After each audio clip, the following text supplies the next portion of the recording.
I always jump when I hit that. Good afternoon, everybody. I'd like to go ahead and call the regular meeting of the Board of County Commissioners to order. It is 12:09. Can I get a roll call, please? Certainly, Madam Chair, at 14:09. Let's see. Thank you for correct. Commissioner Hank Hughes. Present. Commissioner Anna Hansen. Present. And Commissioner Henry Roybal, is he online? No, he was delayed with a tire incident. He'll be here shortly. Okay. That doesn't sound good. Commissioner Rudy Garcia. He is also going to be late. Okay. And Chair Anna Hamilton. I am here. You have a quorum. Thank you very much. That leads us to the pledge, the state pledge, and a moment of reflection. So if everybody would please rise for the pledge. I pledge Allegiance to the flag of the United States of America and to the republic for which it stands, one nation, under God, indivisible, with liberty and justice for all. I salute the flag of the state of New Mexico. This is a symbol of perfect friendship among united cultures. And I would welcome Adeline Murphy for a moment of reflection.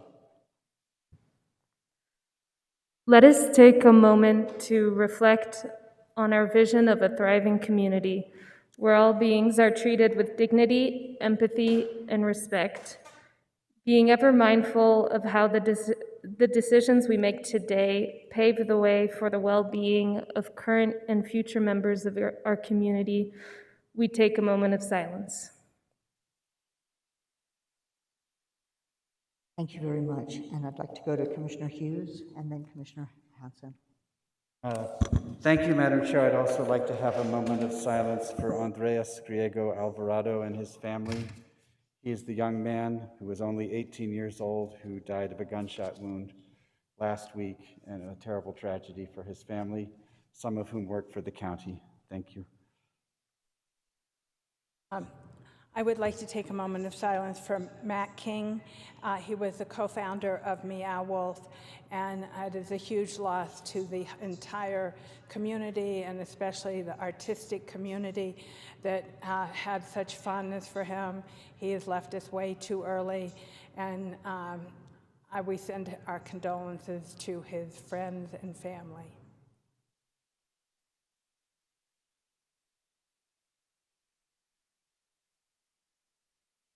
Thank you all very much.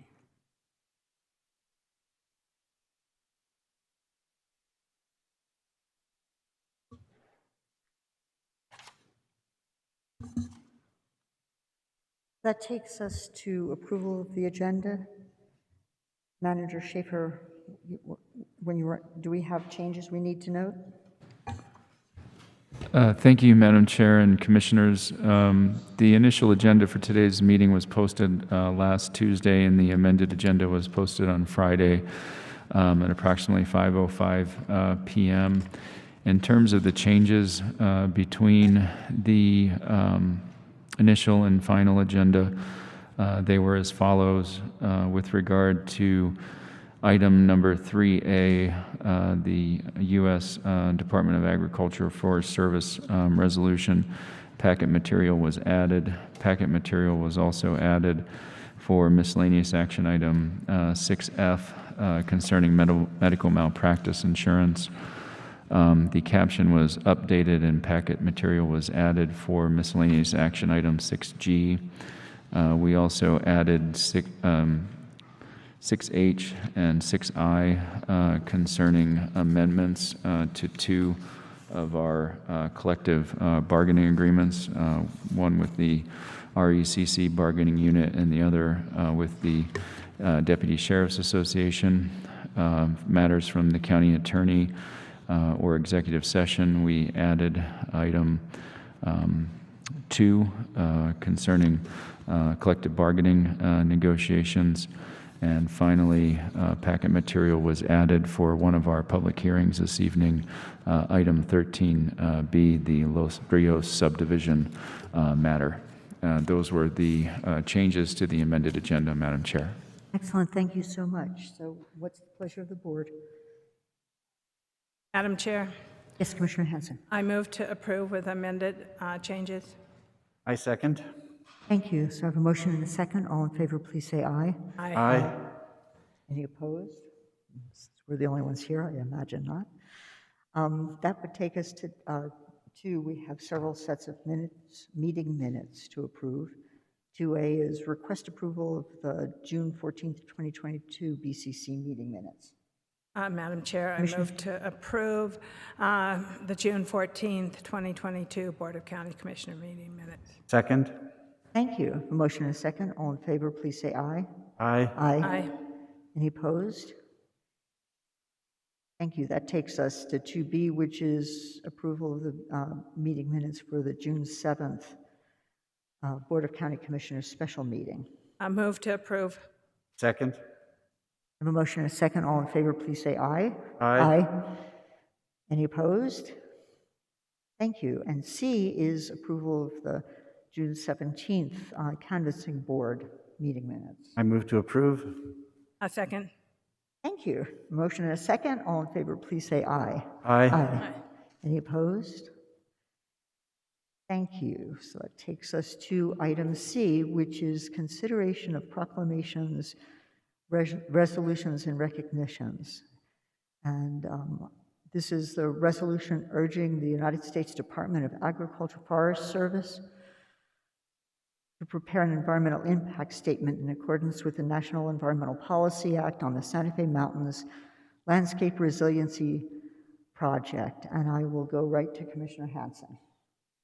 Thank you, Madam Chair. The first thing I would like to do is I would like to read the resolution into the record. Absolutely. Thank you.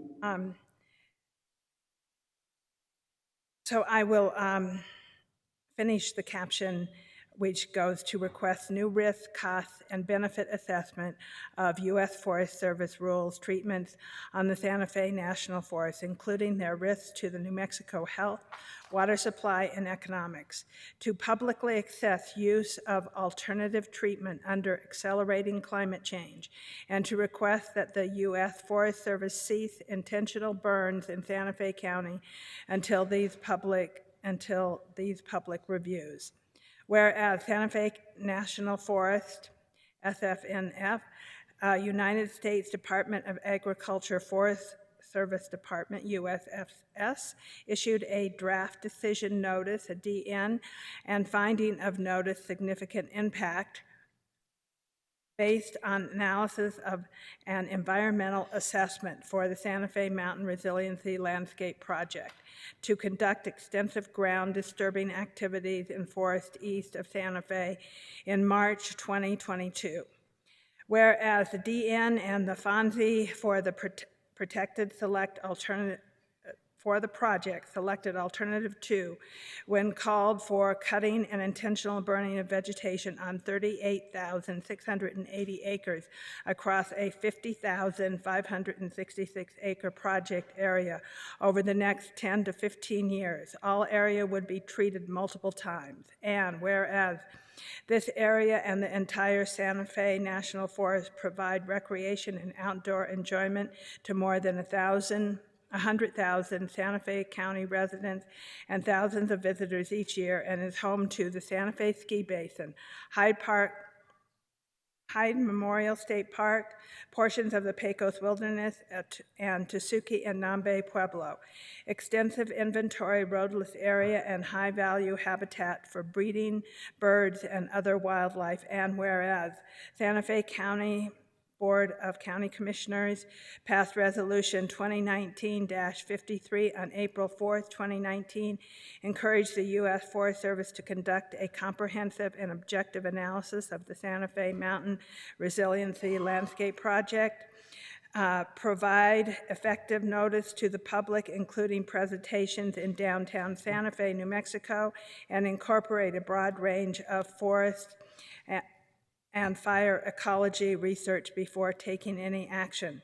Whereas the board passed Resolution 2010-110 on June 29, 2010, in support of wilderness designation for inventory roadless area adjacent to the Pecos Wilderness that will impact the Santa Fe Mountain Landscape Resiliency Project and other Santa Fe National Forest projects. And whereas National Environmental Policy Act, NEPA, often described in the United States Magna Carta for the environment, helps public officials make decisions based on comprehensive understanding environmental consequences before actions are taken, and mandating to the fullest extent possible citizen involvement in such decisions.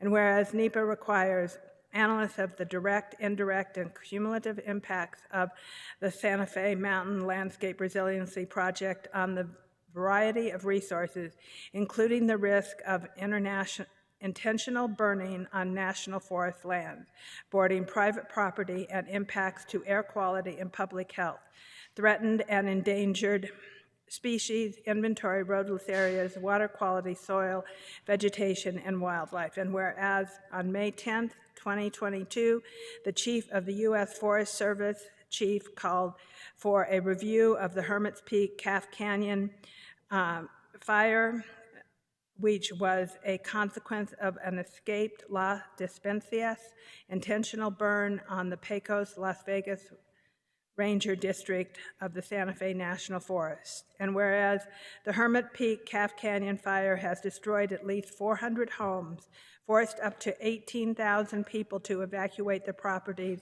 cost more than $248 million in firefighting expenses, and burned more than 341 acres. And whereas the chief's review found that mega drought and climate disruption are presently unforeseen challenges to the planning and executing of intentional burns. And whereas U.S. Forest Service will undertake thousands of acres of intentional burns per year, similarly endangering Santa Fe County this fall, adjacent to densely populated areas without substantive change to their flawed methods of use of personnel or strategy for climate change. And whereas neither the chief's review nor other communications, analysts, or strategies by the U.S. Forest Service on the Santa Fe National Forest specifically reevaluated the viability of Santa Fe's National Forest project and plan for forest treatment given extreme drought and accelerating climate change. And whereas the growth of grasses and other fine fuels following fuel reduction activities, together with debris generated by fire line construction, contribute to increased fire risk, whereas unacceptable risks are taken by personnel conducting planned burns because they are pressured to accomplish the mission. Whereas the Environmental Impact Statement, EIS, is appropriate because an EA for the Santa Fe Mountain Landscape Resiliency Project did not disclose or analyze the significant impact to resources of an escaped intentional burn resulting from global heating and increased fire fuels produced by management and bureaucratic pressure to meet targets. And whereas the risk and impact of escaped intentional burns were not identified in the EA for the Santa Fe Mountain Landscape Resiliency Project or other Santa Fe National Forest projects, although the issue was raised in public comment, now therefore it be resolved that the Board of County Commissioners of Santa Fe County hereby encourage the U.S. Forest Service to prepare a comprehensive EIS for the Santa Fe Mountain Landscape Resiliency Project that would in every aspect engage the public, respond to the full and fair discussion of significant environmental impacts, examine alternatives, including preserving forest in their natural condition, and document unavoidable adverse effects prior to commencing any action.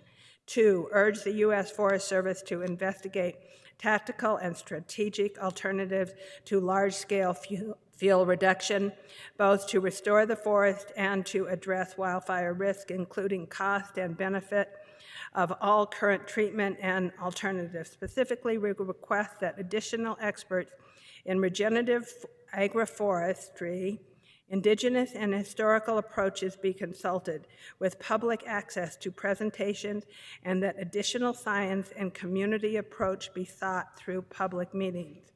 3, request that the U.S. Forest Service use an EIS or additional tool agencies or monies to investigate, analyze, and disclose to the public the risk of an escaped intentional burn, specifically under pervasive conditions of drought and climate change, in comparison to the risk of alternate approaches and plans. Request that the U.S. Forest Service reevaluate the recent scientific literature on combined fire, heating, climate change impacts on high-altitude forests in their risk calculation for intentional burning, including critical parameters that now best predict forest mortality and regeneration failure. Such a vapor pressure deficit, soil dryness, and maximum soil temperature, and implement new required metrics on both forest condition and assessing condition for intentional burning. Request the U.S. Forest Service use an EIS and additional tools to assess the impact of U.S. Forest Service forest fuels treatment on the ecosystem comprising the Santa Fe National Forest, including future catastrophic loss of tree regeneration and ecosystem integrity, and the risk of those treatments to New Mexico citizens, water supply, and economics.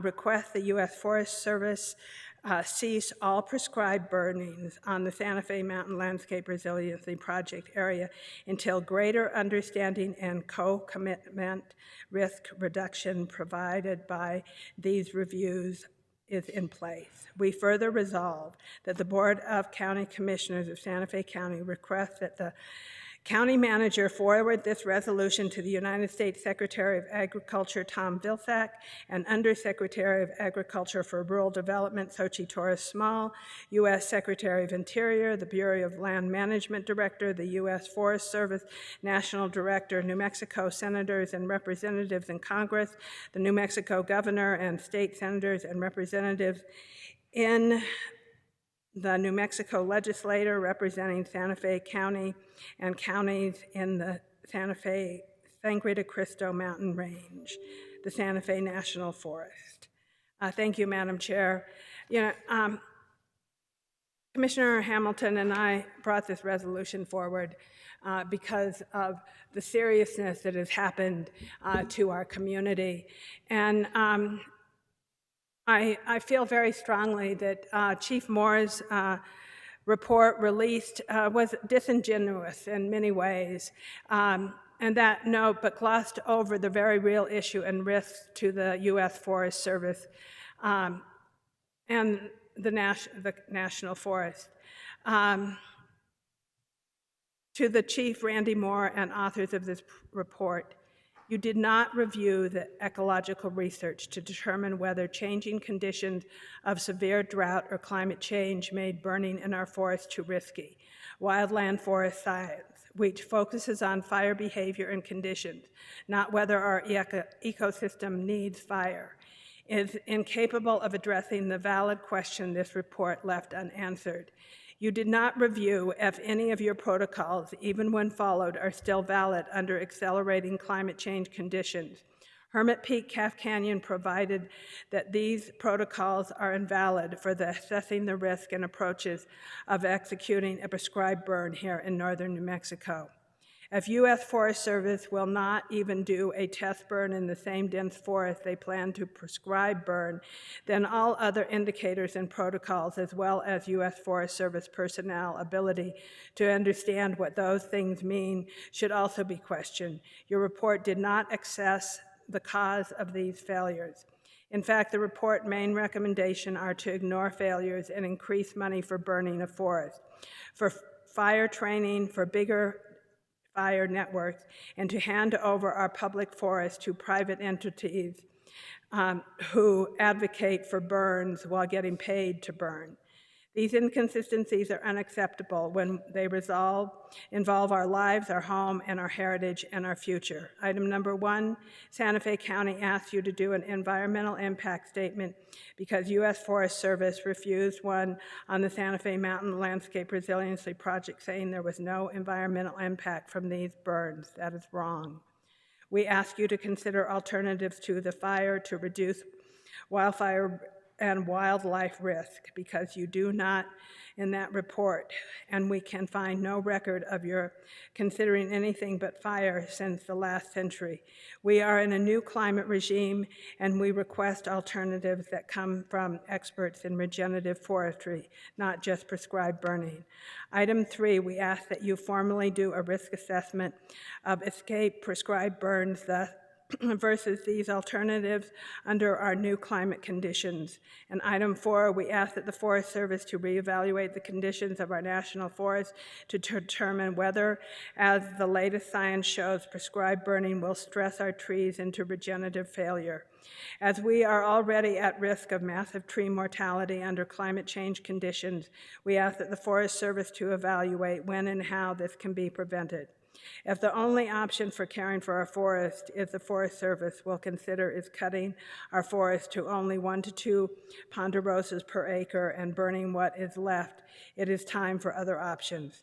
We ask in item 4 that the Forest Service assess its programs of treatment of the Santa Fe National Forest for its explicit risk to our community and economy.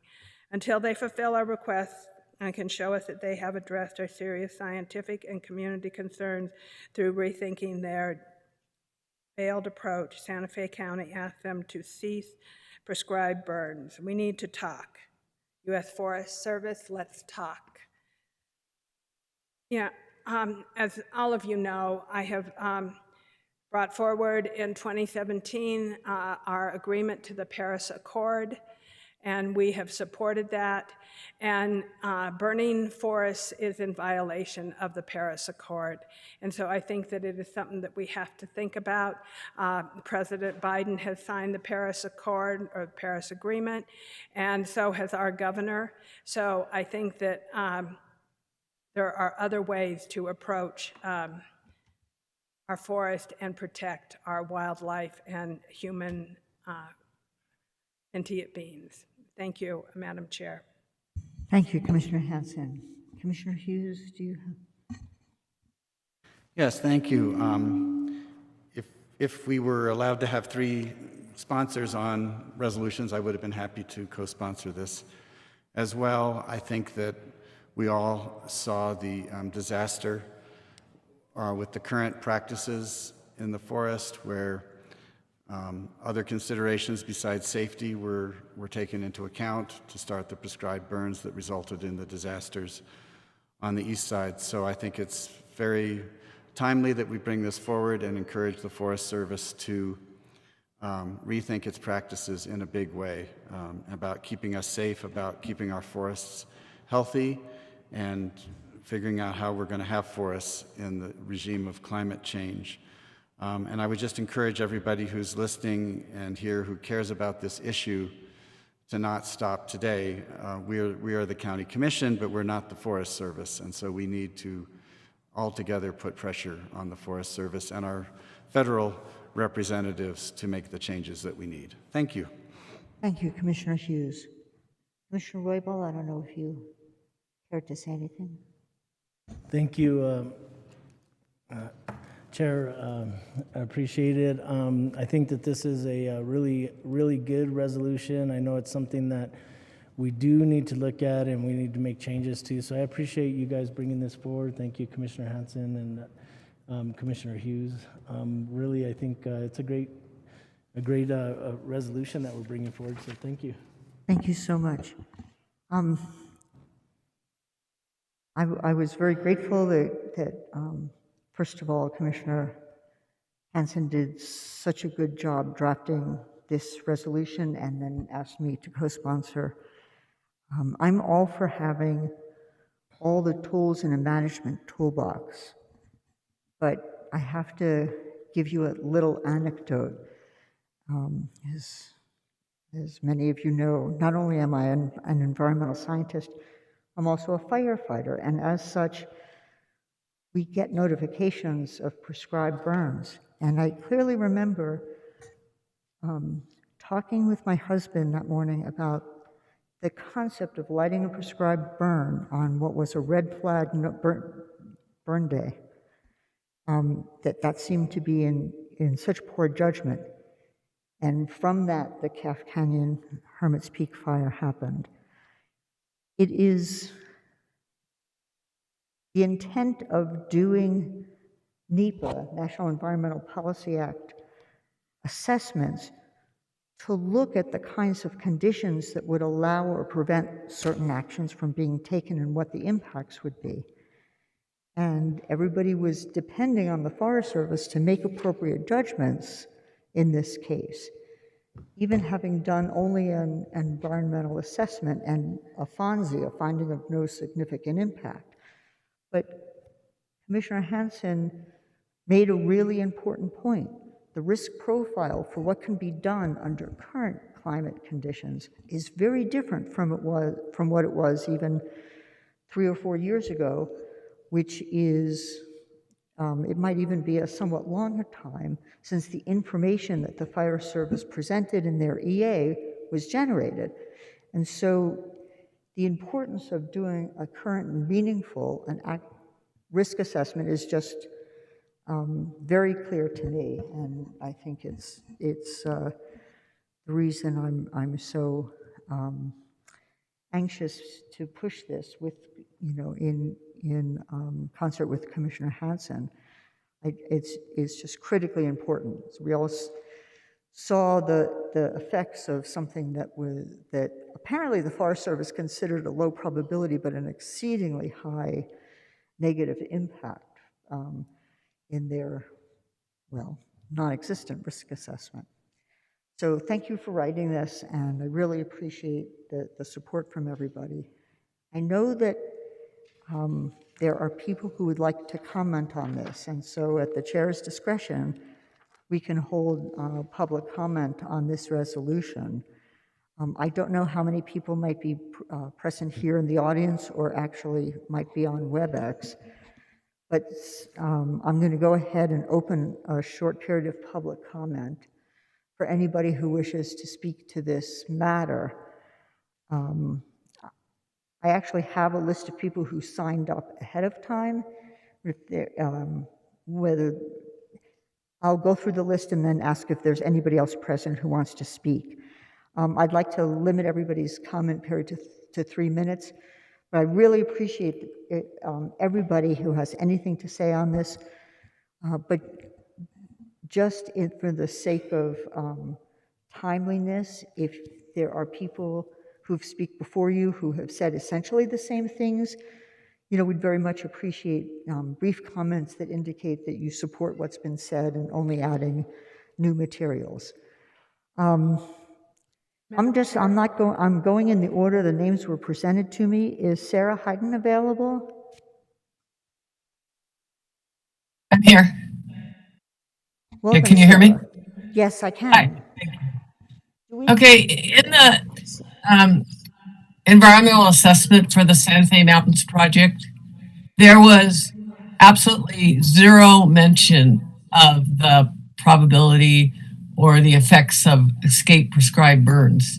Even in the Galenas Fireshed Galenas Wooey project, where the Hermit's Peak Calf Canyon fire took place, they at least considered the possibility of escape prescribed burns in the analysis, but this time around for the Santa Fe Mountains project, they decided it was irrelevant. This is beyond an acceptable analysis. As one of you mentioned, it's really not analysis at all. There's no risk assessment that's valid.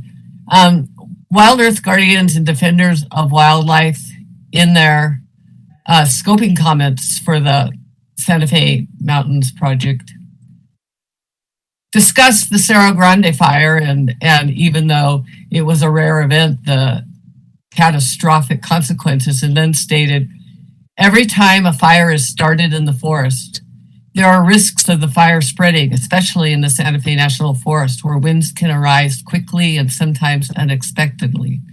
The agency should evaluate the probability of a broadcast prescribed burn precipitating a fire in the Santa Fe National Forest. This was 100% ignored. The agency was at least responsible to explain why they didn't put this into the analysis when it was brought up as an issue in the scoping comments, but they didn't even do that. So just for that, it's unacceptable that they go forward without an environmental impact statement. And then in the same assessment for the air quality analysis, which was critically important because so many people are suffering from the pollution from so many prescribed burns, they used as their baseline assumptions that over the next 10 or 15 years, that the entire project area would either succumb to a wildfire, that the probability that that will happen is 100% if the proposed fuel treatments are not undertaken, even though it's two discontinuous areas, and the probability of that happening is close to zero. And if the fuel treatments are undertaken, the chances of a wildfire being ignited anywhere in the project area is 0%. Those are baseline assumptions that have no basis in reality. And yet all the parameters, all the analysis was based on those assumptions. So basically they never analyzed anything that is reasonably probable to happen. And that kind of assumption went through the whole analysis. I mean, one could go step by step through the analysis and point out how many omissions, flaws, just lack of reasonable analysis is within it. It's a non-analysis. And finally, they used what's called the condition-based approach, and that's just broad parameters for what they might do. And it didn't include where or how much or any specific information. So I just want to quote one thing that's under a map, where they have a map that's potential vegetation thinning and prescribed fire treatment units. It says, figure 2.1 and figure 2.2 illustrate potential vegetation thinning and prescribed burning treatment units that could be delineated for the project area. It is important to note that proposed condition-based treatments would not be limited to individual polygons as displayed in these figures. So basically what they have said is we can thin inside the boundaries of the delineated areas or outside. And if you put inside and outside together, you have everywhere. So they have said essentially nothing about where they're going to thin. Yeah. Yeah. Thank you so much, but we're past the end of your time. Really appreciate your comments. Next we have signed up, and if I didn't make it clear, this is just comment with respect to the EIS resolution. We'll have available public comment for the other matters on the agenda later on in the agenda. Is Valerie Gramillion available? Yes, I'm here. Excellent, welcome. Hello? Yes, Hi I there? can hear you. Okay, great. I do have a few comments. I'm a complex systems scientist who recently began working on a large-scale ecological model of this forest, as well as most of these forests. And in that capacity, I am reading these reports and listening to the Forest Service. I also live 500 yards from where they're planning the next burn, which should have started directly after the Hermit's Peak fire. So, in other words, Hermit's Peak fire quite possibly saved Santa Fe because they were going to do 1,000 acres between Cañada de los Alamos and down into the watershed during those same crazy winds. So I would like to just say a prayer and thanks for this insanity that is no blessing to anyone, but may alert everyone to the risk that we undertake with these kinds of burns during climate change. They simply aren't considering these things. And I have looked at this report, and unfortunately, I just want to go over a small list of things. They chose the wrong fuel models. They did not know drought. They did not know we had no snowpack. They did not know we'd had no precipitation in the last year. They did not note climate change because that would have made them measure vapor pressure deficit and the most recent science on what they should be doing. They did not note that ignition was higher than they expected. They did not stop the burn when they were aware that the capacity for an escape burn was much higher. So their judgment was in question. Their protocols are in question because they did not fulfill their own protocols. They did not even finish their own checklist for the fire. And they did not know what personnel were on the burn. So given those two things, I would not let them run a carnival in my backyard, much less set a fire to the back of the Santa Fe National Forest. And it is no longer the back of the forest in climate change. Their entire approach of opening up the forest to the radiative heat, which dries out the entire forest and increases the rate of death of trees, is anti the fire risk which they need to undertake. So I have a lot more comments. I have references to provide to you guys, but I just want to thank you very much, all of you commissioners. Thank you, Anna Hansen. Thank you, Anna Hamilton, for providing us this excellent resolution, which finally addresses the models of the Forest Service are completely inadequate to the task. They will only look at fire. They are not considering any other considerations, and that means risk to us, our communities, our water infrastructure, the forest on which we all depend due to tourism, or anything else. So we need to ask them to change. And thank you very much for doing that in an elegant and precise and legal way. Thank you very much. Thank you so much for your comments, Valerie. Is David Birnbaum available? Yes, I'm here. Hi, Hello? welcome. Yes, we can I hear was you. terribly frightened. Thank you very much. My name is David Birnbaum, and I live on the old Santa Fe Trail, very close to the village of Cañada de los Alamos. I want to thank you extremely much, ladies and gentlemen of the Commission, for taking the initiative to reassert the rights of your constituents and all the residents of Santa Fe County. The National Forest does not belong to the Forest Service. It belongs to the people. We have seen very recently that the decisions of the Forest Service makes need to be carefully,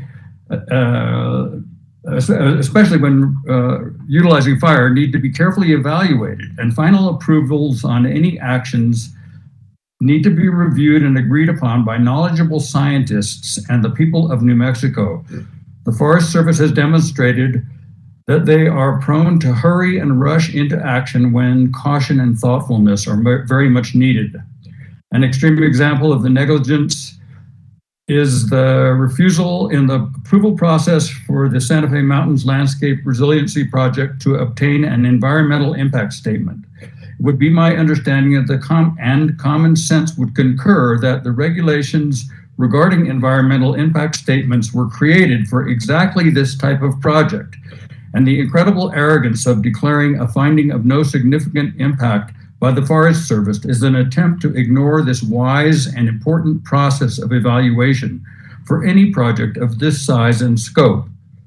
The concerns about endangered species and all the wildlife that lives in the national forests, the necessity to respect the roadless areas and to prevent damage not only to wildlife and fauna, but also to the very mountains themselves, which could easily be permanently harmed by bringing numerous vehicles, including large trucks, bulldozers, and other heavy equipment in, are just a few of the issues that need to be thoroughly explored by the environmental impact statement process. The most recent scientific studies of areas that have been treated as the Forest Service intends to continue have revealed the necessity of reevaluating and creating new rules because of the extreme drought conditions. I hope that the Commission will unanimously use all of its power and influence to insist that an environmental impact statement be performed, that the latest science be considered, and the current plan be revised appropriately. Thank you very much. Excellent. Thank you so much, David. Is Dorothy Dean available? Yes. Hi. Hi, welcome. We can hear you. Thank you. I didn't prepare anything to say, but I live in Cañada de los Alamos, and I'd first like to really thank my neighbors for taking this issue up many years ago. And I participated in quite a few of the field trips with the Forest Service, and just seems if they would have been listening to all of this a few years ago, this could have been possibly avoided. And I'm 100% behind the environmental impact statement. I also am a landscaper, and just on those tours with the forest employees, I mean, they even admitted that there were fires. They took us to a prescribed burn that almost got away from them in a wet year. And I just really think that we really need to look at all the impacts of their work that they've done. And I appreciate this resolution, and I'm in complete support of it. I just feel like they were leaving out things like erosion control, which seems to me like one of the biggest problems. The forest burns, but then the rains come, and then the real huge damage happens afterwards with the erosion. And they weren't even putting the trees on contour to slow erosion down when they were doing their work. So there's so much more work to be done, and I feel like there's a lot of repair that should be done from the work they've done already. So I'm in favor of an impact statement, and I really hope it goes through. And thank you. Thank you so much for your comments, Dorothy. That is all the people I have who have signed up ahead of time for making comment on this matter. Not to forget that we'll have public comments on other matters later in the agenda. But just to check, is there any... Yeah, I'm asking right now. Yeah, thank you.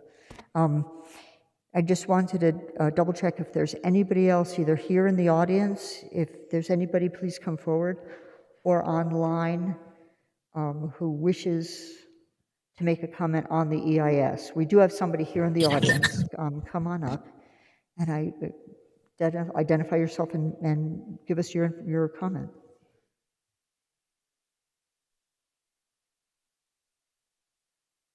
We can't hear you. I think your mic has to be on. Yes, thank you.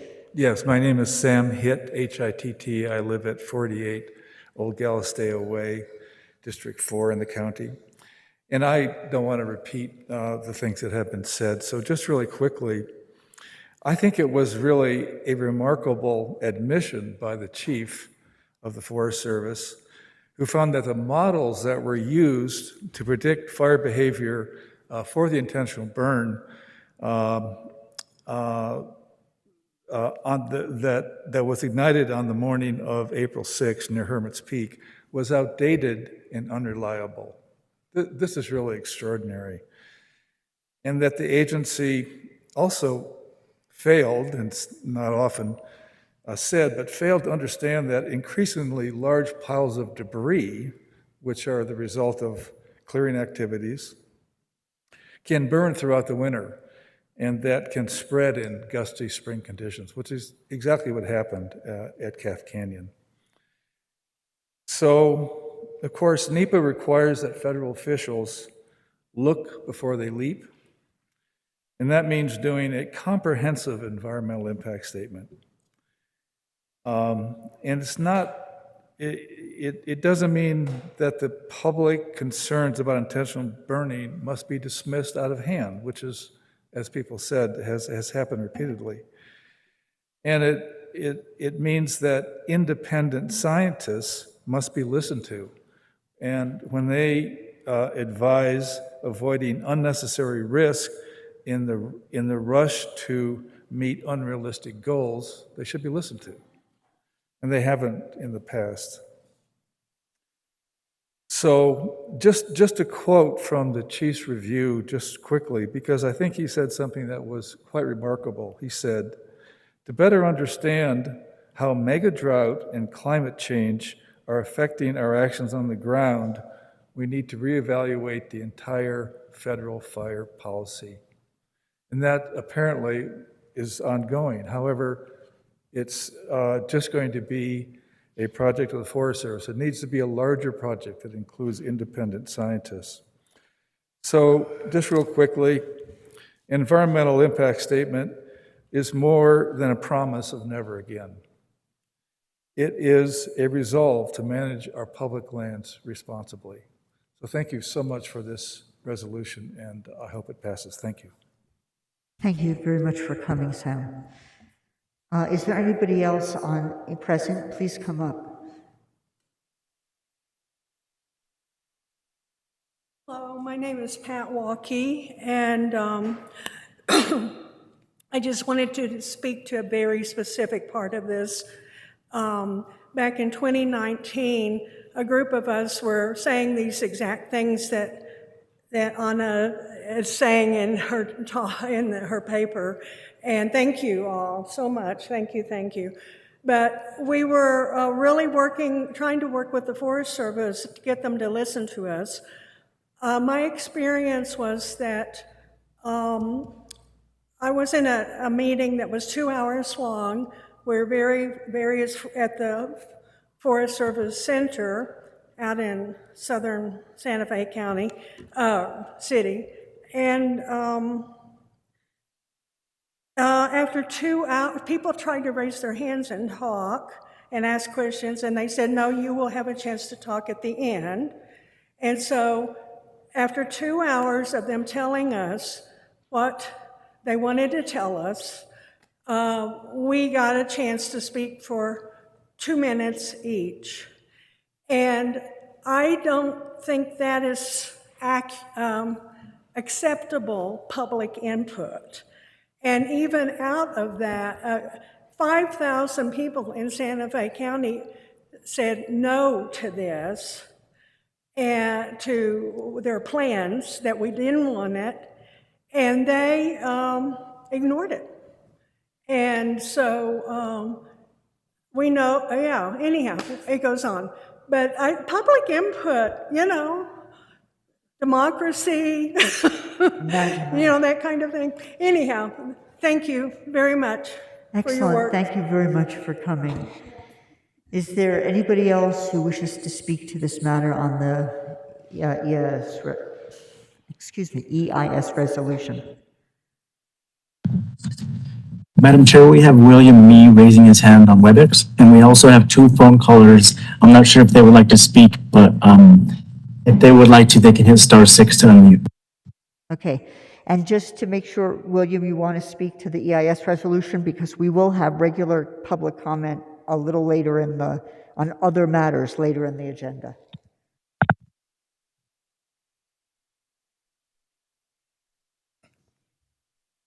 William, if you're there and you want to speak to the EIS, please unmute yourself.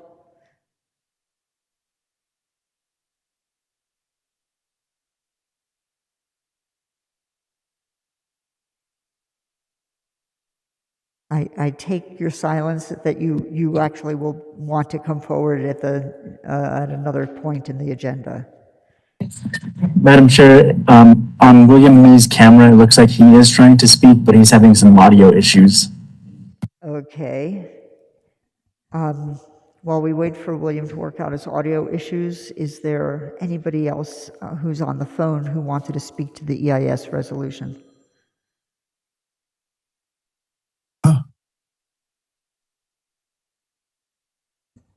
William, I see you now, but I can't hear you. I just got off of the mute. I don't know how, but it worked. William Mee, William Mee, Alwafria Village, and there's a trend in climate change that the Forest Service might not be considering, and what it is as a farmer, I keep precipitation records, but and the best one to illustrate this is in 2014, we had 14.6 inches of rain, and that's a really great total. But 75% of this was from September 15 through December 31st, or outside of the growing season. So native grass and trees were dormant and were not taking in all this water. But instead, it grew a bunch of weeds. And, they're annuals which die, and they become a fire hazard. And we actually had a 2-inch rain in November, which is highly unusual. I mean, usually you get a snow. But, the weeds just loved all of this moisture. And I've noticed that this 75% outside the growing season. It's been happening maybe only 50%, but it is a trend and it is a climate change issue that the Forest Service should look at. Thank you, Commissioner Hansen and Hamilton, for bringing this forward. And that's the end of and I will comment later on. Excellent. Thank you very much, William. Is there anybody else online or present who wants to speak to this matter? Hearing none, I think I'll go ahead and close public comment on the EIS resolution. Commissioner Hansen. Thank you, Madam Chair. Thank you, everyone who spoke in support of this resolution. I want to thank the community who helped me write this resolution. This was done in a collaborative manner, and that is the way that I think we as elected officials need to be working with our constituents, is to reach out to them and for us to represent them. They are the ones who hired us, and so it is important to me that we represent them and their concerns. Yes, there are many issues with public participation with federal agencies, and something that we all need to work on to make our federal agencies more responsive to our constituents. And with that, I would like to make a motion to approve this resolution and ask for a second, and I hope that we have unanimous support. So thank you, Madam Chair. Thank you. I can second.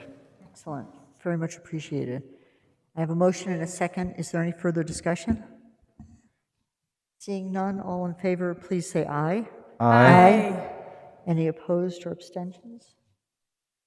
So this resolution passes unanimously among the commissioners who are present. And once again, thank you to everybody who spoke to this matter and who assisted Commissioner Hansen in drafting this. Madam Chair, can I interest you in a resolution number? Yeah, I'm very interested in a resolution number. I would imagine so. Thank you. This will be resolution number 2022-050. Excellent. Thank you, Deputy Clerk. So that takes us to item 4, which is the consent agenda. Are there any items that any commissioner wants taken off for questions, or what's the pleasure of the board? Madam Chair, I'll make a motion to approve the consent agenda as is. A second. Thank you. I have a motion and a second. Is there any further discussion on? Seeing none, all in favor, please say aye. Aye. Aye. Any opposed? Thank you. This item also passes. We have no appointments and reappointments, so that takes us to item 6, which is miscellaneous action items. A is approval of amendment to an agreement between Santa Fe County and Terry Werner, increasing the compensation at an additional $75,000, inclusive of GRT, and many other details, which I believe Bill Taylor and potentially Anna War will address. Thank you, Madam Chair. Commissioners, pleasure to be here. We are before the board to request an extension to the contract with Terry Werner for the management services at the Stanley's Cyclone Center. It does increase. It's an increase of $75,000 for the fiscal year 23 for a total contract amount of $374,000. We entered into this contract in August of 2018. We have had activities there through the COVID epidemic, and we've reduced some services, increased them back. But we are before the board now to ask for an extension. We wish to continue the services. With that, Madam Chair, I'll stand for questions. Excellent. So I know Commissioner in that district is not here yet. Are there questions or comments from the commissioners? Madam Chair. Commissioner Hanson, I'm sorry. Thank you, Bill. Thank you, Anna. I think it would be great if Ms. Moore could give us a little overview of like what's happening at the Stanley Center, so that we had a better idea. I'm definitely in support of this compensation, but it's always good to hear what you're doing and how the community is being involved in the Stanley Center. Good afternoon, Commissioners, Madam Chair, Commissioner Hanson. I did put together some of the events that we've had since we reopened last year after COVID.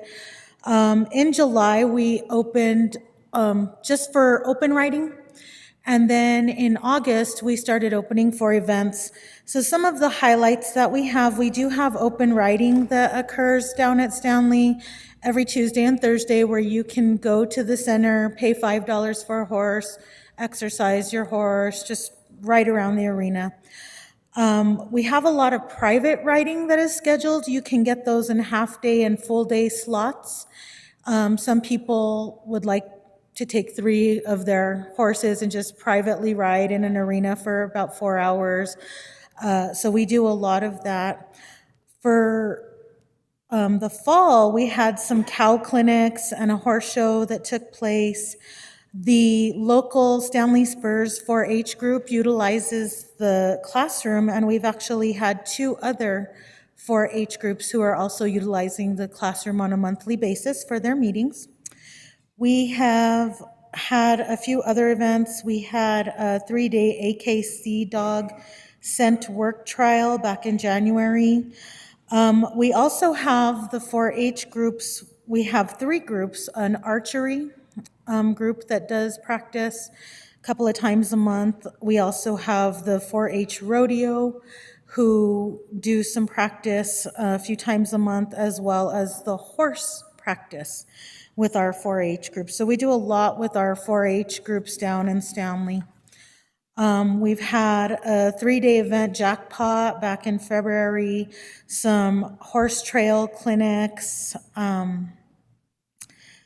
and again, a lot more meetings with 4-H, as well as some roping. We have some local roping groups that utilize the center. In the fall and the cold months, they have their roping practice there. We also have another group who is a drill team, which I'm not too familiar with, but they utilize the center once a month. And then we have, we actually had a graduation party there. We have had a wedding there in the past. So we have sort of a plethora. And then back in May, we had the Century Race. The bicyclist utilized the parking lot as a pit stop for that Century Race. So we have kind of a wide variety of things taking place out in Stanley.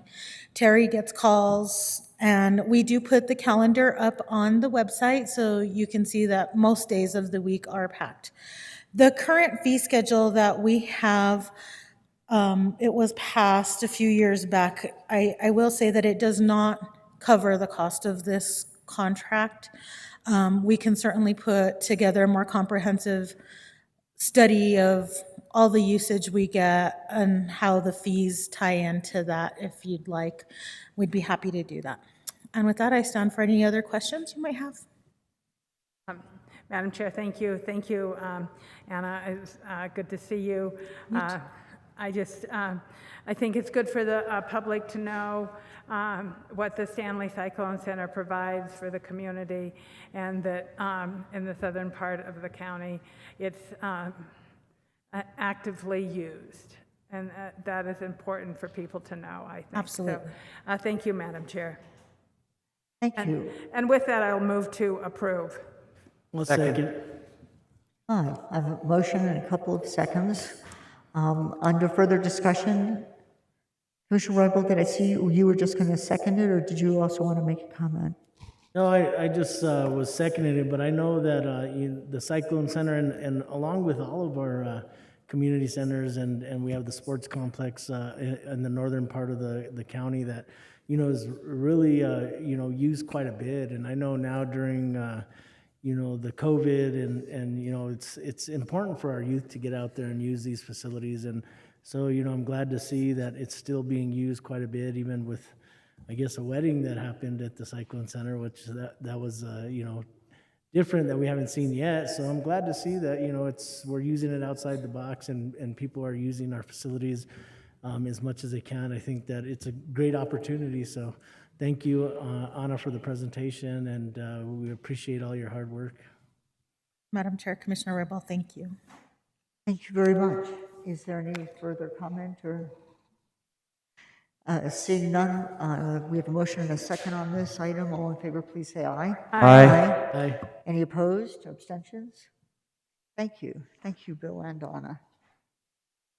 That takes us to item 6B, which is a resolution requesting budget adjustments to various funds in the net amount of $12,952,716 for year-end budget cleanup. Do we have? Madam Chair, this is Yvonne. I'm on WebEx.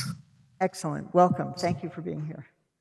Thank you, Madam Chair. Commissioners, the budget adjustment before you is requesting the following adjustments for fiscal year 22. The first one is an increase of $90,000 to the 2018 General Obligation Bond Fund to provide additional funding from interest earnings to cover current year costs for the System Distribution Improvement Project. And then we have an increase of $138,197 in the 2021 General Obligation Bond Fund. This is to reallocate excess funds from the completed Star Vista project to County Road 67 project.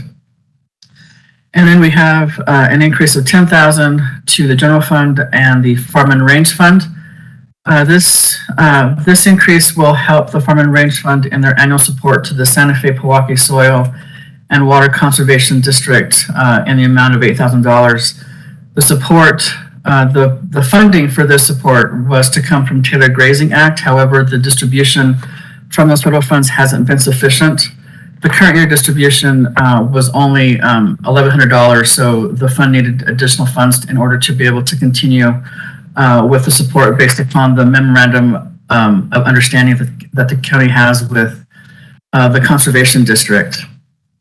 And then we have an increase of $1.5 million to the general fund and the self-insurance fund.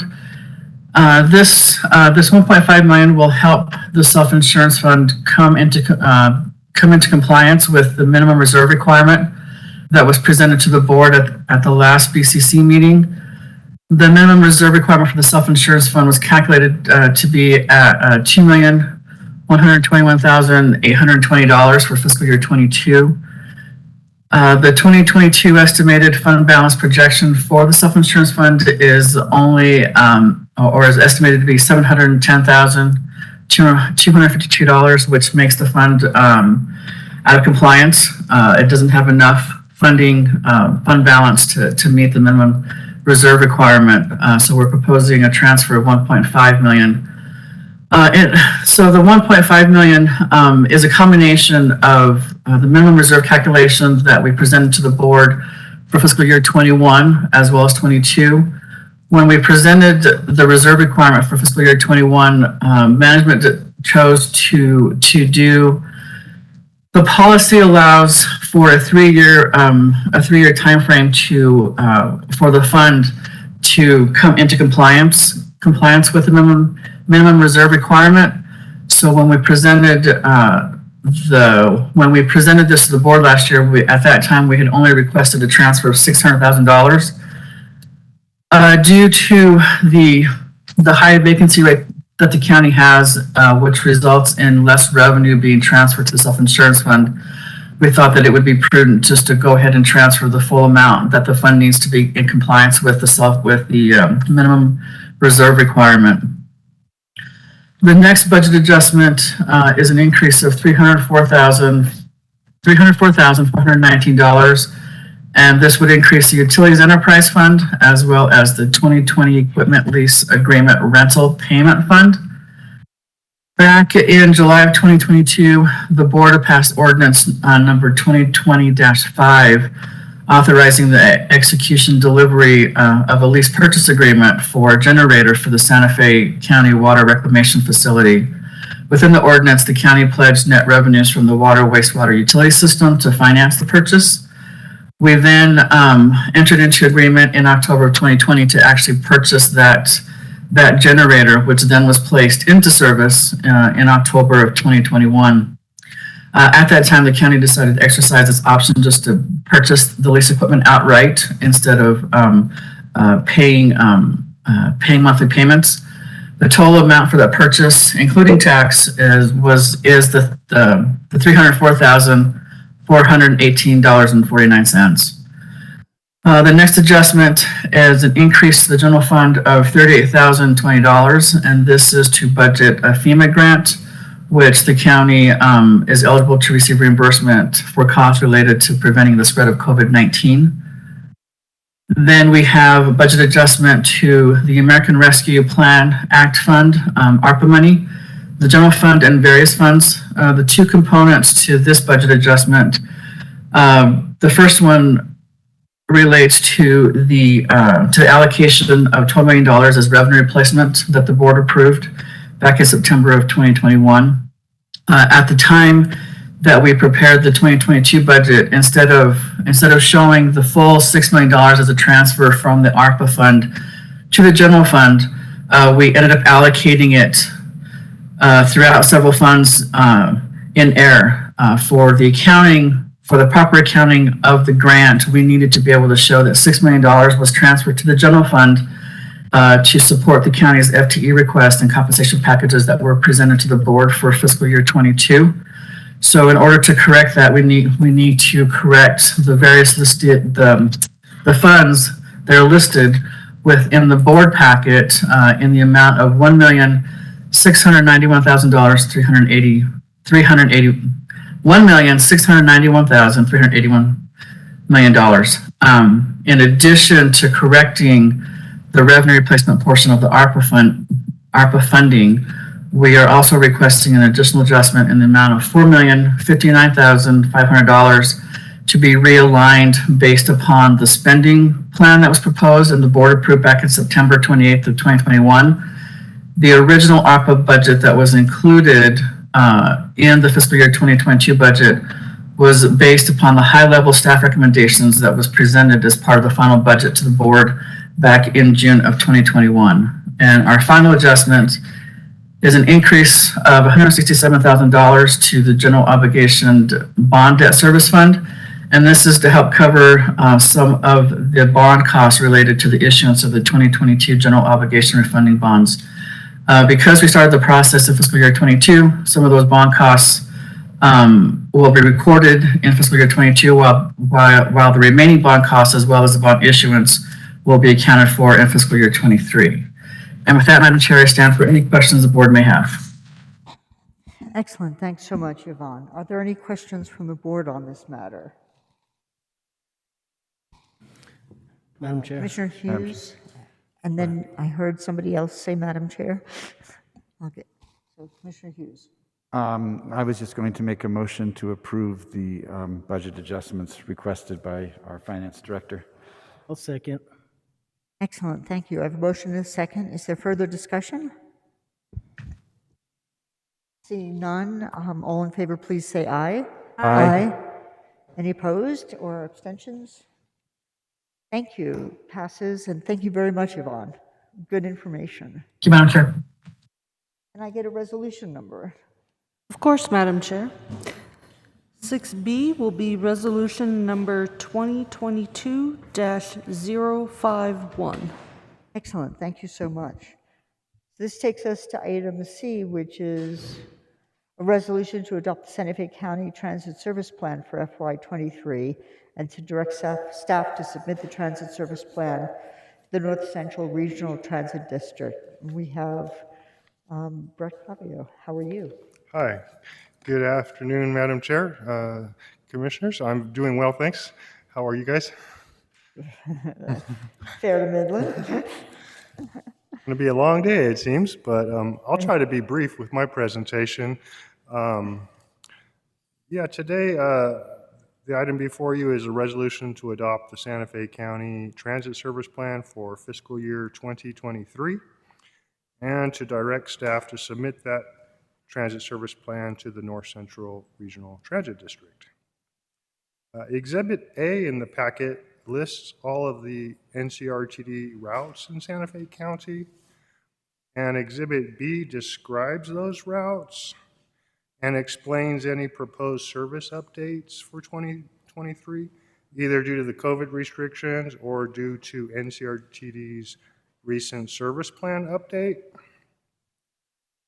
Since the preparation of this report, I wanted to note that Route 255, the Mountain Trail, is back in service, coinciding with the reopening of the Santa Fe National Forest after the fires. In conclusion, staff recommends approval of the resolution to adopt the Santa Fe County Transit Service Plan for FY23 and to direct staff to submit that service plan to NCRTD. The NCRTD Executive Director, Mr. Anthony Mortellaro, may be here virtually if you have any questions for him. Otherwise, I can try to answer them. And that concludes my presentation, so I stand for any questions.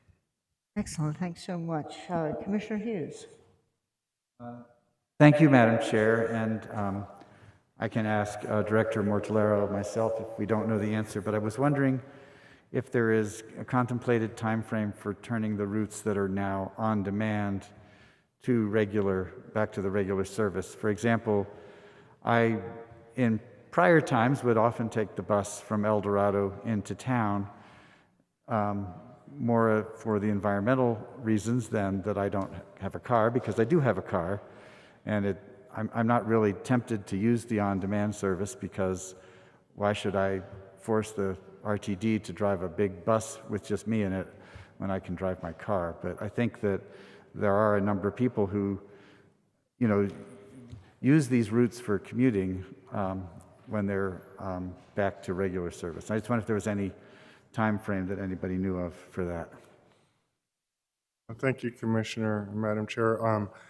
I am not sure when NCRTD is going to resume regular fixed route transit service on those routes that went into the on-demand status. I do anticipate that to happen, though, over the next fiscal year, so hopefully within 6 months, but I can try to get more precise information for you on that. Great, thank you. Thank you, Madam Chair. Thank you, Commissioner Hughes. Are there any other questions for Mr. Clavio? And if not, what's the pleasure of the board? Madam, Yes. Either one. I'm going to move to approve. I just was going to defer to Commissioner Hughes since he represents us on the board, but I am the alternate, so I'm happy to make a motion to approve. And I'll second. Excellent. I have a motion and a second. All in favor, please say aye. Aye. Aye. Aye. Any opposed? Thank you, Mr. Clavio. Thank you all. Deputy Clerk, can I get a resolution number? Certainly, Madam Chair. 6C will be resolution number 2022-052. Excellent. Thanks so much.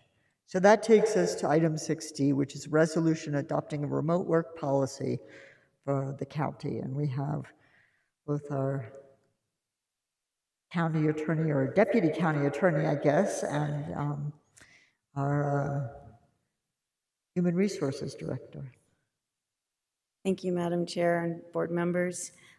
Before you today is a resolution adopting a remote work policy. And as you may recall, when we first encountered the COVID pandemic, the board gave the county manager authority to adopt emergency policies. And one such policy was an emergency remote work arrangement policy allowing employees to work from home in order to deter the spread of COVID and protect our workforce.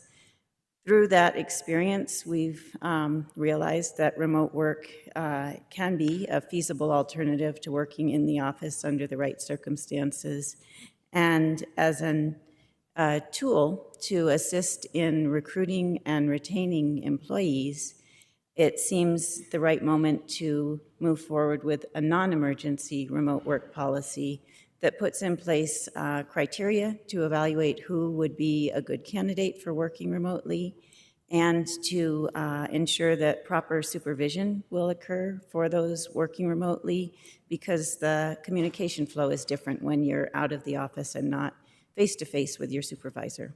And so you'll see before you today a policy that allows for that individualized evaluation of employees who seek to work remotely.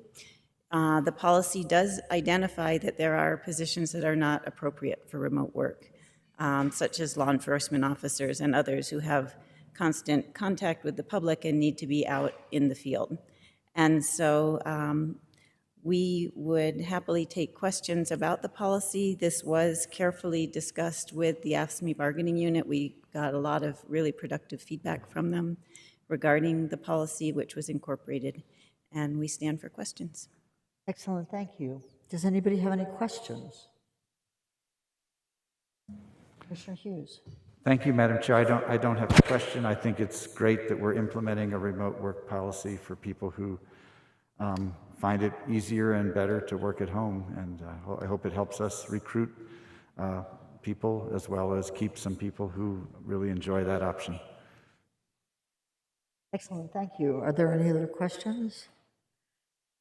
I imagine that, I mean, more for the record than anything else, it seems to me that one of the nice things about what was written, what was presented to us, is that it's flexible. It's not an all or nothing thing where you have to either work all at home or all in the office. There are options so that it can be tailored to each one, and that accommodations, you know, that reflect the needs of that job would follow along with that, you know, like availability of computer equipment and, you know, whatever. So I don't know if there's anybody else who has questions in that regard or anything you guys would like to emphasize just so that people know about it. But I do, you know, I'm very glad to see something come through that provides for flexibility where you can meet work demands but accommodate, give more consideration to the workers and to carbon footprint and controlling that sort of thing, contributing. Thank you. Commissioner Hanson? Yes, I think this is an important aspect. A fellow commissioner that I work with from Austin, Texas, they also instituted a remote work plan, and they were considering building more buildings, and the commute to their offices was sometimes quite long for people, maybe up to 2 hours, and traffic is a little more horrendous than it is here in Santa Fe and Austin, Texas.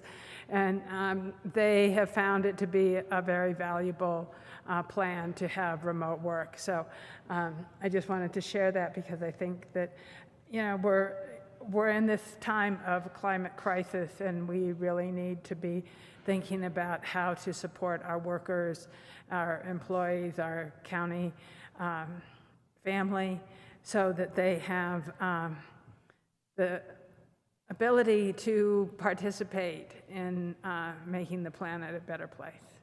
So thank you, Madam Chair. Thank you. Commissioner Hughes? Yeah, I'd like to make a motion to approve a resolution adopting a remote work arrangement policy. A second.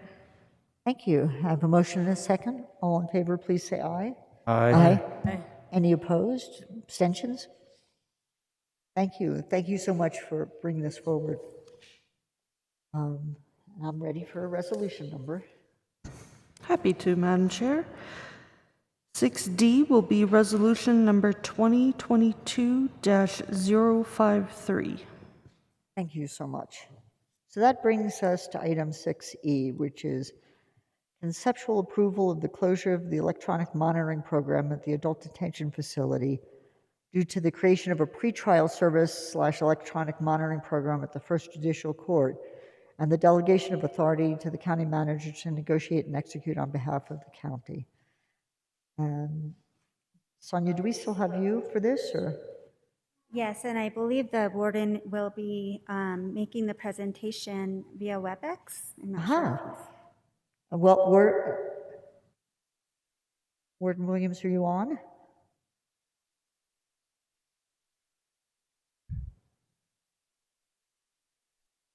Warden, if you're speaking, you're muted.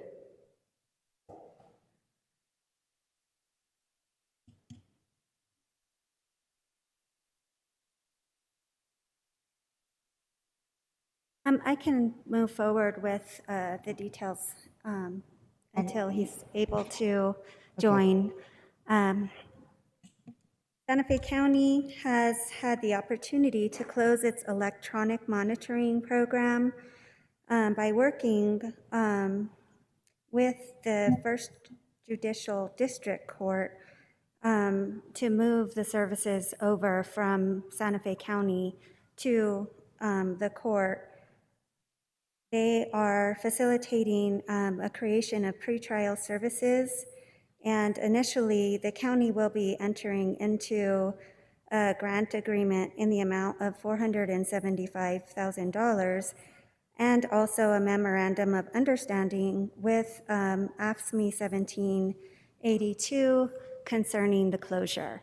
And just for clarification, that memorandum of understanding is to ensure that we're working with current EM employees to be transferred into other jobs or be offered other opportunities for which they qualify for within the county. The amount of employees impacted is very limited. It's less than a handful.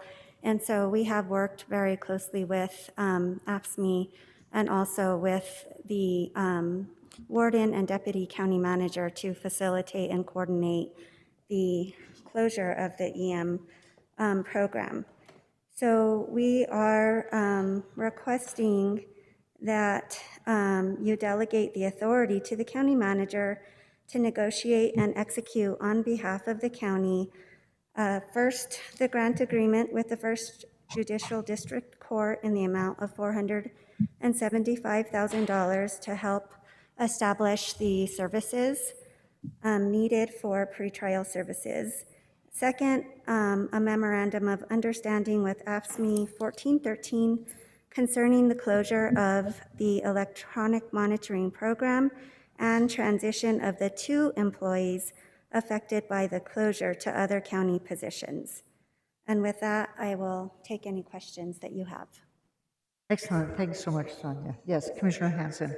Madam Chair, thank you, Sonia. This is a one-time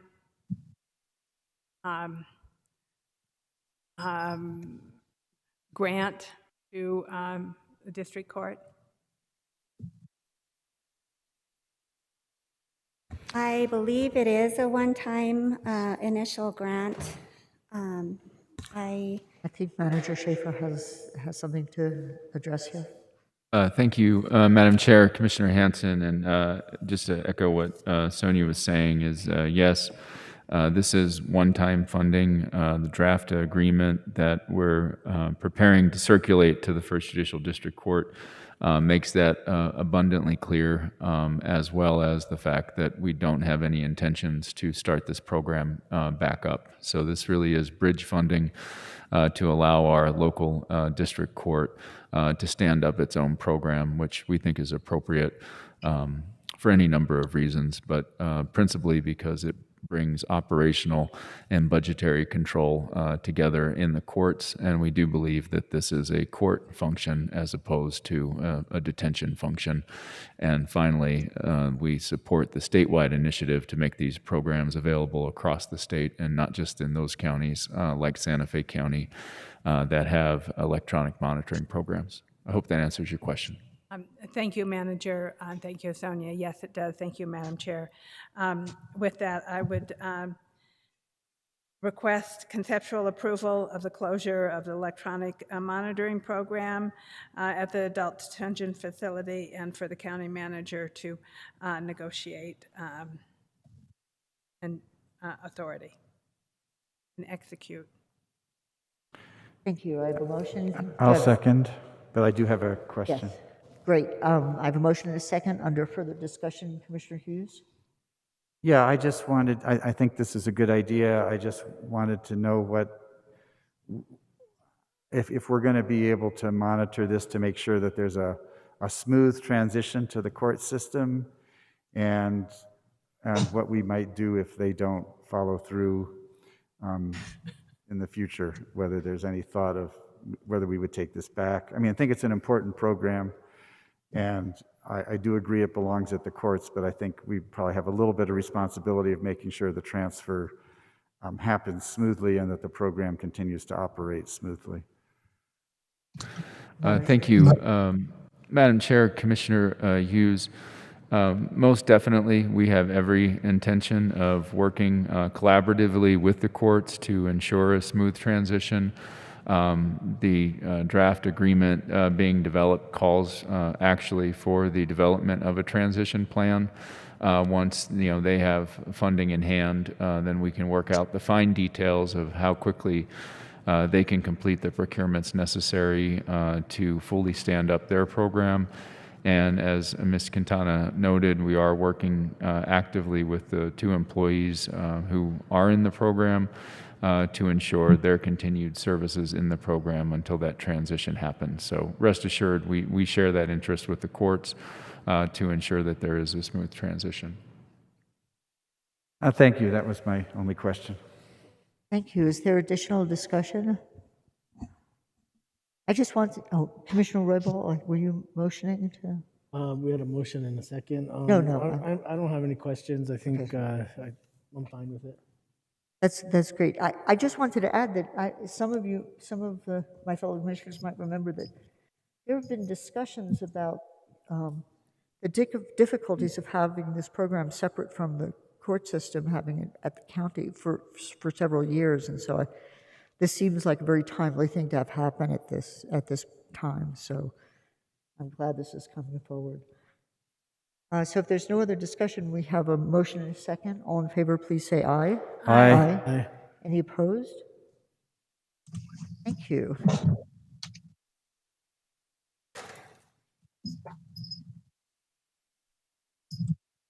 So that takes us to item F, which is a resolution delegating to the county manager the authority to negotiate for medical malpractice coverage for fiscal year 2023 and to execute purchase orders, agreements, and other documents necessary or advisable to effectuate such coverage, or a decision to continue self-insure medical malpractice in fiscal year 2023. And we have numerous people, so if you don't mind, if you'll just introduce yourselves as you speak, that would be great. Good afternoon, Madam Chair, Honorable Commissioners. My name is Melinda Jagos-Moquino. I am the Deputy HR Risk Management Division Director. Along with me is the Vice President of our broking company, which is Hub International. His name is Scott Gates. And also my superior, Sonia Quintana. All right, I'm here to address item F on the agenda. And I wanted just to give you a brief history of what we went through with Hub International. We received 2 proposals for medical malpractice, one from GenStar and Lloyd's of London. Today, HR and Risk Management are requesting the Board of County Commissioners to select between the 2 proposals submitted or decide to remain fully self-insured for medical malpractice claims for fiscal 2023. The 2 proposals we received were GenStar, Lloyd's of London. GenStar proposed a $50,000 deductible and $1 million in premiums for $1 million per occurrence with a $3 million aggregate coverage. Lloyd's of London offered $250,000 to $500,000 deductible and self-insured retention with premium at or nearly $1 million for the same coverage. With the premium proposals received HR and risk management, along with our broker, believe that the best route to continue would be to self-insure the medical malpractice risk. Santa Fe County is financially prepared with the fiscal year 2023 financial budget to include $1.2 million for medical malpractice to cover premiums, deductibles with self-insured retention and/or self-insured claims. Should the Board of Commission choose to continue self-insured medical malpractice and claims during fiscal 2023, funds will be reserved from the final budgeted amount in collaboration with the third-party administrator and legal representatives. The funds reserve will continue forward to pay claims and into the future fiscal years as they resolve. The uninsured risk amounts will be included in the operating budget for future fiscal years. If either of the two proposals offered for fiscal 2023 is selected, Santa Fe County would be paying more than the total average cost of insurance paid in the past calendar years of 2014 to 2020 of $611,817. HR and risk management would recommend, should you choose between the two, GenStar with a $50,000 deductible to result in a lower true cost of insurance, versus Lloyd's of London with a $250,000 to $500,000 self-insured retention. With that, a resolution has been prepared, should the board decide to select and secure the coverage with GenStar, to authorize the county manager to negotiate and execute all agreements, purchase orders, and other documents necessary and advisable to secure coverage with GenStar. With that, we stand for questions. Thank you. Commissioner Hanson. Thank you, Melinda, Scott, and Sonia. It seems to me that the better deal is to continue to self-insure. And so I would like... Yes, I'm sorry, I was... Okay, and so I'd like to make a motion to continue to self-insure medical malpractice in fiscal year 2023. One second. Thank you. So I have a motion and a second. Under any further discussion, or is there any further questions? Or Manager Schaefer, did you have some inputs on this? No, thank you, Madam Chair. I don't have anything to add. Thank you. Thank you.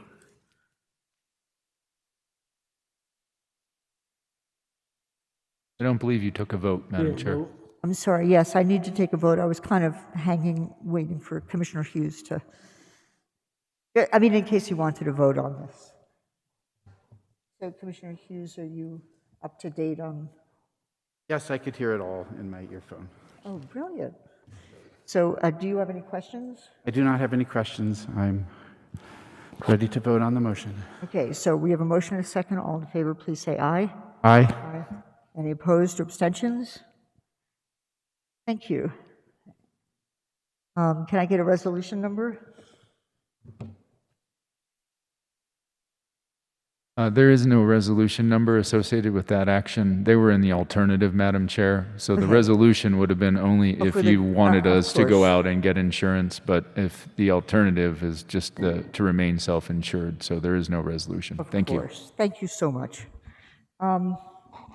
Before we proceed to item G, as the commissioners realized, they were handed some supplemental material on that, packet material on that item in hard copy. And so I propose we take a 10-minute recess so that everybody has time to at least breeze through that. And we will re-adjourn. We will come back. It's 3:42 at, how about 3:57? Just because I like odd numbers.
Hello, is everybody ready to get started again?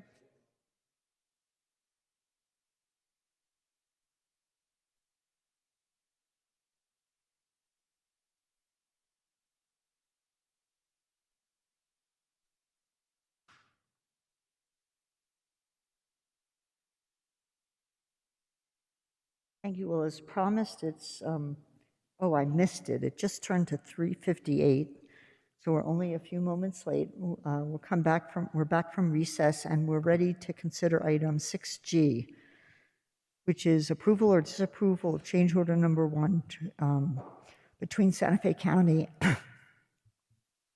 and Year Out Energy Services Company, changing the specifications for 2 solar array systems at 2 county facilities, increasing the contract sum by $74,436.25 and extending the contract time by 15 days. And the person at the podium, we have Bill Taylor and Jacqueline Beam, but the person at the podium is Bill Taylor. Thank you, Madam Chair. Commissioners, thank you. Before we adjourned for a quick recess, was a supplemental memorandum. And what is before the commission today is regarding information surrounding the issue of fencing at Santa Fe County facility solar installations in the county. The rationale for fencing around a solar array is primarily is to protect the solar array itself, the wiring, cables from the panels to the inverters, and the electrical connections. This supplemental memorandum before the commission, it provides a recommendation to the commission as a solution to the issue with solar array fencing. The county staff does recommend that the default option for a ground-mounted and or pole-mounted solar arrays as county facilities should be scrims with no fencing, scrims being the protectors over the cabling and the back of the solar arrays. Minimizes cost, there's usually aesthetic issues with the communities that would not have to be dealt with, and it maximizes the amount of resources available for solar arrays, which is paramount objective in the time of climate change and clean energy. We have additional information. We can provide additional answers to any of your questions, and of course, Ms. Beam is here to talk specifically about the 2 locations that we're talking about in change order number 1. With that, I'll stand for questions. Excellent. Thank you so much. Are there questions? Commissioner Hanson. Thank you, Madam Chair. Thank you, Bill and Jacqueline. So the scrisms are in the picture 1 of the black item covering the cables, which seems like a very logical thing. One of the reasons I particularly like this, and we had this discussion at the Agua Fria Village Association, was that wildlife, rabbits and quail and birds and others can wander in underneath the solar panels, and it's good for pollinators. We can start planting things, it allows for natural habitat to exist there, and so I think this is a really good solution. We have the city putting up a solar array in Las Campanas, and there's been quite a bit of discussion about that. And I think if there was no chain link fence or other items, it would be a much more attractive facility. So I completely support this because I think this is the right way to go. Agua Fria is quite happy to not have fencing around it, and so I think I just wanted to share that.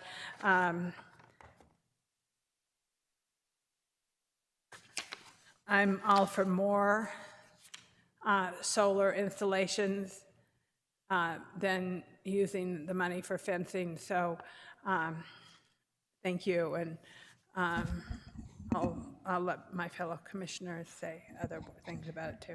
Excellent, thank you very much. Commissioner Hughes. Thank you, Madam Chair. I'm just wondering, where did the idea for the change order to add the fencing come from?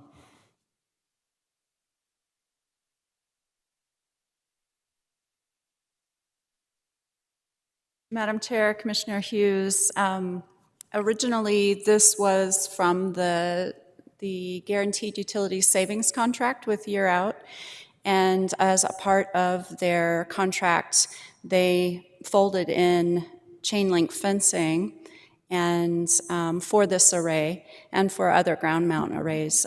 But for this community, since rustic is definitely a better option aesthetically, we were going back and forth with the cost of coyote fencing, and coyote fencing has gone through the roof.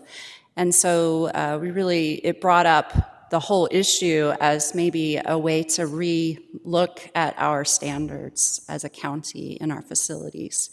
And through the research that we've done, the state does not require fencing, our SLDC does not require fencing, and so this really does seem to be the most economic option, as well as really a wonderful thing for wildlife to be able to roam freely. Oh, okay, so it came from the fact that we didn't want to do the chain link fencing, and then we were looking at what other options would be. Well, I mean, I agree with you and Commissioner Hanson that doing the scrims and no fencing is probably fine and a good idea. So in order to do that, we would just not approve the change order. Is that correct?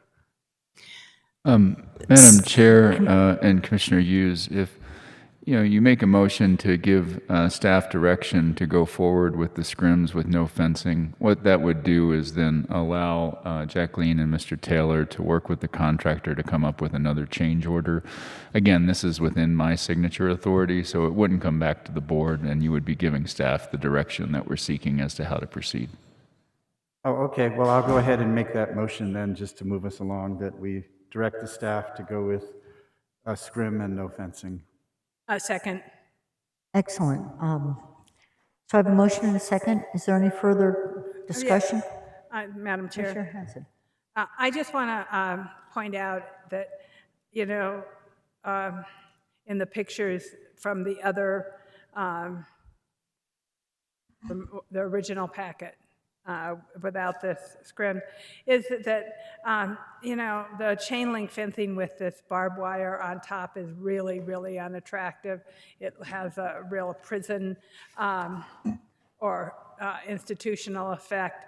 I did think that the chain link fencing around the soccer field and was not quite as offensive, but if we can do without it, I'm all for it. So thank you. And I did second it. So. Yes. And did you have any questions? Okay, so we have a motion and a second. All in favor, please say aye. Aye. Any opposed or abstentions? Excellent. Thank you. And thank you very much, Jacqueline and Bill. Commissioners.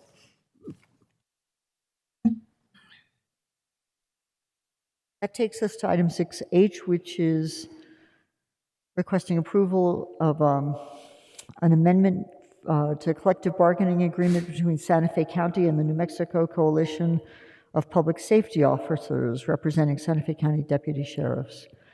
And we once again have Rachel Brown and Sonia Quintana. Good afternoon, Madam Chair and board members. I hope you'll hear me through my mask, and if you don't, please let me know. We are before you with an amendment to the bargaining agreement with our sheriff's union. And this is intended to address recruitment and retention concerns and to expend money that was allocated in the budget.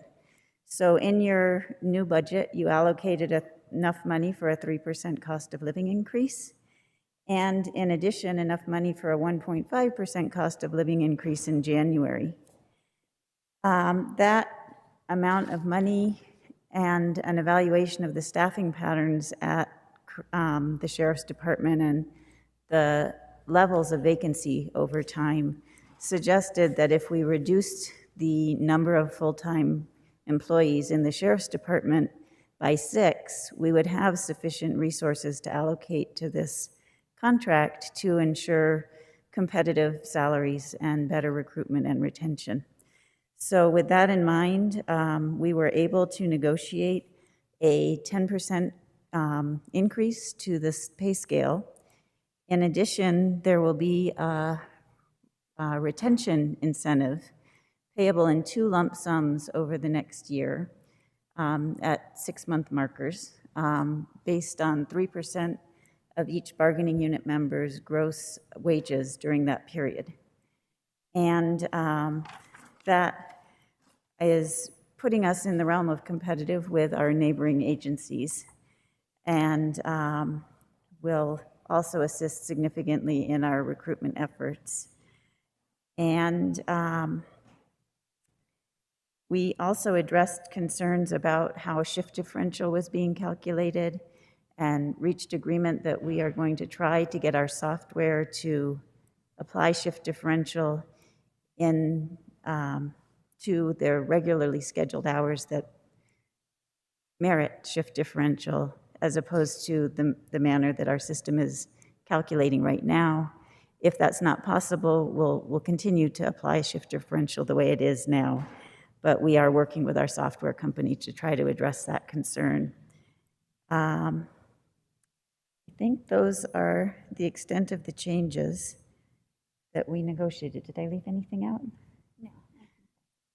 And we will stand for questions. Thank you very much. So are there questions? So just for clarity, the shift differential issue is that currently it's only applied to non-overtime hours that are qualifying hours?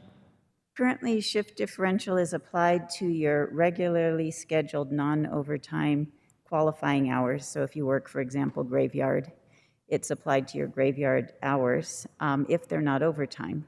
But if you pick up a shift in the middle of the week, those hours intervene, and some of your regularly scheduled hours are now overtime hours and don't qualify for shift differential. They get instead time and a half on those hours. And so what we're trying to do is have our system recognize the regularly scheduled hours as the first 40 hours worked, regardless of any additional shifts you may work. And then those additional shifts would be the overtime. It's very technical. It is very technical. Okay, that sounds great, though. I want Chair? to get that clear. Thank you.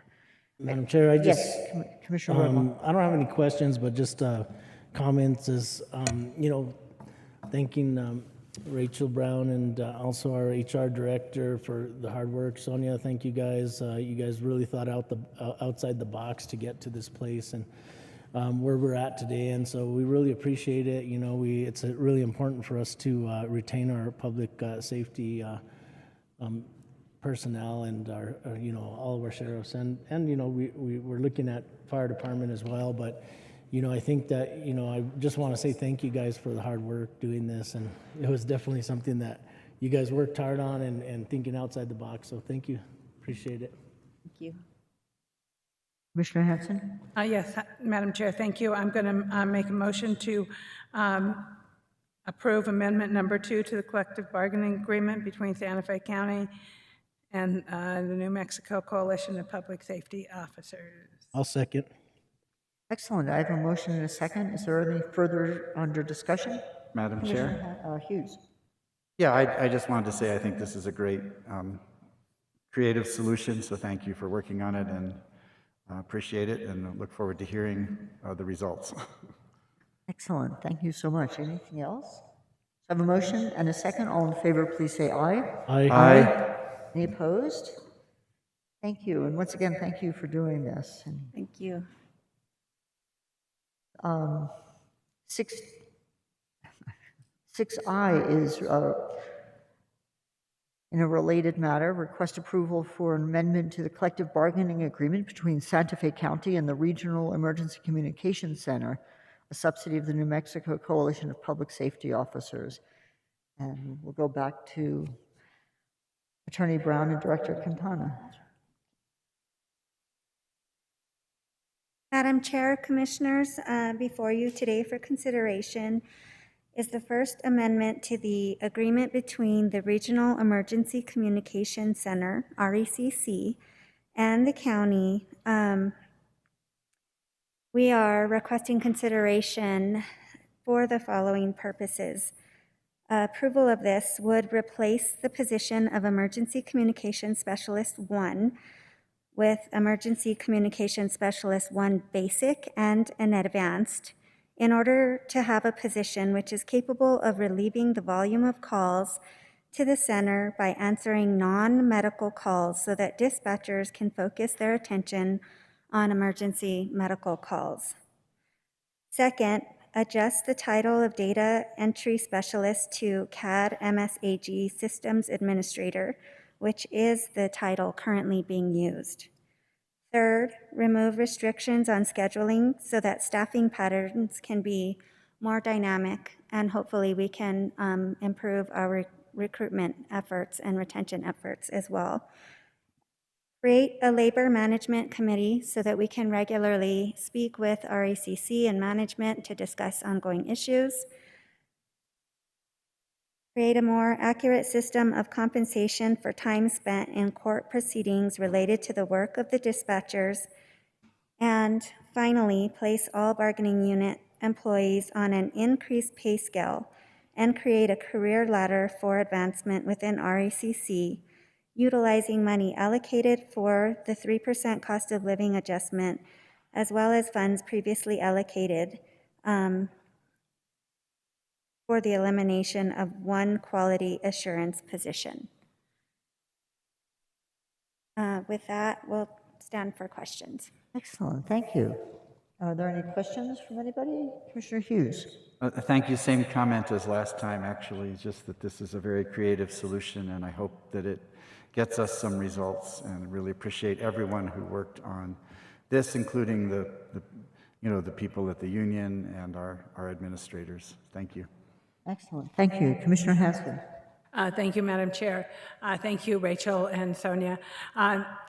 Yes, we know that there are issues at our ECC, and I'm hoping that this new approach will help alleviate some of the issues that we have been facing there. I think it is a good plan, and it has taken considerable time and thought by everybody at the county to work together to come up with a good solution for the RECC, and I'm sure that we'll be massaging this and working to improve our county employees who work at the RECC because it is a taxing position, and dividing up the workforce and sharing more different responsibilities, I think will definitely help improve our efficiency and productivity. And so that with that, I would like to move to approve the collective bargaining agreement between Santa Fe County and the Regional Emergency Communication Center. I'll second. Thank you. I have a motion and a second. Commissioner, under discussion, did you have stuff, Commissioner Roybal?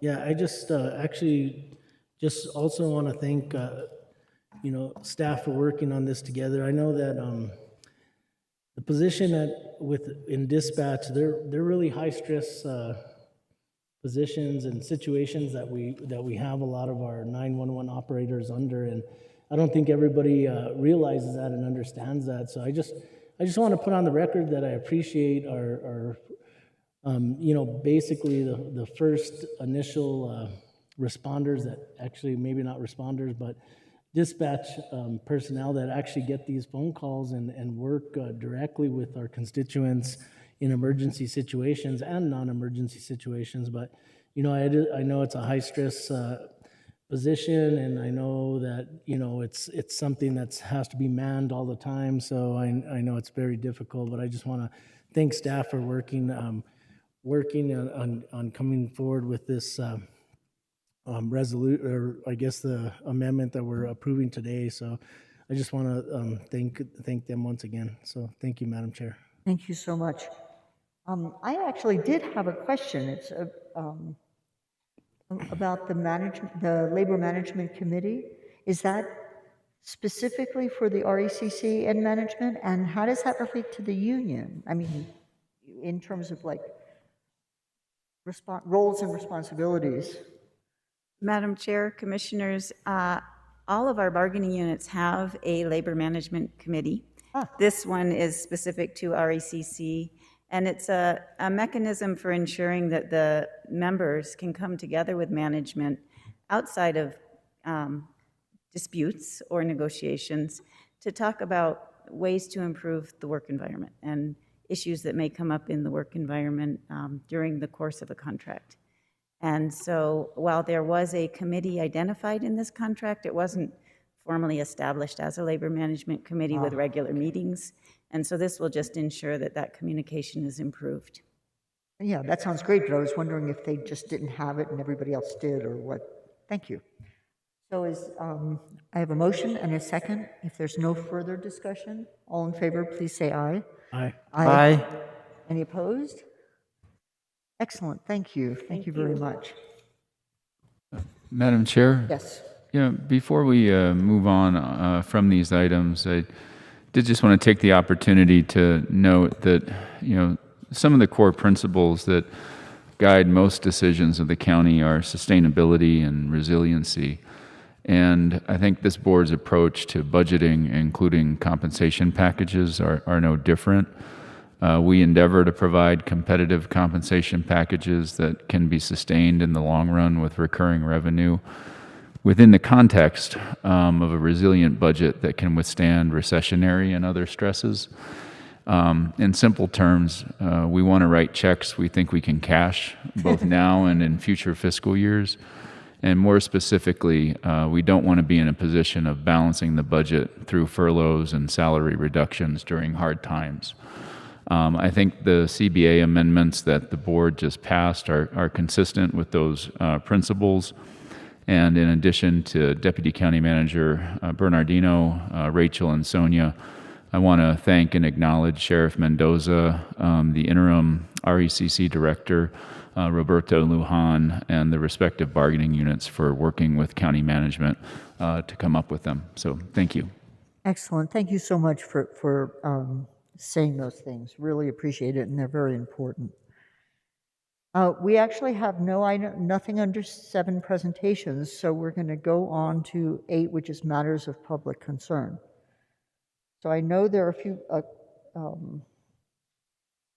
few people who have signed up for to make a comment during matters of public concern, and I just want to remind everybody, you can speak to any topic under matters of public concern. There are a couple of people who have signed up, and it appears on the list that they're interested in speaking on one of the matters of public hearings. There will be separate time. There will be a separate public time for public input during those hearings, but people are free to make their choice of when they want to make a comment. So if you think you can't stay after 5 and want to make a comment now, that's fine, but I just wanted to make sure everybody was aware that those hearings will be held separately. So I do have William and Roberta Richards listed. They indicated they wanted to speak to Tierra Bello Conceptual Plan Extension, but they signed up under this time slot. If you're here and you want to speak now, if you could unmute yourselves and let me know. Otherwise, you can wait until the later public hearing.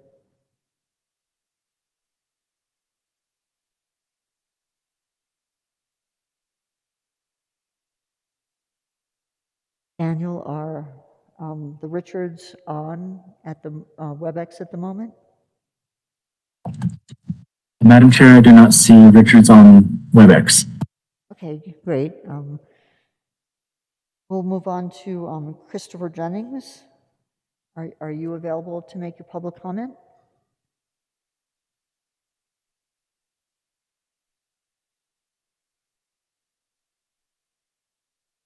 Daniel, do you see Chris Jennings on WebEx? Madam Chair, I do not see Chris Jennings on WebEx. Oh dear, okay. And William Mee, are you on, and is now when you want to make your comment, or were you wanting to wait until the public hearing on Los Brios?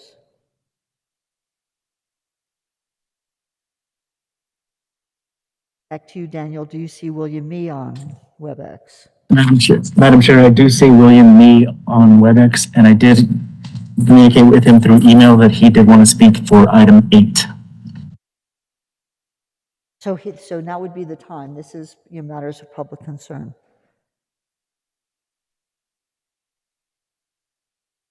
So, Mr. Mee, this is item 8. Would you like to speak now? Yes, Chairperson Hamilton. Well, welcome. Thank you. Chairperson and commissioners, since 2009, when the Agua Fria Development Review Committee, a land use approval body that I served on for 11 years, was taken away from our village and 6 others, with a promise from the land use administrator and the county attorney, under the direct auspices of the Board of County Commissioners, that something else was coming and would even be better than what we had. So we started some negotiations with the county. On March 14th, 2009, 4 of the affected communities, including Agua Fria, that had development review committees, wrote to the county manager to ask for the reinstatement of the development review committees.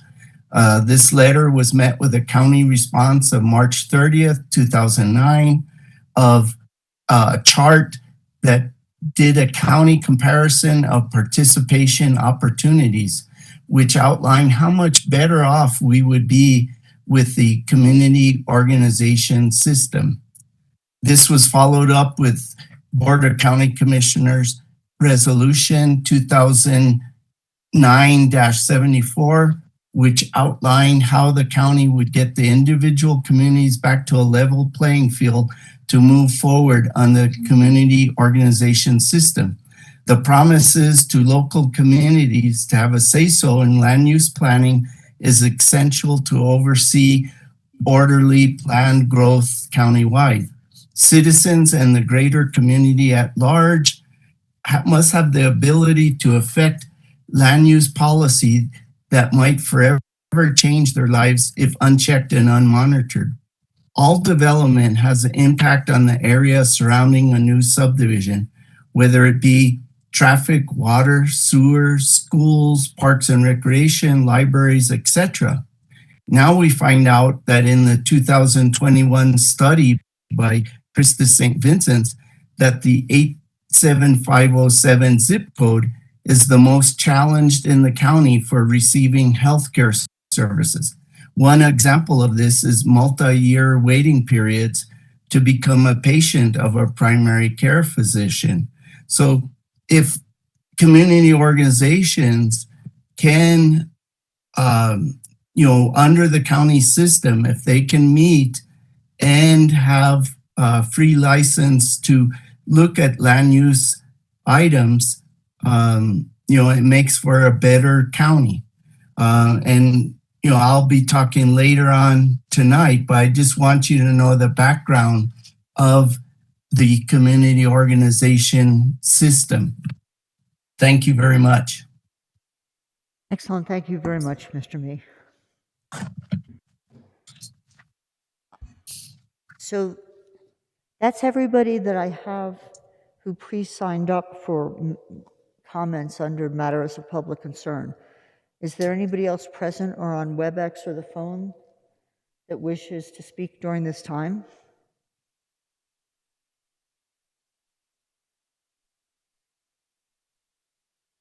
Hearing none, I will close matters of public concern, but remind everybody who's interested in speaking during the public hearings that will come up later in the agenda. So thank you to everybody who made comments. That takes us to item 9, which is matters from the county manager. Manager Schaefer. Thank you, Madam Chair. A few updates. First, related to COVID-19. As you all are aware, the CDC currently scores Santa Fe County's community level as high. Under our emergency COVID policies, that means that both visitors and staff are required to mask when indoors. I do want to acknowledge my appreciation for members of the public who have generally been cooperative with that change in policy. Not all have been, unfortunately, but nonetheless, for those who have, we very much appreciate their doing their part to help maintain the safety of our workforce as well as their own safety. Given the deteriorating situation relative to COVID, the county has, effective immediately, temporarily closed our senior centers, and we have ceased all congregate meals served at the centers.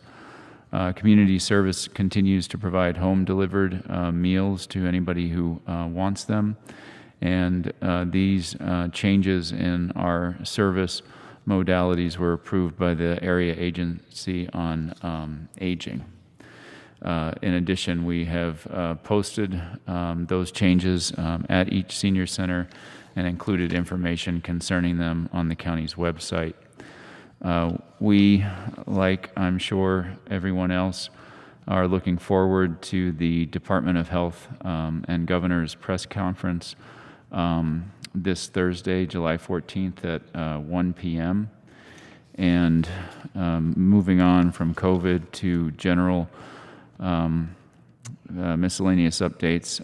Actually, there's one more COVID update, which is that we do continue to have vaccination events scheduled for the month of July. They are on Tuesdays and Wednesdays from 10 a.m. to 2 p.m. Both Pfizer and Moderna vaccinations are available. There is no need to pre-register. And those events are July 17th at the Edgewood Fire Station, July 19th at the La Cienega Fire Station, July 20th at the Hondo Fire Station 2, July 26th at the Pewaukee Fire Station, and July 27th at La Cienega Community Center. Moving now off of COVID, just a reminder for those commissioners who are attending the National Association of Counties annual conference in Aurora, our Community Services Department will be honored at the Achievement Award Luncheon for its Achievement Award for the Best in Category for Human Services for the Connect program. So please do make sure that you're present when that significant award is given to our Community Services Department. Madam Chair, Greg, do you know what day that is? It is Saturday, July 23rd, and we'll be sure to follow up with an email to all commissioners reminding them of the date and time. Thank you. Moving on, the Emergency Ordinance 2022-02 concerning hazardous fire conditions and imposing restrictions on open fires, smoking, and other ignition sources expires by its terms on July 26th. Open burning permits will resume after July 26th, assuming that weather conditions remain moist and doing so is otherwise appropriate. We did have some additional staff join our fire department. We have 3 new medics that started with the emergency medical services, Mark Olszewski, Anthony Gonzalez, and Garrett Maestas. We welcome them to our team. And we also have 2 medical directors who started serving the county on July 1st via contract at Fire and the RECC. And they are Doctors David Rosen and John Kaw. So that's it for miscellaneous updates from the county manager. Excellent. Thank you so much. Are there any questions for the county manager? Oh, come on, put them. So that takes us to matters from the county attorney. Is that, I think I skipped something. Matters from county commissioners and other elected officials. Of course, how could I possibly skip that? A is the county commissioners. Should we go in? How about if we start with Commissioner Roybal tonight? Thank you, Madam Chair. I don't have anything to report or bring up today, so I appreciate the time. Excellent. Commissioner Hughes? Well, mine is short, but not quite as short as Commissioner Roybal's.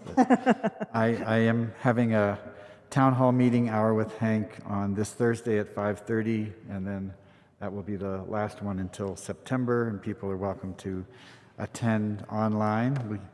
People seem to like the online format. I've been consulting, and I haven't done it yet, but I've contacted the Housing Advocacy Coalition just to give me input on the short-term rental questions, and I'll be sure to share anything I learn about that with everybody else. And I will be attending the NACO conference next week, as long as COVID doesn't interfere one way or the other. And looking forward to it, and I'll be sure to be at lunch on Saturday. So congratulations to our community service department. Excellent. Thank you. Thank you. Commissioner Hanson. Thank you, Madam Chair.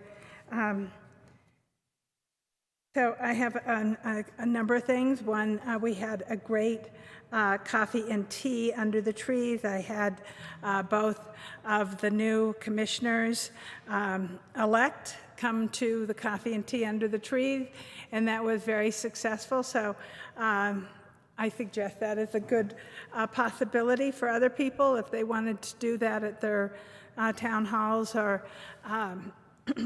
etc., introducing people. It seemed to be very popular. I had a really good turnout, and there was lots of people. I also wanted to mention that both Commissioner Hamilton and I, and Commissioner Hughes, although he was remote, attended a WIP meeting that took place in at the Santa Fe Convention Center. It was really rather disappointing in the process that was presented. They basically did not allow people to speak in person. They made people write down cards on 3x5 cards, and then they selected the questions, which were basically their own questions. I presented them with a sheet of questions, and none of those were asked. They were rude and to the people who attended the meeting, and the meeting was packed. There was over 100 people in this very small room.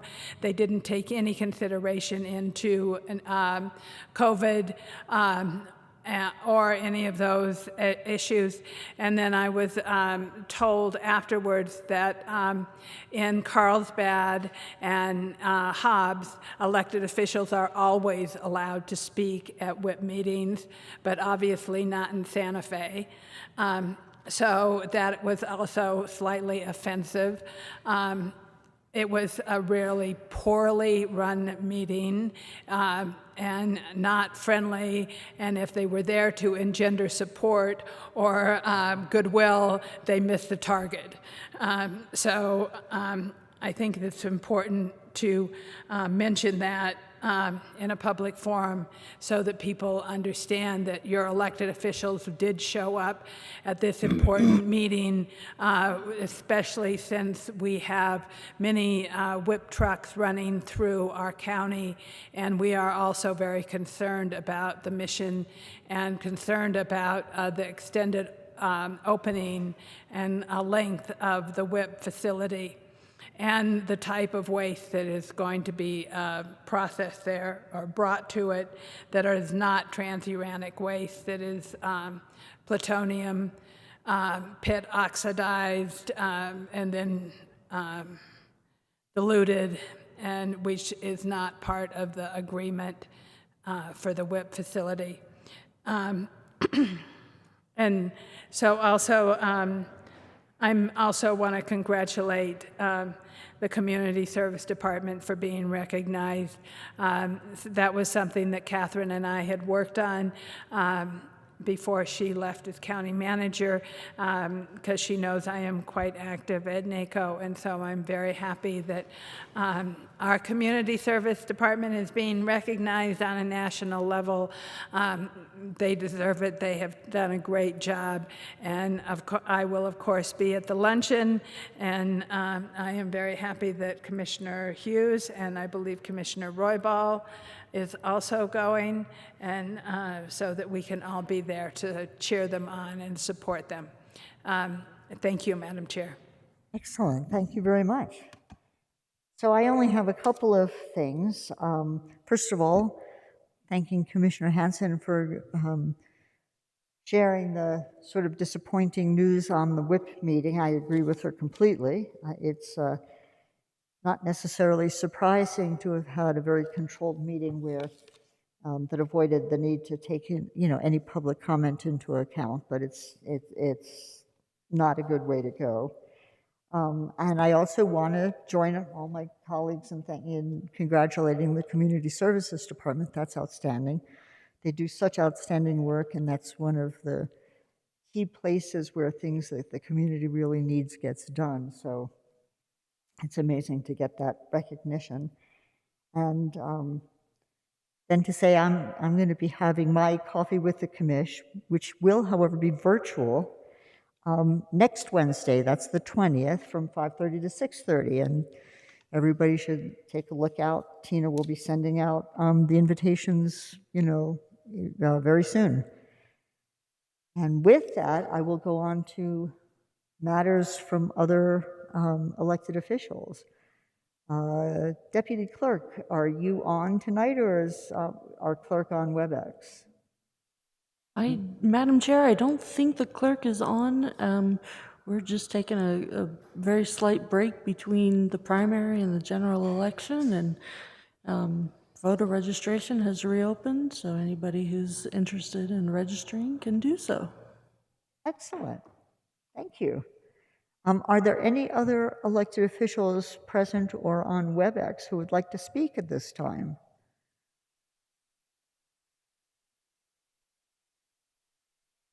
Daniel, do you see anybody on who might want to speak?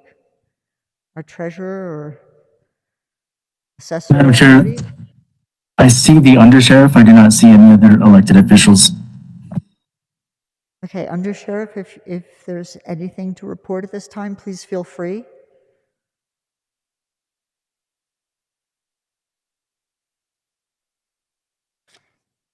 And if not, we'll move right along. 11 is matters from the county attorney, but I'm going to go first to Manager Schaefer to introduce our new county attorney. Thank you, Madam Chair. Did want to take the opportunity to welcome Jeff Young to our executive management team as our new county attorney.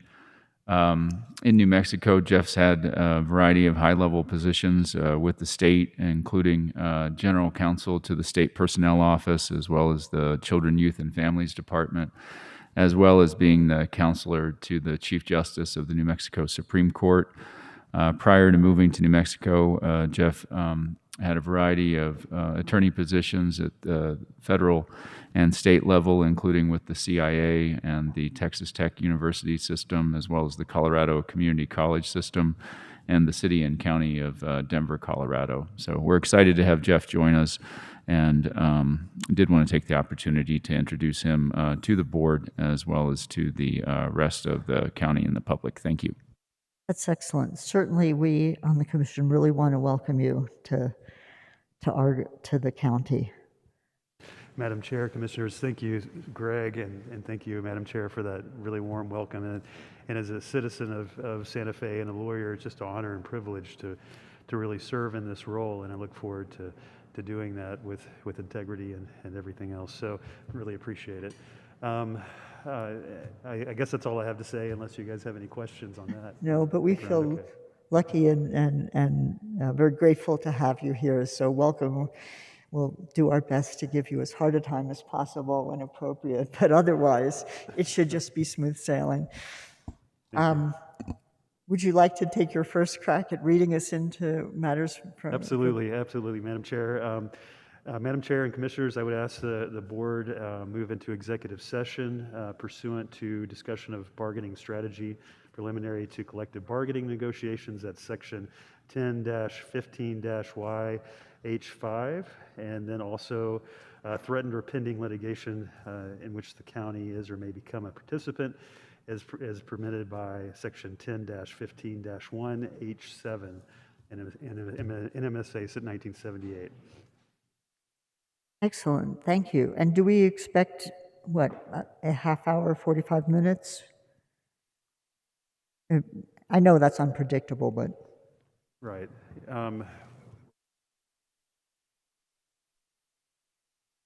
Yes, Madam Chair, I'd like to add the titles of the two items that are listed there, which is the Monsanto class action settlement, and also there is discussion of bargaining strategy, preliminary and collective bargaining negotiations concerning IAFF Local 4366.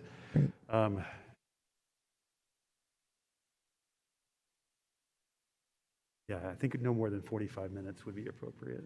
That sounds good. So just to give a heads up, it's 4:45, so when we do go into executive session, we could expect to return about 5:30 for the public hearings.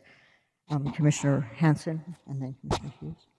Yes, I would like to make a motion to go into executive session for the items that the county attorney mentioned. Thank you. And I will second. Excellent. So I have a motion and a second. Can I get a roll call, please? Of course, Madam Chair. Commissioner Henry Roybal, Yes. Commissioner Hank Hughes, Yes.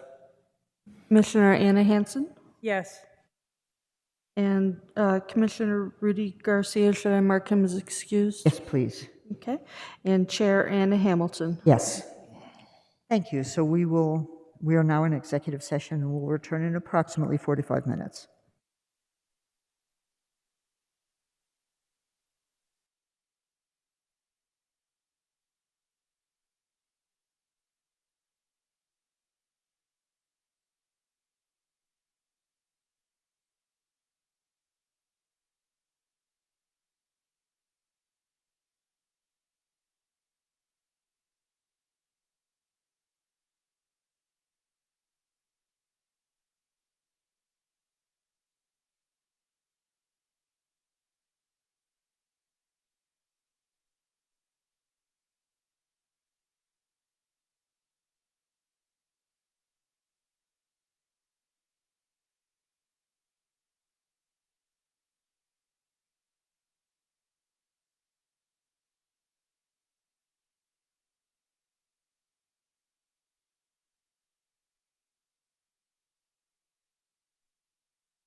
Yeah, I know, I just gave him this.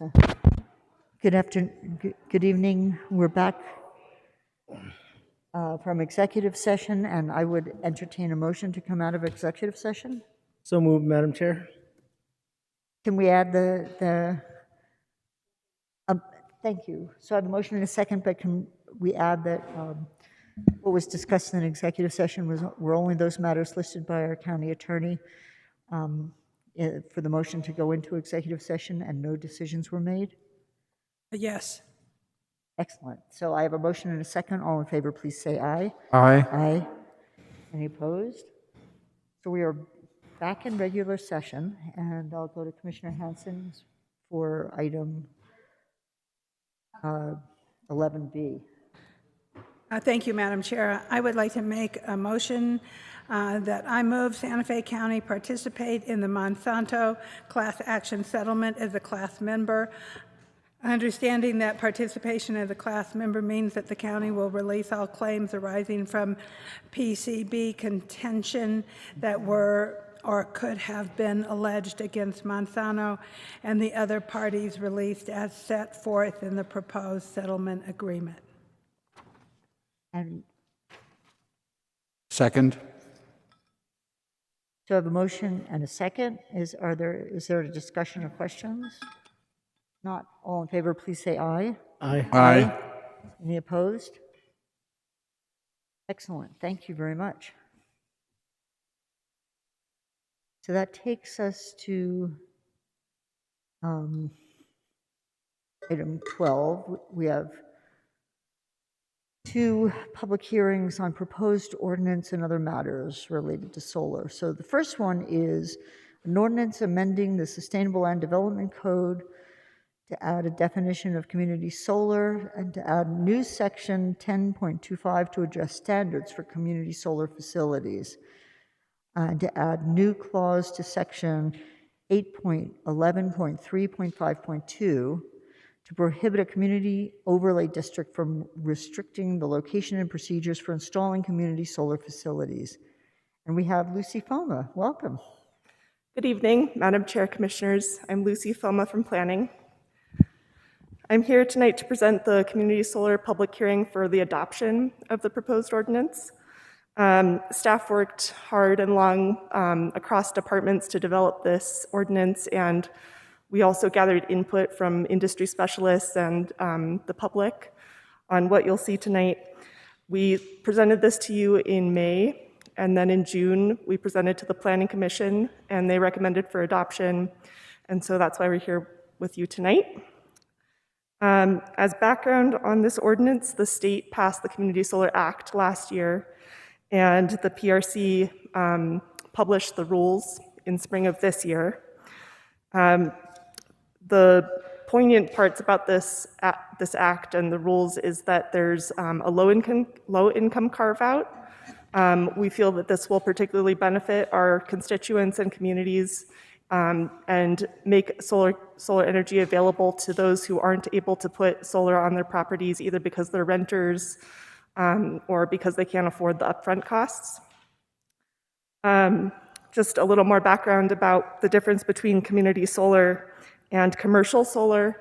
Community solar in the state of New Mexico is capped at 5 megawatts per project, and the state is capping the entire community solar for the first pilot 2 years to 200 megawatts. So all of this is to say that it's urgent that we act now. This is going to be, just for these first 2 years, a small portion of the electric available to our consumers, but hopefully in 2024 we'll be able to add more community solar in the county and throughout the state. So what is the county's role in this? The county has jurisdiction over the zoning and design standards for community solar, and what you have in the draft ordinance are what we found to be best practices, as well as the recommendations from industry leaders on how we make this as available as possible to the applicants who will be going forth to the state to apply to do community solar projects. There are a few differences between this draft ordinance and what we brought to you in May. One was that we changed the height standards for non-residential and multifamily so that it could be 8 feet above the height limitations that would be allowed for rooftop solar. The other change is that we made a clarification on what the infrastructure connection from the community solar to the existing utility would be. So we said that would be considered a distribution line so that it doesn't fall under our transmission line category in the code. Again, this ordinance was needed because the current code has commercial solar as a category for applicants, but it's fairly prohibitive, and we felt that without coming back and creating a community solar ordinance, none of the projects that would be proposed for the state Community Solar Act and rules would be able to be built in Santa Fe County. So this is to enable our own residents to benefit from greenhouse gas reductions, lower utility rates, access to solar, job creation, and dare I say a brighter future? Dare. I believe we provided the memo and the draft ordinance in your agenda items, and I'm available for questions if you have any. Excellent. Thank you so much. We'll open a public hearing in a moment, but first I'll go to some preliminary questions. Commissioner Hanson. Thank you, Lucy. Thank you, Madam Chair. So earlier in the evening, earlier today, we made a proposal that no fencing on solar installations. And so will that carry on over to this also? Chair Commissioners, there is no screening requirement. However, if applicants propose a screening on their installation, we request that they build it with agricultural fencing with 4-inch spacing so that wildlife could go through. Okay, that sounds good. And you'll do the same kind of screening or the scrim that that'll be part of the requirement also for these community solar. I'm sorry, maybe I misunderstood your question. You're talking about the like fencing around? Yeah. And then, but underneath, they're going to put a scrim? Oh. So it's just protection on the back face. It's an alternative. The logic of that was that if the fencing is primarily to protect the solar panels, it was mostly the electronics on the back and wiring that they were. So it was just a covering on the back of each panel to cover the wiring. We did not include that in the draft ordinance. A screening on the back of each unit is what I think you're asking about. And I misspoke. It's a 6-inch knot. Yeah, and it may not be that. It wasn't that was required. It was just for those projects an alternative. I'm sorry, I'm getting tripped over. I just want to make sure that we're consistent. I have reinforcements. What I'm trying to get at is that we're having some consistency, you know, that if whoever wants to do this community solar, and it's not Year Out or us, that these people can then do the same thing that we are doing on our facilities.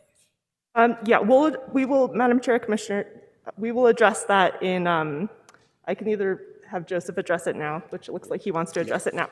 There you go. Madam Chair, members, we don't address it in this ordinance. It's actually addressed through a state regulatory process. And so by definition, every one of the solar systems will have a scrim on it, just so you're aware. Okay. And I could add to that real quickly is that the state will certify, they have a green certifications, and they do require the scrim. So it's very likely that that will be a requirement in the state process for RFPs. Okay, I just, you know, I think it's good for land use to know what's going on, you know, that we just made this approval and that we have some consistency so that we don't have people coming and saying they didn't have to do that and we do. Okay, so um, I think that all sounds good. Um, What other questions did I have? I'll let go to somebody else. I think I have another question, but I'll. Okay, but we still have the public hearing Yeah, too, so thank there are you. plenty of times. Are there any other questions at this point before I go to the public hearing? So I'm going to go ahead, and unless there's any other information you guys want to present, I can open the public hearing at this point. We have no further information to Right. present. Okay, great. So I'm going to go ahead and open public hearing. Is there anybody present in the chambers or on WebEx who cares to speak to this matter?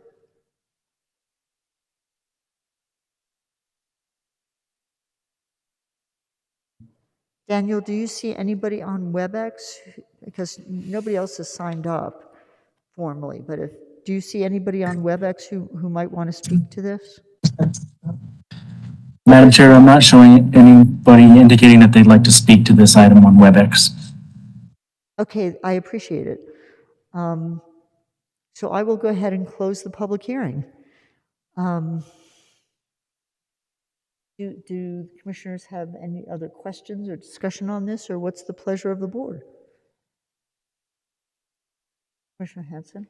Yes, I'll move to approve the ordinance amending the Sustainable Land Development Code, Ordinance 2016-9, to add a definition of community solar, to add a new section 10.25 to address standards for community solar facilities, and to add a new clause to section 8.11.3.5.2 to prohibit a community overlay or district from restricting the location and procedures for installing community solar facilities. And I'll second. Excellent. I have a motion and a second. All in favor, please say aye. Roll call, Madam Chair. It's an ordinance and I need a roll call vote. I knew that. Thank you very much, Attorney Brown. May I please get a roll call? I think we can help with that, Madam Chair. Commissioner Henry Robal, Yes. Commissioner Hank Hughes, Yes. Commissioner Anna Hansen, Yes. and Commissioner Rudy Garcia. Should we mark him as excused for Yes, this? please. And Chair Anna Hamilton. Yes. And that will be ordinance number 2022-05. Thank you. Excellent. Thank you very much, Lucy, but you, don't Madam go Chair. too far, because the next is 12B, which is a resolution adopting the Santa Fe County Community Solar Letter of Support Criteria, Letter of Support Template, and Zoning Statement Template. And we have Nathaniel Kralin and Lucy Foma. Madam Chair, Commissioners, thank you. Again, Lucy Foma, I'm here with my colleague Nate Crail, who's going to give you a presentation on this resolution. Thank you. Welcome, Nate. Hello, Madam Chair and Commissioners. I'm here to present the resolution adopting the Community Solar Letter of Support Criteria, Template, and Zoning State Template. So just a little more background on community solar to kind of reiterate it. The community solar or solar arrays is shared among subscribers for providing bill savings to individual consumers, and it's based on the 2021 Community Solar Act passed by the New Mexico State Legislature. And in March 2022, the New Mexico Public Regulation Commission published their rulemaking that will regulate the community solar facilities in the state. And the state implementation timeline, the RFP opening is anticipated to happen this month with closing in October, though it's subject to change. But nonetheless, timing is of the essence if we want to incorporate or to have community solar facilities in Santa Fe County. And so this resolution is to lend county support for community solar projects in the RFP process at the state level. And so the proposed resolution involves the following parts. First, it will designate the Community Development Department or its designee to authorize to issue a letter of support for a community solar project that the department deems worthy of the county's support. And that support will be determined by the letter of support criteria. And then we also have the letter of support template and then the zoning statement template that will be all used. The letter of support and the zoning statement will be used in the RFP process. So the following are the letter of support criteria. You can find the specific language of the criteria in Exhibit A. These are still subject to change depending on the final RFP bidding process criteria, which are still up and, so the criteria involve things such as reseeding with native plants, the project not being on a cultural site, not on land with healthy, intact ecosystem, sited on brownfields or degraded land, incorporate agriculture through agrivoltaic systems, are not within 1 mile of a wildlife migratory corridor, are located on publicly and county-owned land, have subscriptions from county residents, are above the required standards for low-income subscribers, which for the state is 30%, so we would want more than that. To have the project to have underground utility lines, as well as have local workforce and business opportunities. And another aspect of the resolution is to update this criteria as appropriate as things change at the state level. The next is the letter of support template, and you can review that in your packet. And then this is the zoning state template. And so we have this because in the RFP bidding process, in order to score higher in the process, we not only want to have a letter of support saying that, you know, the county supports this, but also to say that like the building permits will be coming once, you know, the state approval happens. And so any questions or comments? Commissioner Hughes?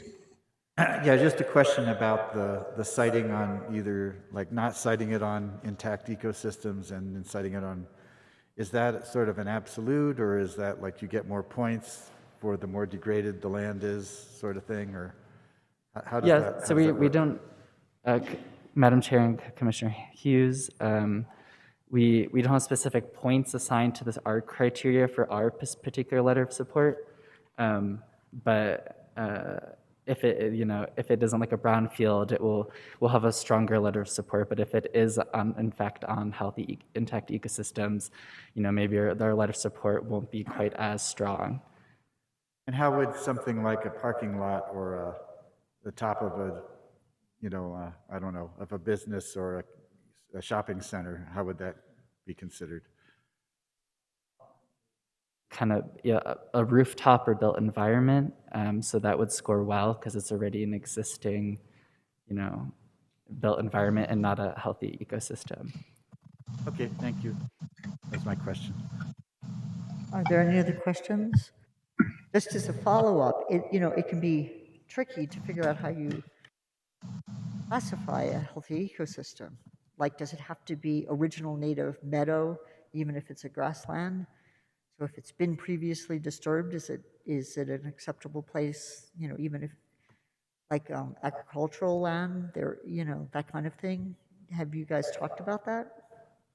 We haven't had too many discussions about whether like agricultural land would, you know, be classified as like, you know, a healthy ecosystem or not. I think what we had in mind was, you know, like open space or, you know, previous land that was, you know, not used for intensive agriculture. But those are like details, you know, we'll have to look at once we actually get the projects. Certainly, you have to look at them.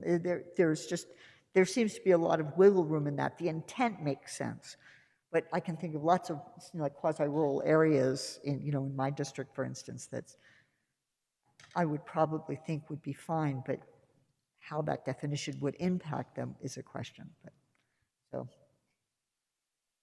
Yes, Commissioner Hanson. Madam Chair, I move to approve resolution adopting the Santa Fe County Community Solar Letter of Support Criteria, Letter of Support Template, and Zoning Statement Template. Second. Excellent. So I have a motion and a second. Madam Chair, Yes, I believe this is supposed to be a public hearing, so. I know before that. we Thank you so vote- much for keeping me in line. I really appreciate it. And sorry, everybody, leading you down the garden path there. Good questions. I'm going to go ahead and open the public hearing on this. Is there anybody on WebEx or in the audience who wishes to address this matter?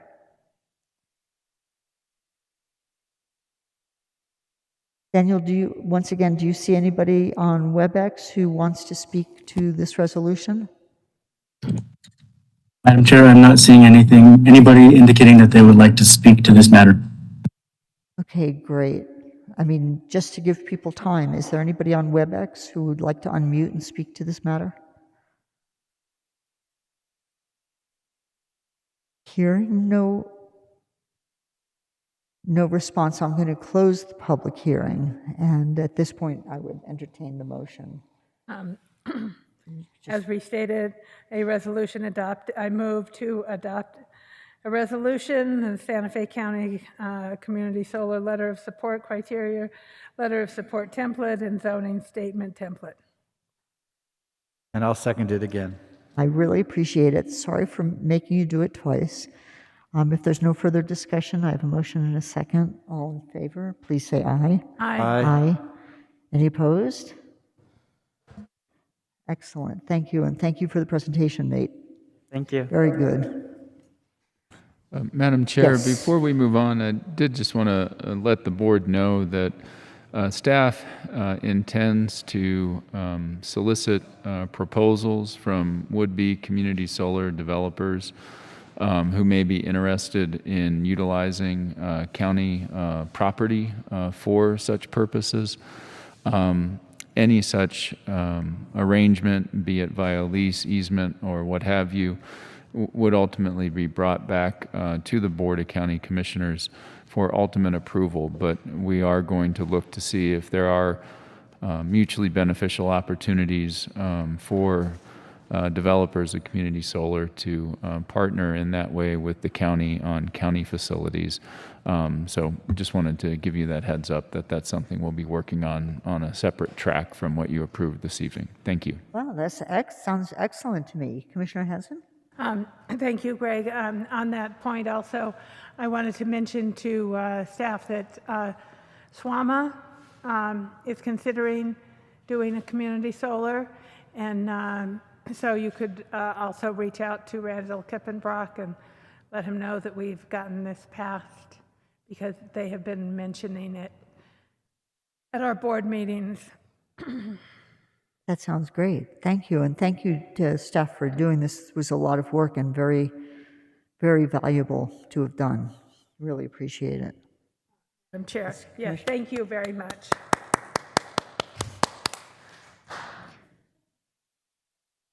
Madam Chair, Yes. and one last thing before we move on. We're going to get a number. We will get a number. This will be resolution number 2022-054. By 4, excellent. Thanks so much. Of course. Wait, everybody has to keep track of me tonight. That takes us to 13, which are public hearings. The first case is for Arable LLC, Restaurant B liquor license. Applicant Adela Duran, and rather than read the whole thing, since I know Jose is going to read it, we're going to go right to Growth Management Department, Jose Larañaga. Thank you, Madam Chair.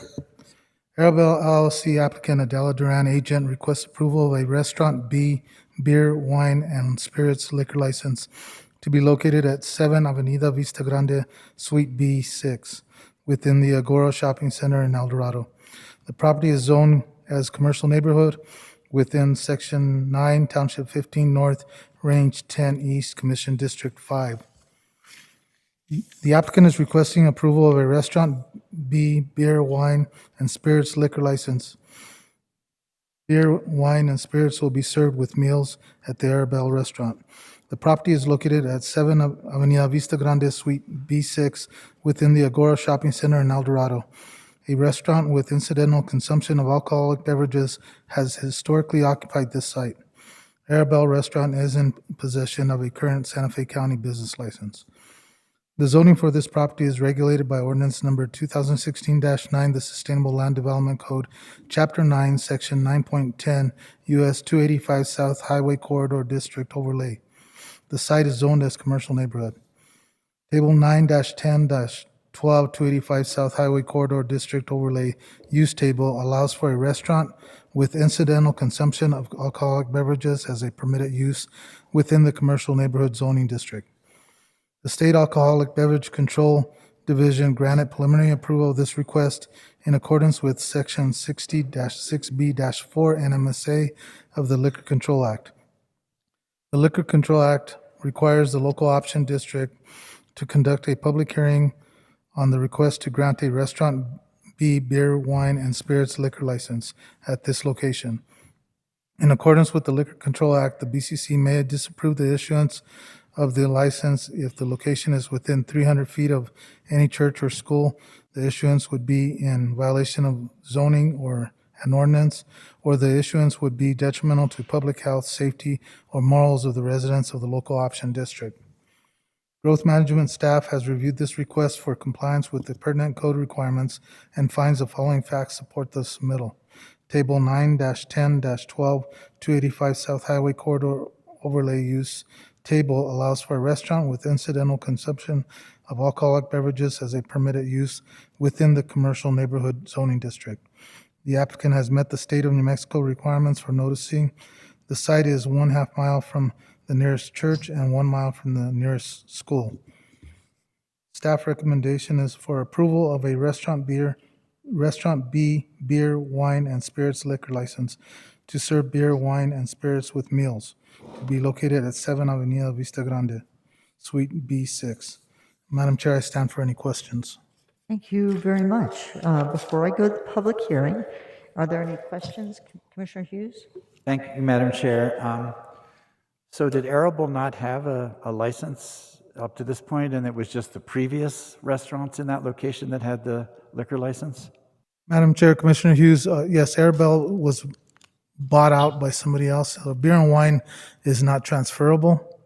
So the new owner had to come forward and go to ABC to get approval of a new beer and wine. In this instance, they went forward with the spirits, which is a restaurant license B. Okay, and so Arable, under the original owners, only had the beer and wine license? That's correct. Okay, thank you. Are there any other questions before I open public hearing? Okay, so I'm going to go ahead and open the public hearing on this case. Is there anybody present or on WebEx who wants to speak to this case for a liquor license for the Arable LLC? Madam Chair, Adela Duran is raising her hand on WebEx. Excellent. Adela Duran, I hope I got that name correct. Yes, you did, Madam Chair. Okay, so before can you please get sworn in? Do they have to be? Yeah. Ms. Duran, please raise your right hand. Do you swear to tell the truth, the whole truth, and nothing but the truth? I do. And for the record, before you testify, please state your name, address, and that you are under oath for your testimony to be considered valid. Thank you. My name is Adela Duran.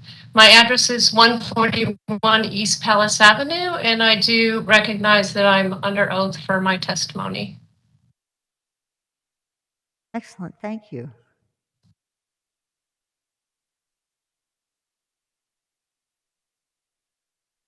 So if you could give us your testimony, that would be appreciated. Thank you, Madam Chair, members of the Commission. I only wanted to introduce myself as the agent for Arable LLC. I have behind me Siri Porn Kong Brirat, who luckily otherwise goes as JJ, or is known as JJ. She's the new owner of Arable, and I just want to let the commission know that we are appreciative of your consideration of approval of her liquor license. And I will just state that the previous owners of Arable LLC did have a license A+, which was beer and wine plus New Mexico spirits. And JJ has applied for Restaurant B, as Jose mentioned, which includes all spirits, not just New Mexico spirits. But Jose did a great job, obviously, in explaining the license. He's also been very helpful to me and very patient, I might add. This is my second license and second hearing before the commission, so I couldn't do it without Jose's help, and that's really all I have tonight. Thank you very much. Excellent. Thank you so much for the statement and for being available for questions and to see this. Is there anybody else from the public on WebEx who wishes to speak to this matter? Madam Chair, I'm not 100% on this, but I believe Roberta Richards would like to speak. Okay, Roberta Richards, if you could unmute yourself and get sworn in. Ms. Richards, do you swear to tell the truth, the whole truth, and nothing but the truth? Yes. Can I interrupt a minute? I'm sorry. I didn't want to speak to this issue. With another issue I was going to speak to. Oh, okay. Well, I think you're the issue you were interested in will come up shortly. So if you could just hang in. Correct. I will. Thank you so much. Time, just confirm that you're still under oath. So, okay. Thank you. Thank you. Is there anybody else who wishes to speak to the liquor license matter?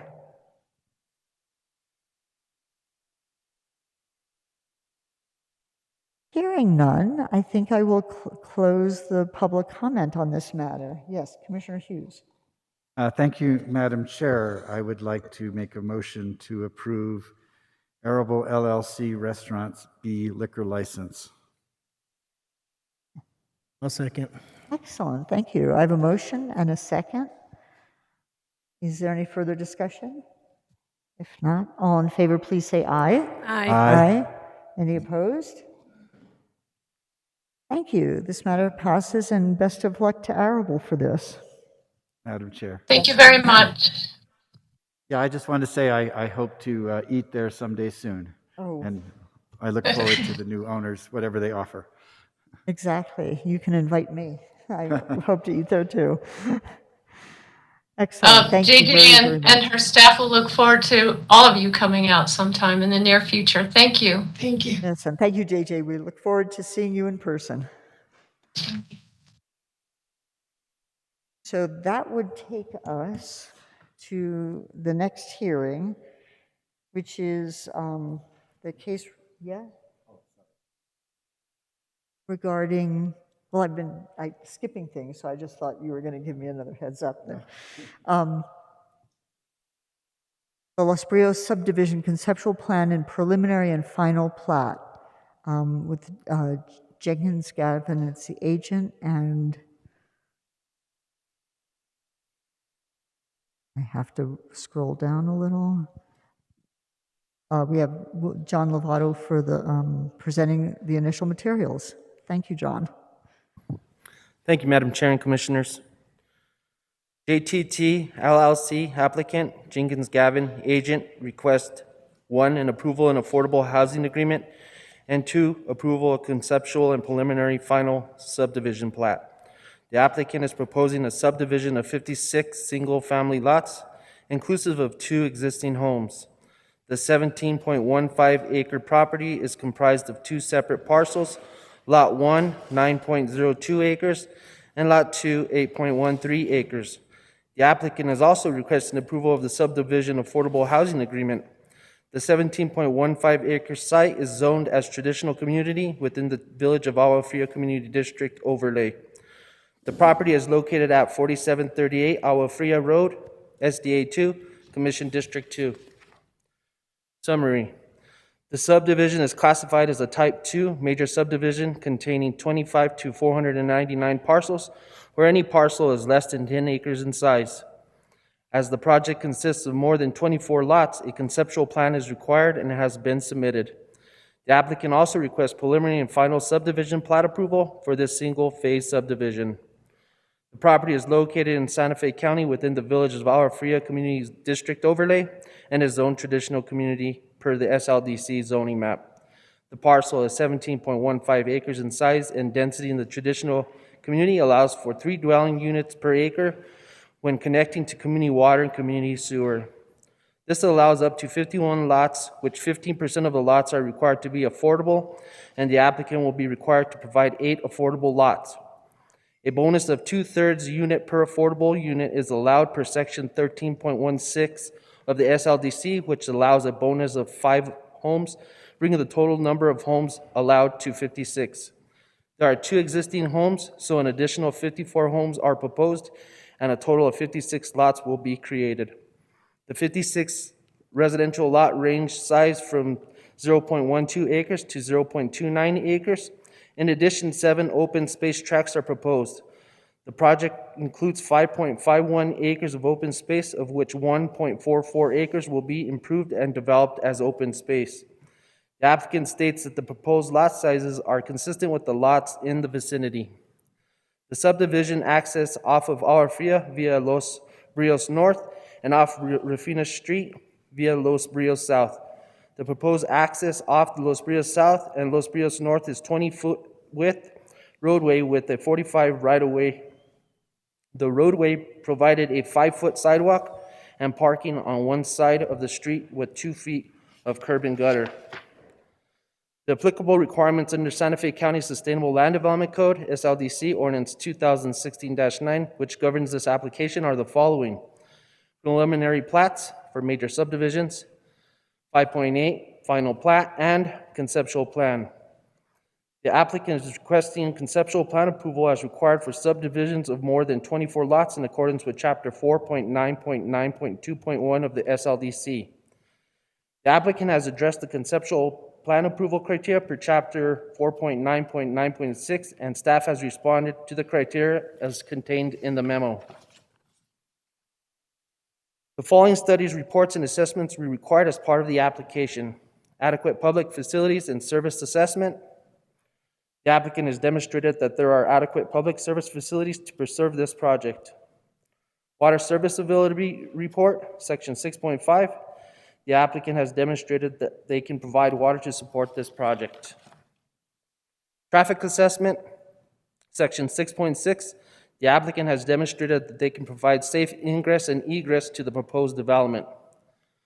The application was reviewed for the following compliance with the applicable standards set forth in the SLDC as follows: access, fire protection, landscaping and buffering, lighting, signs, solid waste, parking and loading, water supply, wastewater and water conservation, open space, protection of historic and archaeological resources, terrain management, affordable housing. Agency review. The following agencies have reviewed this application: NMED, approval; City of Santa Fe Utilities, approval; City of Santa Fe Public Works, approval; County Public Works, approval; County Fire Marshal, approve with conditions; County Utilities, no comment; Soils and Water, approval; Santa Fe Public Schools, no opinion; and County Affordable Housing, approval. Recommendation: the Affordable Housing Agreement has been reviewed and approved by the Affordable Housing Administrator and the Legal Department. Therefore, staff recommends approval of the Affordable Housing Agreement attached as Exhibit 7. Building Development Services staff reviewed this project for compliance with pertinent SLDC requirements and finds that the facts presented support the applicant's request for conceptual plan approval for a 56-lot residential subdivision and preliminary and final approval for a 56-lot subdivision on 7.15 acres for Los Brios subdivision. Therefore, staff recommends approval of the applicant's request, subject to the following conditions. And Madam Chair, may I enter those conditions into the record? Yes, thank you. Thank you, Madam Chair and Commissioners, and I stand for any questions. Thank you. I think before we go to questions, does the agent want to have a presentation to make or want to make a statement? Chair, Or I think the applicant, you know. I think she does, and she also has a presentation that's located on the T drive, and I sent an email to the IT department, so if they can present that for her. Thank you. Thank you.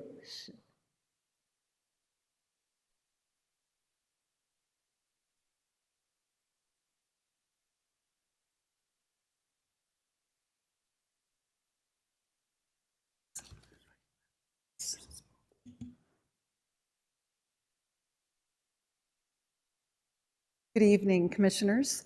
Is it all right if I remove my mask while I'm at the podium Sure. only, just so you can hear me? Yes.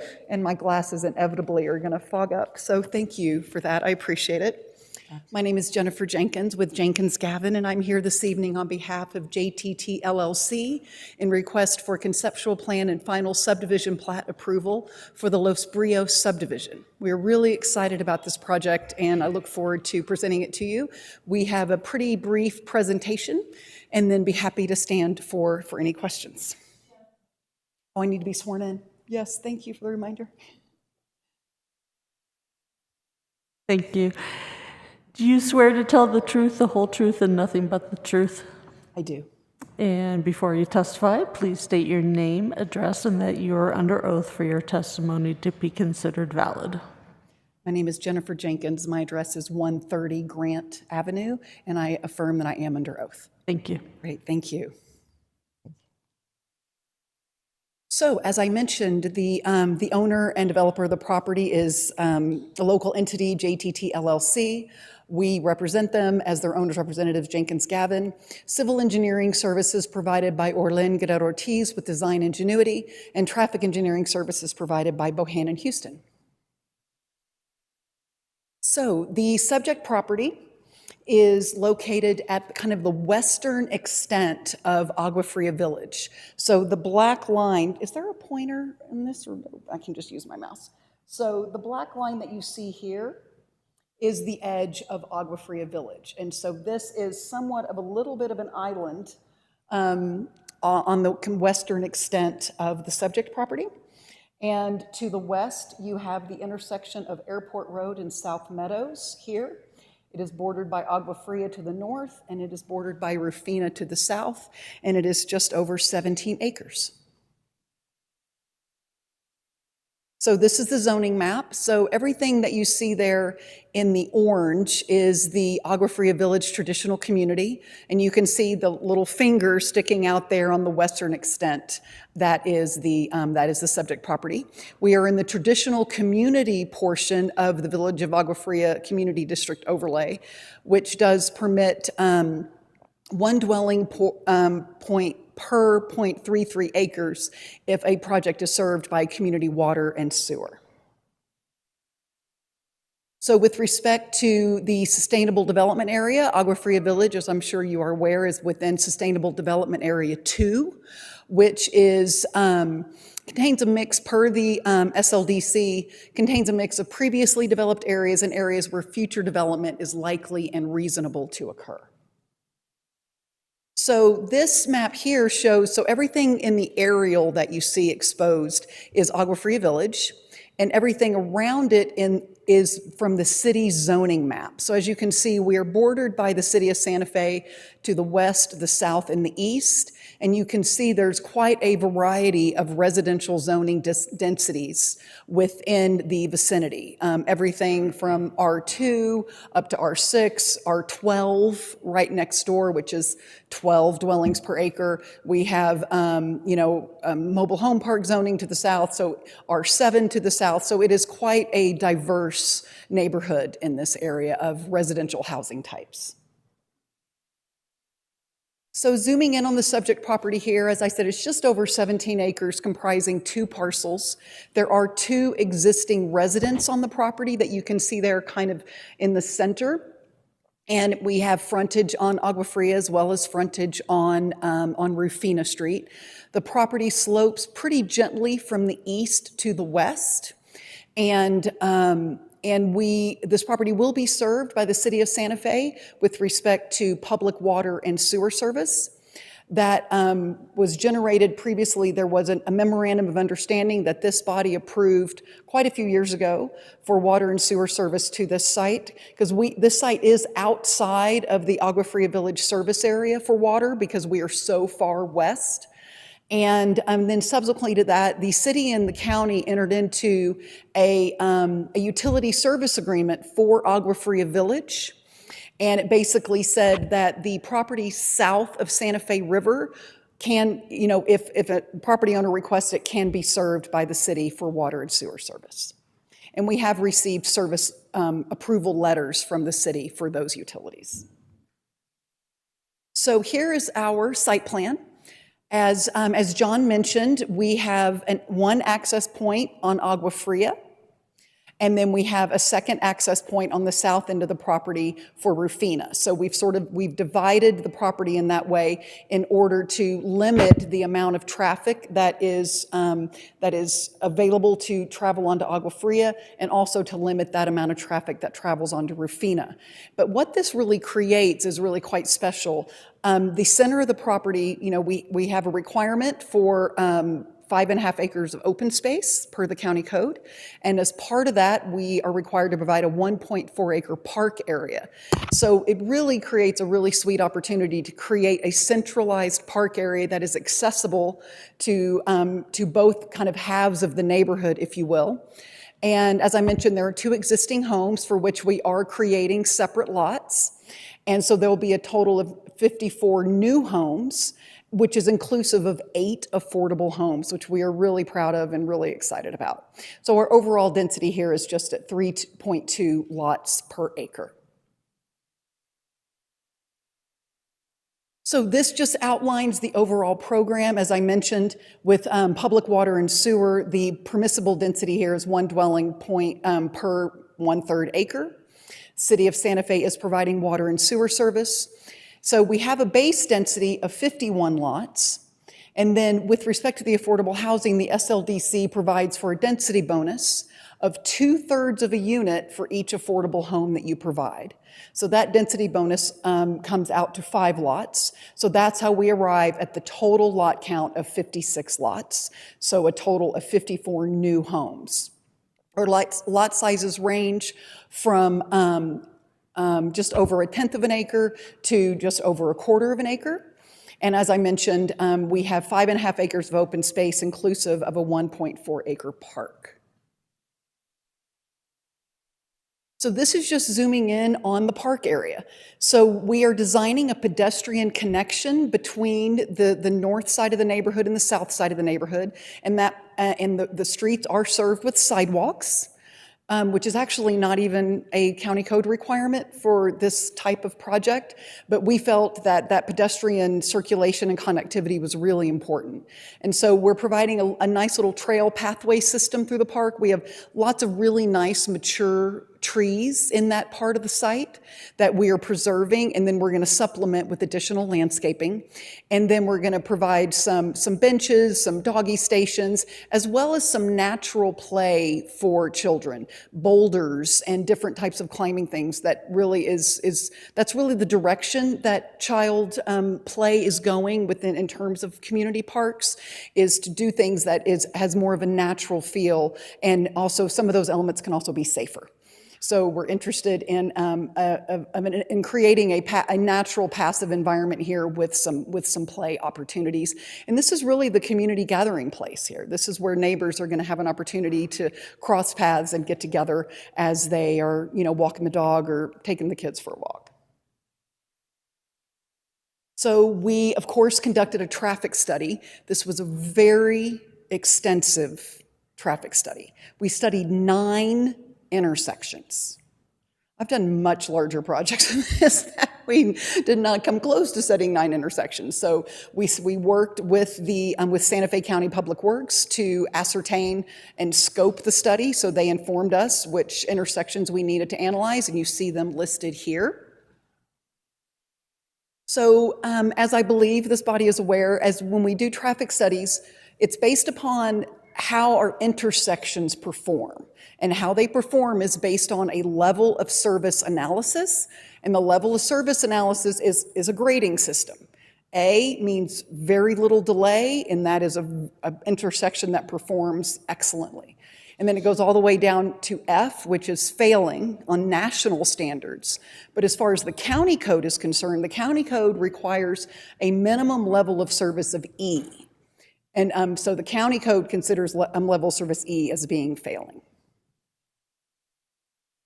So this chart here shows you see on the left there what the existing level of service is at each of the studied intersections. So we went out, we counted cars in the AM peak hour, which is usually from 7 a.m. to 9 a.m., and in the PM peak hours, which is 4 to 6 p.m., which is our rush hour. And as you can, so everything you see there on the left is how those intersections operate today. And then we take the anticipated traffic generation from this neighborhood and we add it on top, and then we reanalyze the level of service. And as you can see, it doesn't change at all.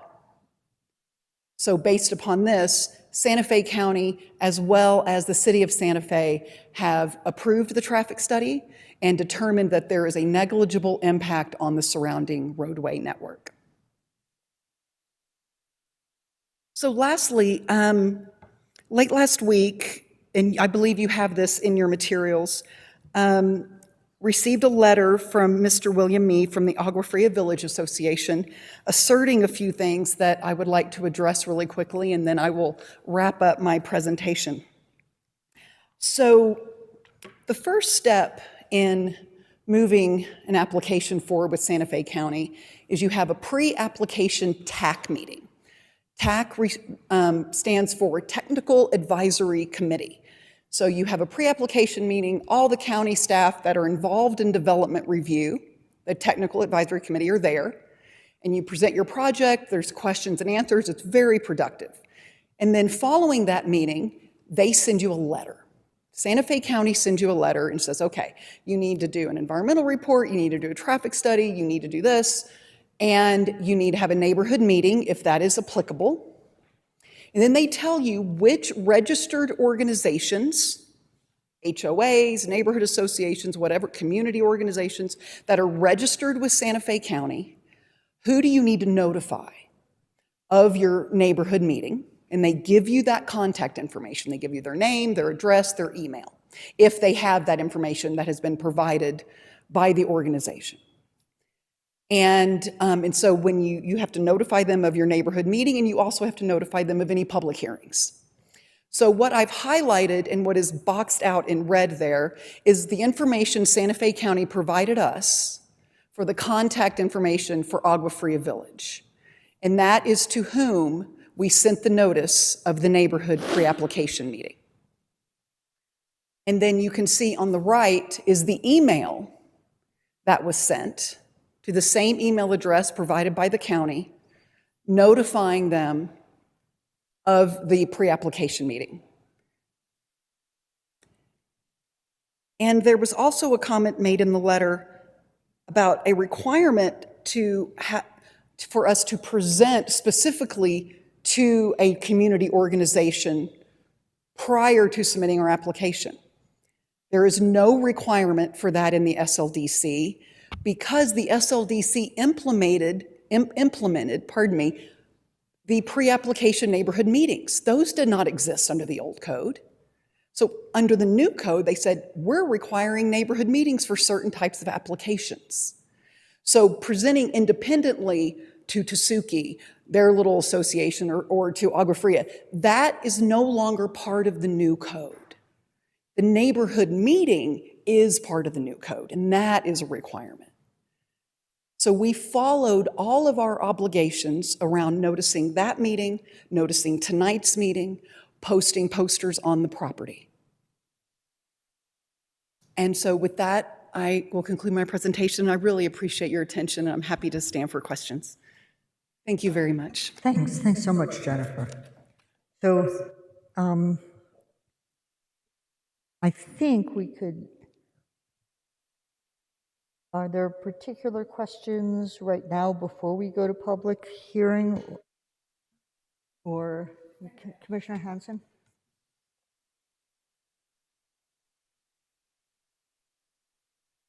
Madam Chair, thank you. So I've been a commissioner for 5.5 years for District 2. And in that time, there's been numerous different developments. And almost every single one of them has contacted the village personally and come to a village association meeting. So even though I'm having a hard time understanding how come the community organization that was created to have a meeting with the developer is not in the code when the traditional historic villages have been told that that was their new pathway, and now there's not a new pathway, is very concerning to me. And it's not just concerning to me for Agua Fria Village, it's concerning to me for all the traditional communities and for any registered or community organization in the county that there wasn't notice. I'm also extremely disappointed that the wrong zip code is on there for Catherine. As William said in his letter that I read, he's listed also at the Secretary of State. So I am concerned about this discrepancy at land use and with the understanding of the traditional historic villages and their understanding of not being notified. I would think that as a developer, you would want their blessing, and the fact that this is the only public hearing that exists for this entire development, that you would have made an extra effort to reach out to them. And because I've heard, and I don't know if this is true, that the neighborhood meeting was very poorly attended. And so possibly that was because the list of notifications were somewhat low. So I'm going to go on to the next thing that I would like some explanation on. So you have 8 affordable houses, and you get a density bonus of 5.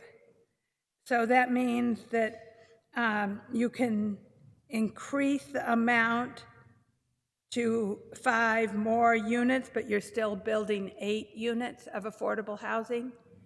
Is that?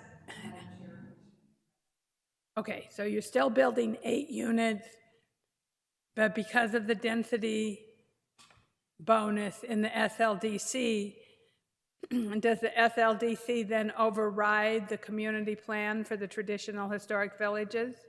I think Joseph Montoya is here. He may be better prepared to, or more appropriate to address that than I.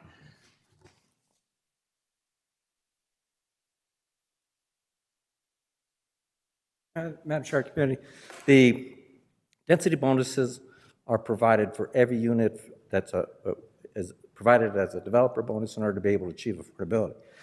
So the overall densities that are allowed to be provided under SLDC, there are times where you can, and quite frankly should, from a statistical standpoint and from a financial standpoint, go over it. In this particular case, the overall densities are still within the total SLDC allowed densities.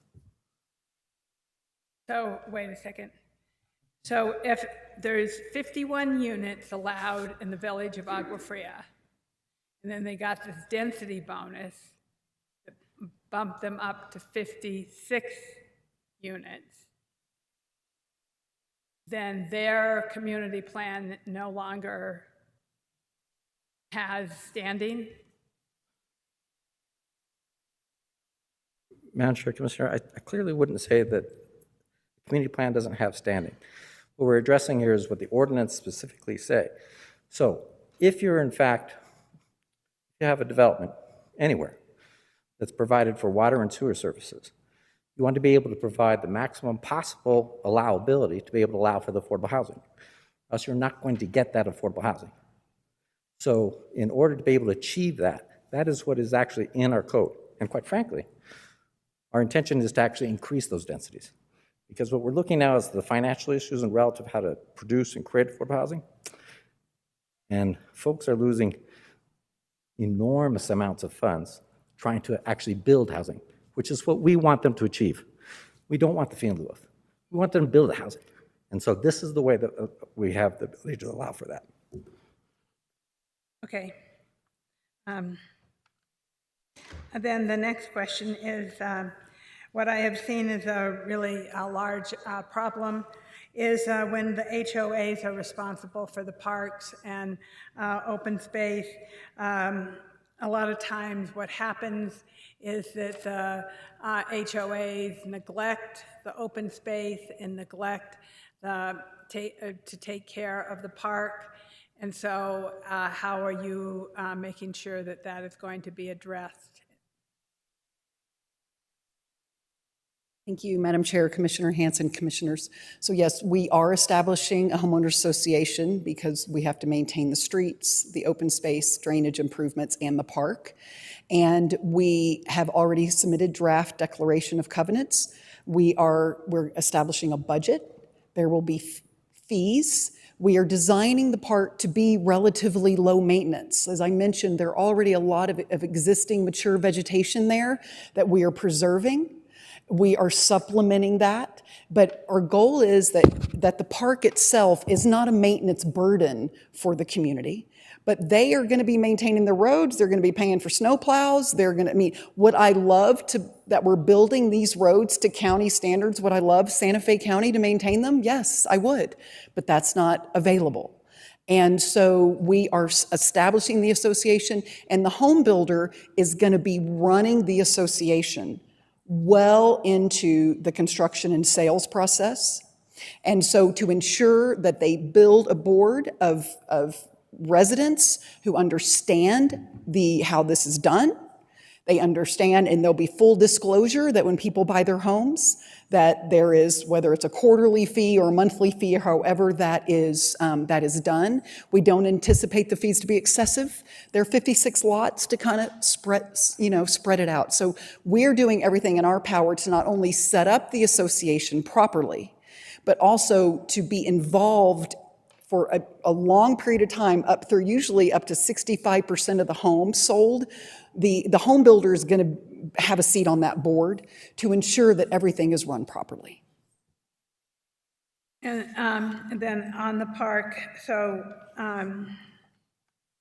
there won't be a playground, so to speak. There won't be like a slide and a swing and a Yes. Those are the two main. Sure, absolutely. So in working with our landscape architect, we worked with Consensus Planning out of Albuquerque on the design, and really allowed him to guide us on kind of the trend now around more natural play, which statistics show can be safer for children. And so we're working out some of those details about what that's going to, but there will absolutely be play opportunities, but they are maybe a little more untraditional than what we are typically accustomed to seeing in typical parks.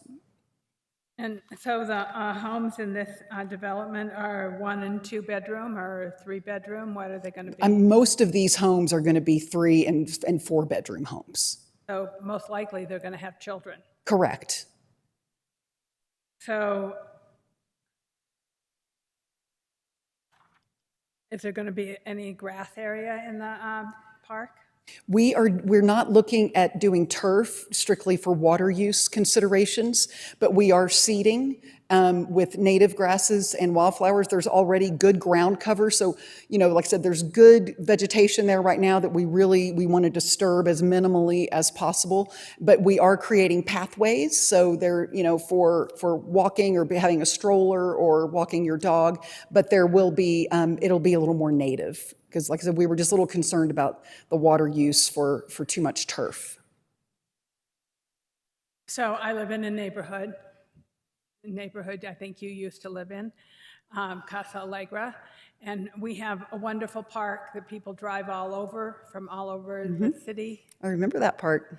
to participate in. And part of the reason they come there is because of the playground and because of the grass. Sure. And so if we're building a community and a housing development, I think it's really important that we think about the children and the access that they have to actual a playground that provides for swings and slides and climbing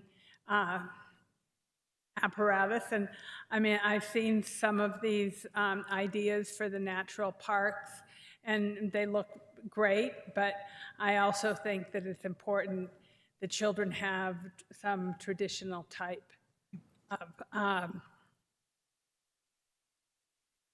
activities.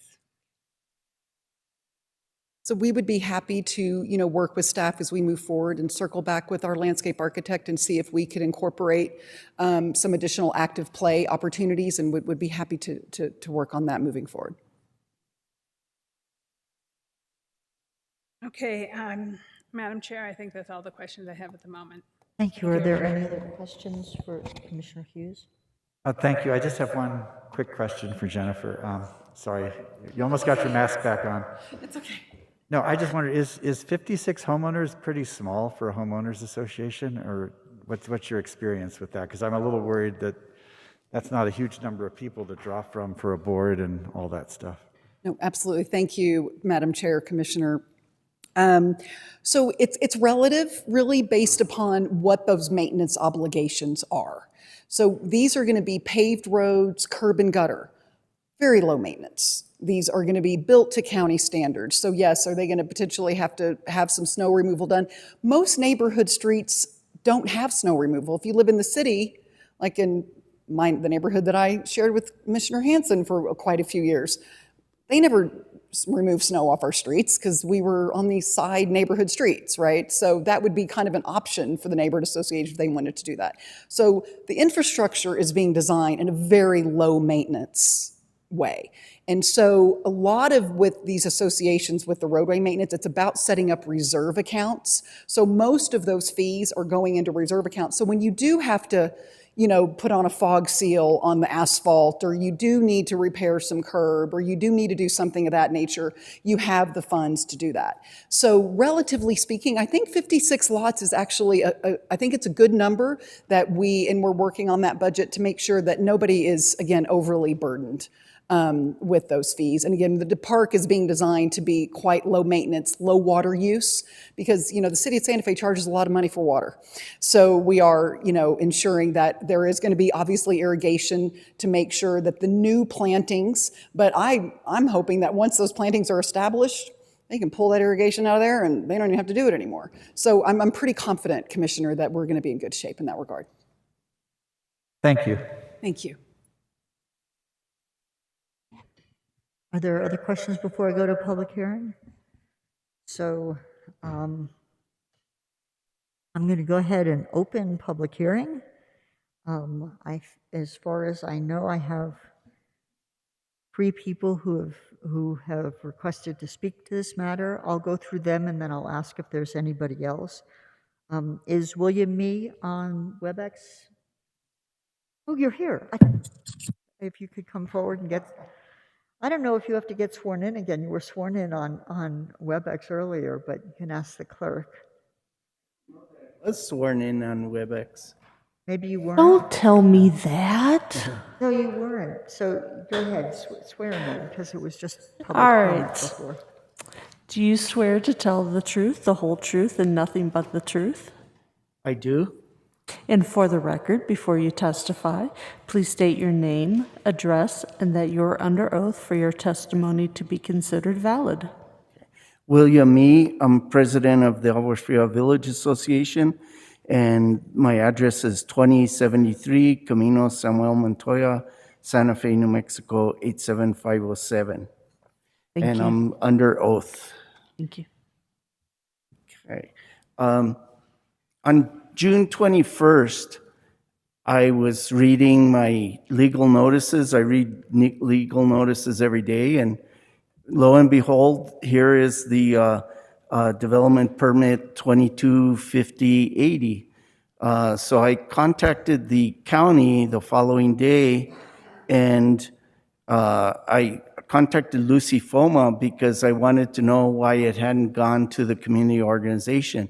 She happened to be out on vacation for a week, so I eventually contacted Robert Griego of planning and asked, can you look into this? So we kind of went back and forth on different things, and then finally we were able to get in on July 9th to actually see the applicant's case file. And so we looked at various things, and then we noticed that actually the February 22nd letter went to Catherine Baca's address, but it was the wrong address. And she actually has a P.O. box, but she does have a street address also, but it was the wrong zip code. So she never got anything. And I'd be curious as to what email address was supplied, for the applicant. We were originally going to ask that this case be tabled and that we go through a whole community organization meeting just to, as a matter of principle, because, the community organization shouldn't be totally ignored in this process. We feel that it should be in the TAC, right up front at the Technical Advisory Committee. It should be a part, whenever you have a traditional historic community and they have a community organization, they should be involved from the start. Actually, I like the applicant's proposal. I like that they've split the road in two. That's something that was kind of a precedent for Agua Fria Village all the way back to our founding in 1993. I would just kind of ask,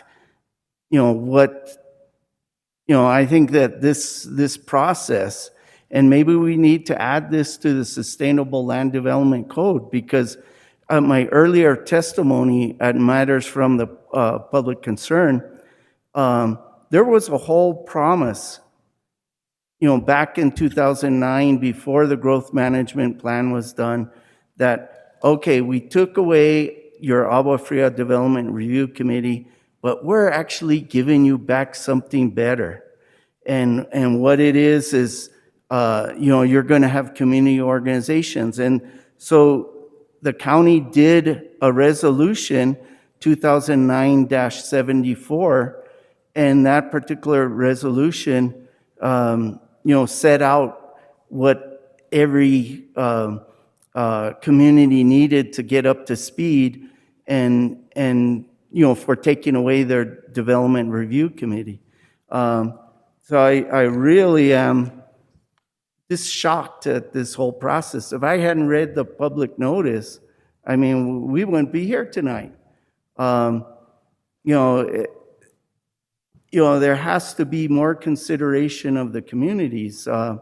Developers can come in and they can make a serious impact to a community. And thankfully, the applicant has really done a good proposal, and it's not what my dad used to call rape and pillaging of the land when he would talk about developers. So, that has always gone to heart for me. But we're hopeful that we can welcome these people into our neighborhood, that we can be in contact with the HOA. These people are very fortunate because our community dates back to 1640, possibly 1603, which would predate the city of Santa Fe. And, it's very important to us to preserve our community. And we thought we had the ticket with the community organization, and now we're sadly disappointed. Thank you.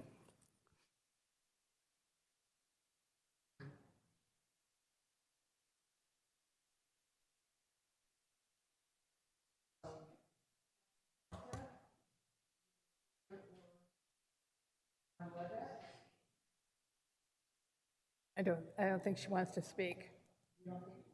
She's shaking her head no. Madam Chair, is your mic on? No, it's not. Thank you very much. So sorry, I had your name, and I was also given Carol's name. Is there a person here or on WebEx named Carol who wanted to speak?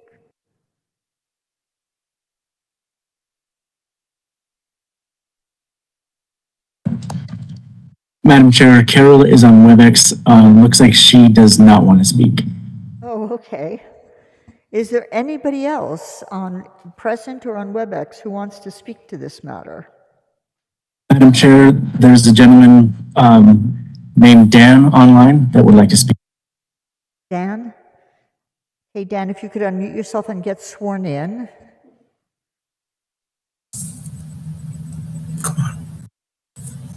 Dan, are you there? Yes. Okay. Please raise your right hand. Do you swear to tell the truth, the whole truth, and nothing but the truth? Yes, I do. And for the record, before you testify, please state your name, address, and that you are under oath for your testimony to be considered valid. My name is Daniel Romero, 3559 Placita Real Loop, and I am under oath. Thank you. Thank you.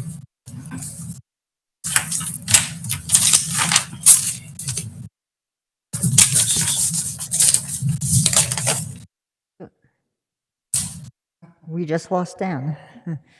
No. I'm just getting my glasses. Sorry about that. Okay, thank you. Okay. The developer or the woman that's representing the developing and stuff like that mentioned that it's gently flowing traffic on Alfrea, but it's really not that gently flowing, and on Rufina either, based on it's pretty much flowing a lot of traffic. And then also my question is are the speed limits going to remain the same based on their traffic study on both those streets? Is it going to be the same at 25 or 35 miles an hour? I don't know what it is right now. I think it's 35 on Rufina. And also, I have a question as to the homes that are there along on the borderline of that development. Are they going to do anything there as far as any kind of providing fencing or walls or anything like that to that effect? The kind of like on the because there's mobile home. I believe there's a mobile home parks on both sides of that development that's proposed. And those are only the questions I have right now. Thank you very much. Jennifer, is there information you can provide about any of that?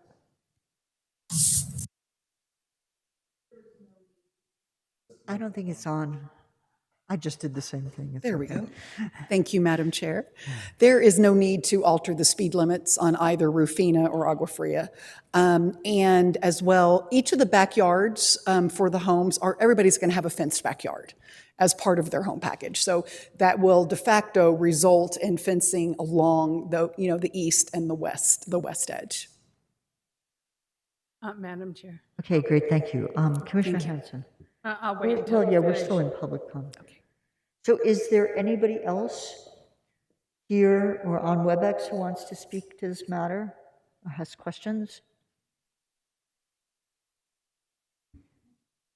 Daniel, do you see anybody else who wants to make any public comment? Madam Chair, I'm not seeing anybody indicating they'd like to speak. However, there are 4 call-in users. Okay. Well, they could be calling in for some of the others also. If there's anybody on the phone who wants to speak to this particular public hearing on Los Brios, if you could unmute yourself and make yourself known.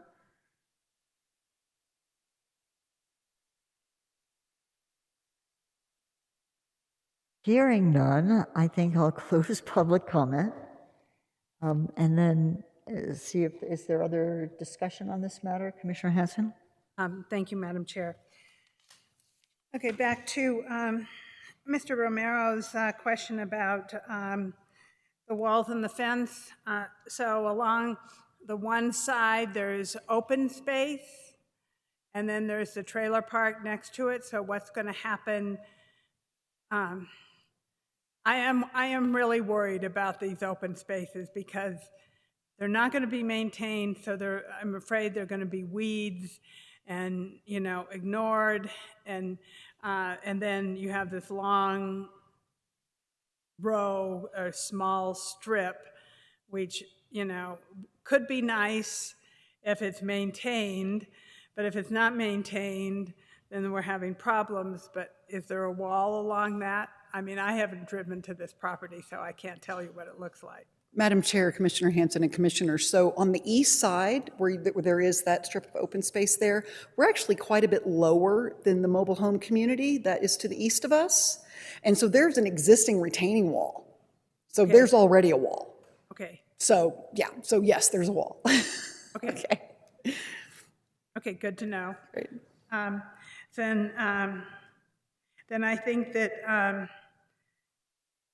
I think I should just give fair warning to land use that in the next year, the Development Review Committee that used to exist is definitely going to come back up again. I know there is another new commissioner who's already, elect commissioner, who has already mentioned that to me. So I think that if the community foundation or organizations were supposed to be a substitute for that, we need to figure out how to make that work for these traditional historic communities, because it's not. And I'm hearing that from not only my constituents, but other communities such as La Cienega. I don't know about Commissioner Roybal, but I would, since there hasn't been very much development happening in District 1, things are going to change eventually, and I do think that the traditional historic villages need a better pathway to hear about development. Because for William not to have to find out about this in the legals doesn't really work for him or for me.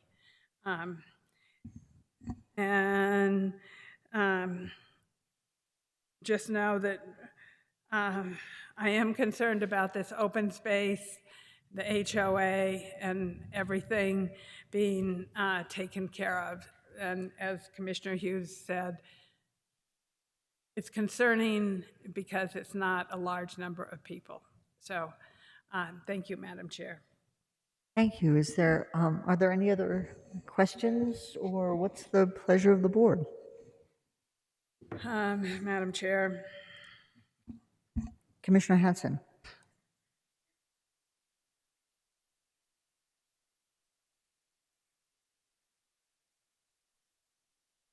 I move to approve the conceptual plan and preliminary plat and application, approval of an affordable housing agreement, and approval of a conceptual plan and preliminary final subdivision plat for Los Brosos. Anything else? And I accept all the conditions that staff has listed. And I'll second. Okay. I think I caught everything in there. If I didn't, they'd be up at the microphone. He almost was, but you got that conditions piece. Okay, so I have a motion and a second. All in favor, please say aye. Aye. Aye. Any opposed or abstentions? Thank you. Thank you for all the work on this and for the comments.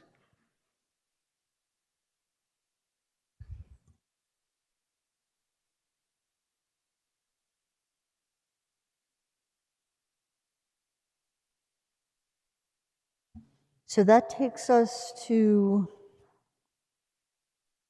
13C, which is Spirit Wind West Conceptual Plan Extension.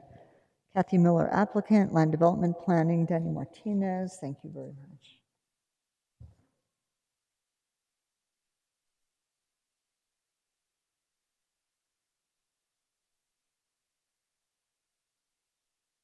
So, Thank you, Madam Chair. so hang on a sec. So we're just being handed information now. Would it be acceptable to take a 5-minute break to be able to read this? Sorry, Jose, but I'd propose that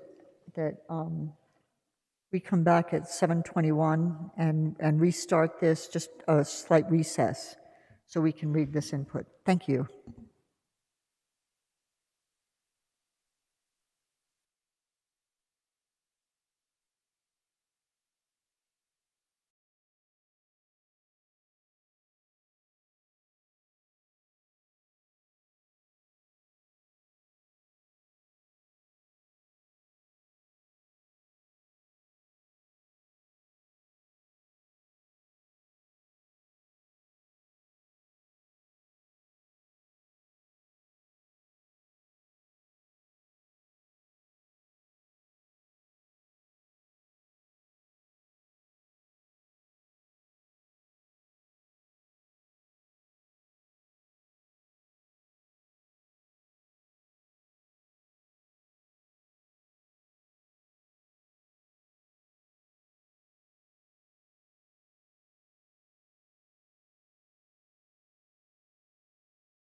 patience in doing that short recess.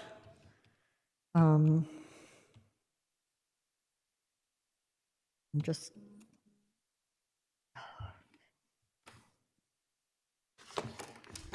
so we are on case C, which is Spirit Wind West Conceptual Plan Extension, and we'll go right to Jose Larrañaga. Thank you, Madam Chair.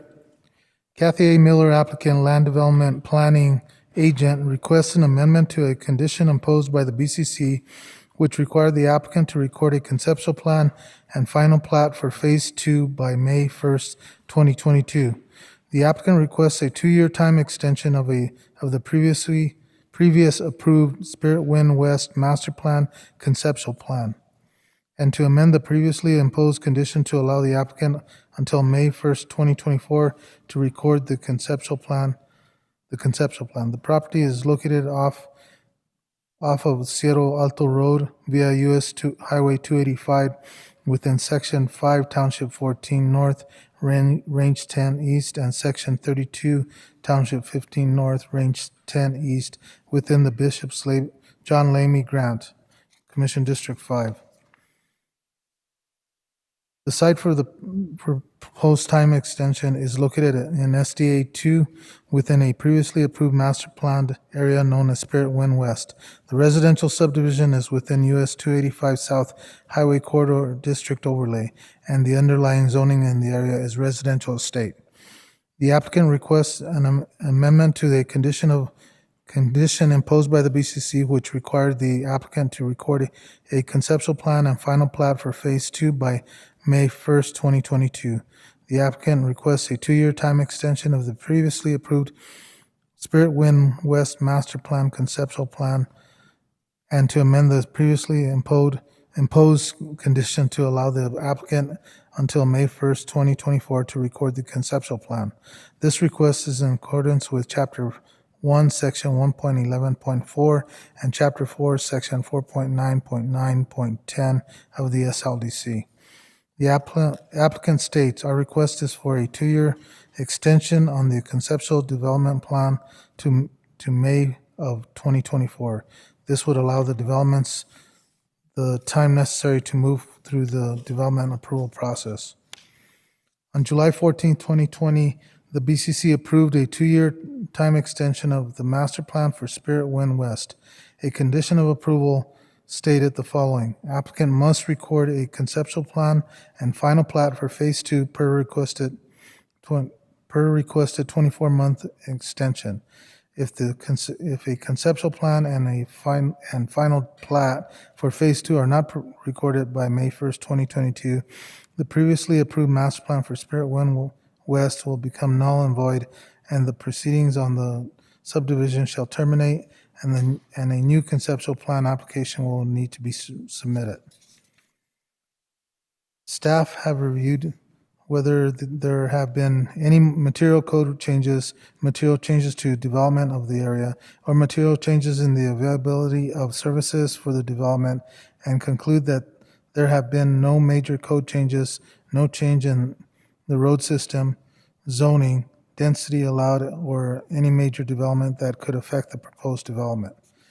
Building Development Services staff have reviewed this project for compliance with pertinent SLDC requirements and have found that the facts presented support the request.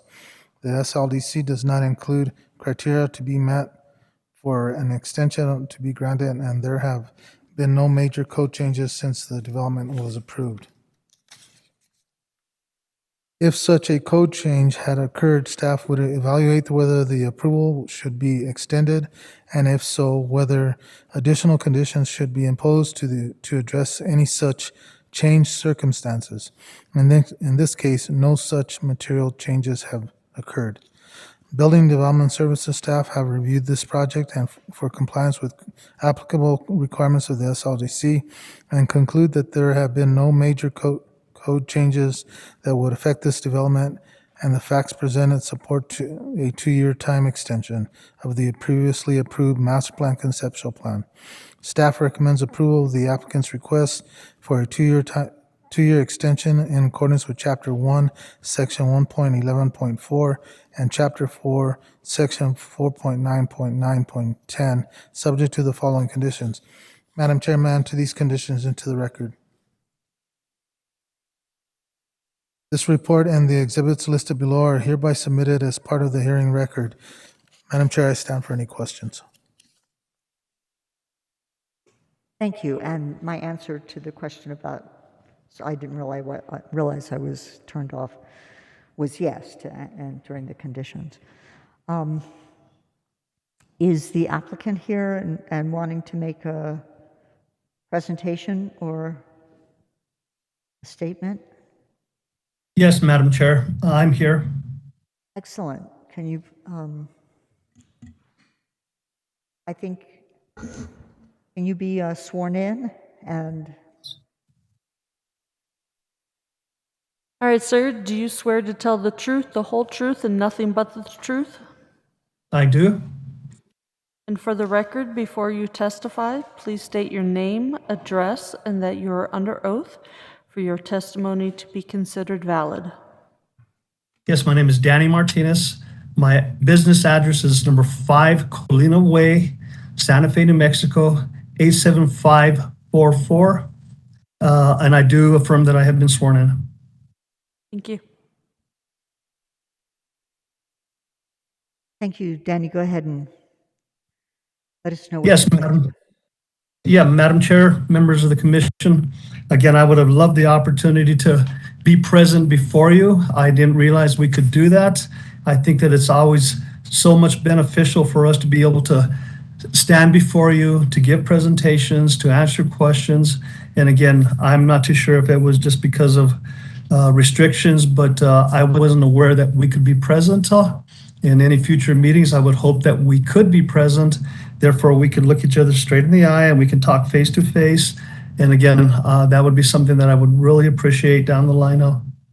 And in my effort, I want to kind of speak for item C, Spirit Wind, and possibly item D, Terabello. But in the meantime, what I'd like to do is I'd like to kind of give a little memorial to my good friend, Joe Miller. He passed away January 4th of 2021. This gentleman has been a stout developer in the El Dorado area. He's been a vocal opponent to everything that's taken place when it came to creating the SLDC. We attended over 23 county meetings. We had close to 13 community meetings. So we have been actively involved with this for many, many, many years. The situation at hand, again, like I say, is when Mr. Miller passed away, we found ourselves in a situation where we were trying to create affordable housing amendment to the original affordable housing that was established for both developments. So in this amendment, what we were doing is we're working on a transfer of density rights, TDR, from Terabello and Spirit Wind to our future known Cimarron Village, which is more capable of handling affordable housing under the circumstances. So in Terabello and Spirit Wind, the problems that we have here is we're trying to develop on 3-acre parcels where water service fees are close to $14,000. There are no other county utilities that are offered for these developments. So by transferring them to Cimarron Village, it gave us an opportunity to develop the property with a wastewater treatment plant that could handle a higher density. And it made it more affordable to create this affordable housing in the El Dorado community. And I will state, to date, there is only one affordable home in the El Dorado area. We just recently sold that affordable home to a qualified applicant at a price of $235,500, close to $170,000 lower than appraised value. It's a big hit for the developer, but in our commitment through Mr. Miller, which was approved by the BCC back in 2013, we agreed to affordable housing. We agreed that we would be a participant of this. Then we ran into the situation again with COVID coming in and everything taking place. So we've basically been shut down since July of 2018 when a submittal application with development fees paid with everything in place, state agency reviews, was completed. But because of the transfer of the affordable housing, we were basically put on hold for the last 4 years. So in April of this year, we finally received an amended affordable housing that appears to be acceptable by county and by the developers, which is now Kathy Miller and the Altiza Spirit Wind LLC. So where we're at now at this point is we realized that, those 4 years it was hard on us because we really wanted to make these projects move forth. And again, be with conditions beyond our control, we were basically held back, and that was quite a holdback for 4 years. So what's happened now is we find ourselves in the situation where we have to come back in and we have to ask for an extension of time based on the fact that things couldn't happen in the period of time that we were working with. And we realized COVID was a big implication on us because you couldn't get anything done at that point. Documentation within our package shows multiple meetings held with county staff, county members of staff, and others that basically were close to 60 meetings or emails or conversations that were held that didn't accomplish to anything. Again, I got to remind you that we just recently, in April of this year, received the amended affordable housing agreement and plan that was presented to us, which we are in agreement with. We are willing to sign them. We will take affordable housing away from this development and the development coming up next, and we will provide affordable housing in El Dorado, which is, in my opinion, way overdue. I don't want to look at this as being an anti-development against affordable housing or anti-development against residential development. In our first phases of the development, we had issues because we had an original approval that allowed modular homes in our development. So to date, we have developed homes in Spirit Wind. They have been sold. These homes that were developed and sold for in the low $300,000 are now being appraised at $500,000-$600,000. So we're seeing for sale signs going up that are basically showing that people that developed them back then or built their homes or homes that they were bought from us are now capitalizing on this huge financial gain, which is very concerning because, again, like I say, we didn't want $500,000 homes. We wanted to make affordable homes in the community of El Dorado. So where we are at now is we're basically not starting over because we haven't been denied. If we get denied tonight, then we are starting over, and it's a whole different game again for us. So by granting the extension, I got to remind you, we're not asking for development approvals. All we are asking for is an extension of time to allow us to continue with the submittals that have already been presented. And like I say, where development fees have been paid, and let us move forth with our development. So I am one that I am very open to working with the community. I try to be very forthcoming with people we meet with. The biggest issue for us is, again, 4 years later, I think everybody just assumed that we went away. We can't go away. We want to continue where we left off. And by this extension approval, this will give us the opportunity to move forward where additional community meetings will be held.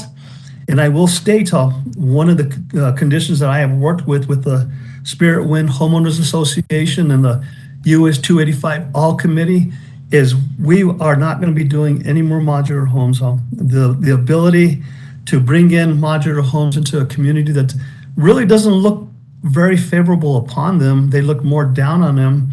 We'd like to say we are not going to be doing that anymore. We would want to be part of the community, meet the architectural standards of the community, and provide homes that would basically be out of range for a lot of people, that are wanting to live in El Dorado. But now, as these homes would be developed, we're looking at homes at the same medium income range that's currently affording El Dorado in the $500,000 price range. That wasn't our intention, but that's what's basically wanted by the community that we've been dealing with. I stand for questions. Thank you very much appreciated, and glad to hear your willingness to work with the community members. I think I'm going to go ahead and open the public comment and might have a suggestion. I know we have a couple of people who have requested time. The first is David Hollenbach. Are you on, David? Are you on WebEx? Madam Chair, he is on WebEx. He is trying to unmute right now. Okay, no worries. Sorry, I had a hard time unmuting. My cursor wasn't working well. We all do, it's no problem. If you don't mind, welcome, if you don't mind getting sworn in. Sir, please raise your right hand. Do you swear to tell the truth, the whole truth, and nothing but the truth? I do. And for the record, before you testify, please state your name, address, and that you are under oath for your testimony to be considered valid. My name is David Hollenbach. I live at 15 Cerro Blanco, Lamy, in a Spirit Wind Ranch subdivision, which neighbors the Spirit Wind West subdivision. And I do understand I'm under oath. Thank you. Thank you. Proceed, David. Okay, as I said, it turns out I'm the secretary of the Spirit Wind Ranch Homeowners Association, and our subdivision overlooks and neighbors Spirit Wind West. And I speak for most of the HOA members and our president and our entire board. Our president, John Rubottom, apologizes for not being able to be here, but he's out of town, but he approves of his presentation. So to give a little history, in 2013, the master plan for Spirit Wind West was passed after a somewhat contentious meeting. And in it, through covenants, the developer promised or implied Santa Fe, Pueblo, or territorial style homes with earth tone stucco exteriors. But in 2018, the developers changed those covenants and they removed the stucco requirement. They made other changes, increasing the size of outbuildings and other changes. Okay, shortly thereafter, 10 modular homes were rapidly put into phase 1B of the project. And I think you've read a handout that I think was just passed around. And if not, maybe I could even share a picture, but I sent some pictures of the modular homes in Spirit Wind West. And we also included a picture of one of our own homes in Spirit Wind Ranch subdivision, which overlooks it and overlooks the Galliseo Basin. In 2020, when the developers applied for another extension, the neighborhood resisted further construction of a dense assembly, 39 homes in the master plan, of what sort of looked like double or triple wide mobile homes. Covenants, as we saw, can be changed or not enforced. So we didn't ask for any changes in the covenants. But the then County Attorney Schaefer suggested voluntary conditions that were agreed upon by the developer could be inserted into the plat and made a condition for the county to give permits for the construction. And so that would be something that was a little bit more enforceable, and we wouldn't get, things wouldn't change on us. So we worked together, the developers, and Mr. Martinez was very active in this, and he and the neighborhood came up with agreed upon wording for the voluntary conditions on August 20 of 2020. And with these conditions, we, the neighborhood, agreed to an extension of the 2 years. The wording included, one, permitted uses are restricted to site-built custom homes. No two-story homes will be allowed. All home construction shall be built to meet Pueblo style, Spanish colonial, territorial, or Southwest contemporary. No pitched roofs allowed. Exterior wall finishes shall be stucco with earth tone colors. And so that was the wording that was supposed to go into the plat. And as you just heard, Mr. Martinez agreed to those, and he says he still agrees with those. But what happened was that at the November 2020 meeting of the commissioners, where the extension for 2 years was approved, the wording in the plat had changed from this wording that we had all agreed on, unbeknownst to many commissioners and certainly unbeknownst to us. The plat wording was very brief. It says that the homes adhere to Santa Fe territorial Pueblo style, including, but not limited to, earth tone stucco exteriors and dark flat roofs. So the wording has no requirement for a site-built custom home. The wording says, but not limited to, and that means that no stucco or color requirement is put in. There's no roof requirement. There's no restriction on two-story. So the wording was greatly reduced and weakened. So in essence, there's nothing there that would prevent further modular homes, as in the photos that I included. These homes, they're large outbuildings, they're trailers and RVs that are out in the open against their own covenants. The lack of landscaping, the lack of enforcing their covenants, the whole thing is just not appropriate for the neighborhood. The beautiful Galliseo Basin Preserve, which is a home to county hikers and bikers, neighbors the property, looks over it. Highway 285, which has become a major entry point for tourists to Santa Fe, as well as the old Lamy Road to the rail station and legal tender, goes right past this development and is the first thing that tourists see as they enter the Santa Fe area. We therefore ask that you only grant the 2-year extension if the original voluntary conditions go into the plat as was promised and be conditions to get construction permits in Spirit Wind West. And we also support, if this cannot be done, the proposal that Roger Taylor of 285 All will later describe to you. Thank you very much. Thank you very much, David. Roger Taylor, are you on WebEx? Yes, I am. Welcome. Can you get sworn in and then speak to us? Thank you, sir. Do you swear to tell the truth, the whole truth, and nothing but the truth? I do. And for the record, before you testify, please state your name, address, and that you are under oath for your testimony to be considered valid. Roger Taylor, 54 Camino Los Angelitos, Galisteo, New Mexico, and I am under oath. Thank you. Go ahead, thanks.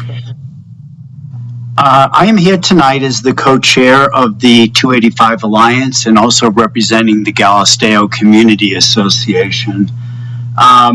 We raised the question about why an extension should be granted. 9 years have passed since this master plan was first approved. In terms of building anything that is commensurate to the area, little has been done on this master plan. There have been a series of extensions. We really question the commitment of acting on this plan. Local conditions, Mr. Martinez says nothing has really changed. However, local conditions have changed. In the 9 years since this plan was approved, there are water shortages, there are water restrictions that are more common. There's historic drought that is being acknowledged. There is wildfire that we've all experienced this past year. We, as part of this discussion over 2 years ago for an extension, Phase 1B was proposed to be affordable housing. And I can remember Mr. Martinez talking a whole list of the types of people who were buying them. Most of those homes are now selling, as Mr. Martinez said, in the $600,000 to $650,000 range. 3 of them are on the market right now. The density of Phase 1B, the type of homes does not fit in the surrounding neighborhoods. The architecture is not in character. We're not sure what the benefit of affordable housing would be, and we do agree with Mr. Martinez in that. However, the question would be, if there are 3 developments now all connected because affordable housing is going to Cimarron Village, maybe there should be a whole master plan for all three developments since they seem to be connected to each other. So I think that we would propose no extension and that a new master plan come back that addresses the connections between all three. Thank you. Thank you very much, Roger. Is there anybody else on WebEx or telephone who wants to speak to this matter of Spirit Wind West?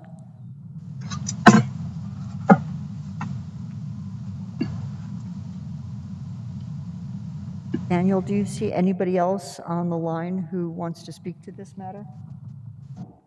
Madam Chair, I'm not seeing anybody indicating they'd like to speak to this matter. However, if there are 3 phone callers, if you hit *6, that will unmute you on your phone.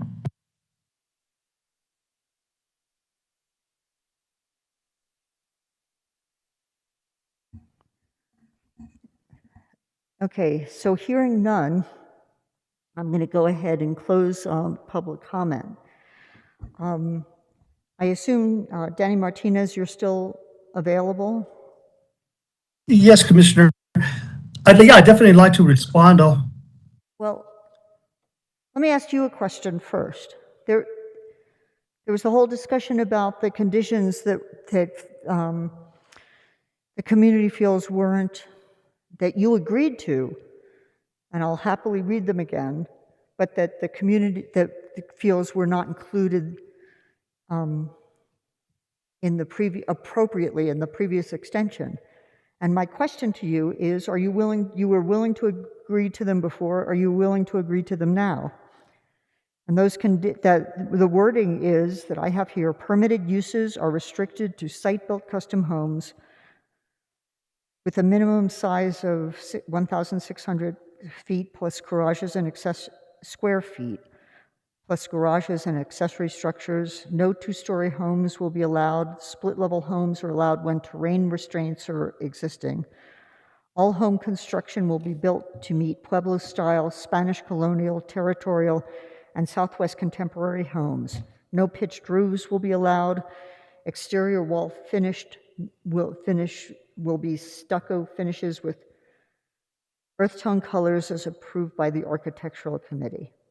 Is that still acceptable to you? Madam Chair, yes, most definitely. As a matter of fact, I'd like to reiterate to Mr. Hollenbacher and Mr. Taylor that in our previous meetings, this isn't the thing about the past plat. This is an issue about the plats to come forth as we move forth with the development.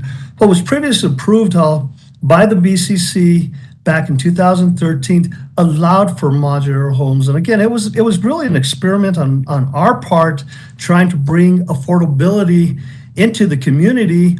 And again, I got to remind you, these aren't manufactured homes. These are modular homes. They may not be what everybody thinks they are, but they are modular homes on permanent foundations. But that was a previous section of the development. We're talking about for this extension. Mr. Chair, again, like I say, we are in agreement with Mr. Hollenbacher and Mr. Taylor. We are willing to change our covenants. There are no more modular homes. We are willing to acknowledge their concerns. But again, it's got to be on the plats that would be coming up. The previous plat is a whole different game, huh? Any future development approvals, it would be stated on the plat, their conditions as we previously agreed to, huh? Well, thank you.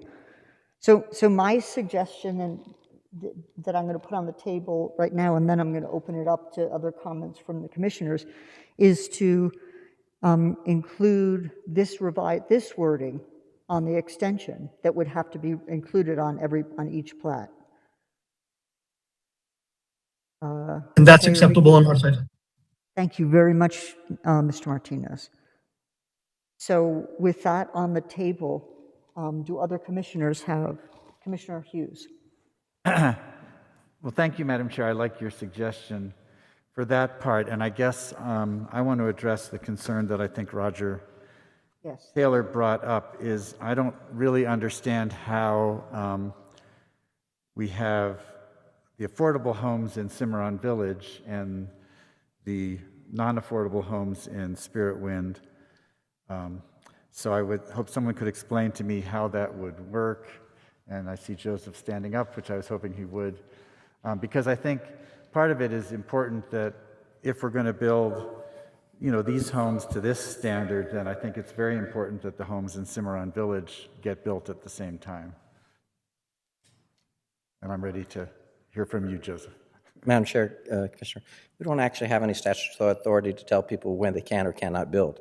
So we have a timelines by which they're allowed to be able to live, to work in. Now, we've established a good relationship with the developer's consultant.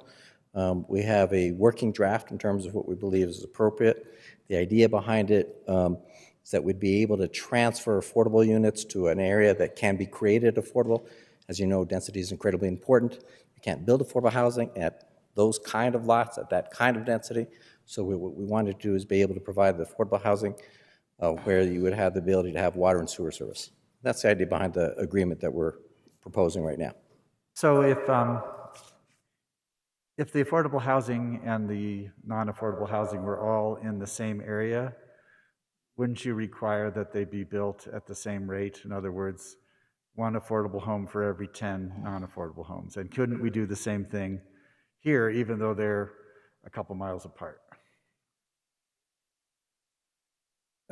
Madam Chair, Commissioner, yes, you're right. If it was in one development, then there would be a relationship, a ratio relationship in terms of when you're building the affordable and not affordable. So what we don't ever want to see is somebody built all the non-affordable units and then none of the affordable units are built till last to the end, right? That's not good public policy. And so, however, in this particular case, because of both previous court cases and because of the understanding in terms of our transferability, what we're saying is we are going to allow two developments to go forward on the timeline that they have been allowed and are already approved to be forward, or should be allowed to be approved, or can be allowed to be forward. However, what we have agreed to in concept is that we will put a bond issuance on so that they can't just say, oh, all of a sudden I'm not going to be able to build these units later on, right? So we have to protect ourselves from something like, who knows what might happen. The development might go bankrupt. It may choose not to go forward for a series of issues. It may be wanting to sell out. So we need, as the county, to be able to protect ourselves and our assets, meaning the affordability quotient on this issue. So with that in mind, what we've done is we've had several conversations with the developer's representative, and so they've agreed in principle to that aspect of it. So they can actually build, create some capital. However, a portion of that capital is going to have to go into a bond issuance to allow us to make sure that if nothing happens in the future for this third development, we still get at least some aspect of affordability. So you're talking about like a performance bond, basically. And Chair, Commissioner, that's correct. Okay, and that would be the same with Tierra Bella as with Spirit Wind? Okay, Madam Chair, Commissioner, that's correct. Okay, thank you. And I just want to say that I think people in El Dorado that I've talked to are very much in favor of some affordable housing there. It has become, as Mr. Martinez mentioned, very expensive now to live in that part of the county, and to the point that people who work, in El Dorado commute from Pecos because they can't afford to live anywhere nearby. Madam Chair, Commissioner, I did want to point out one thing that Danny had mentioned is that we had worked very closely with a person who, one of the things that we worked as an interim agreement is to allow for rental because the original agreement was all about just home ownership. So we agreed as an interim to be able to provide a rental unit to this lady who is a single mother. Because of the generosity of the developer, she rented under the agreements that we had previously put in, and then transfer that to an affordable housing unit. And the unit was actually sold at far below market rate in order for the person to buy that unit. She was no other way she would have been affordable to it. And then we assisted in the financing of that deal. So that was a good outcome for that one particular family. Okay, thank you. Madam Chair, I just want to mention one other thing in the agenda. This is listed as being in District 5, and I believe it's actually in District 4. That's a good point, thank you. Yeah, so it's actually in your district. Yeah, I kind of knew that, but The Tirabello's in my district, so yes. the same issues both. I failed to really bring it to, oh, yes, we have to correct that on the record, so thank you very much. Are there other commissioners that have questions or comments? Yes, Commissioner Hanson?